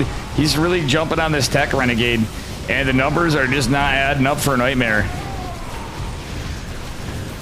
Okay. 2 Immortals are in the Prism. That's it. Everything else is dead for Nightmare. Trigger coming into the third, killing off probe after probe. The final Zealot dies. There's just a fresh Warpin left. And 1 injured Immortal on the high grounds. All that came out of the fresh Warpin for Nightmare were 2 sentries. There's no way he can hold this. Trigger has clinched the series and the win in tonight's ESL Open. Yeah, this is entirely Ogre. Trigger takes it. So, GG. GG. Congratulations to all our winners tonight. Trigger in first place, Nightmare in second, Dolan and Braddock. Or excuse, oh my god, I'm looking at the wrong freaking part of the bracket. No. Nina.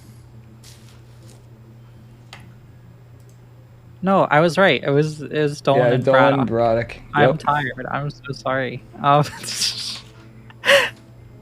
Dave, what was your favorite match of the evening? I think Nina Nightmare game number 1 was probably my favorite match of the. There were some cool ones we had otherwise, but Nina Nightmare game number 1 for sure. This was a pretty cool, not over drawn out series too. So Yeah.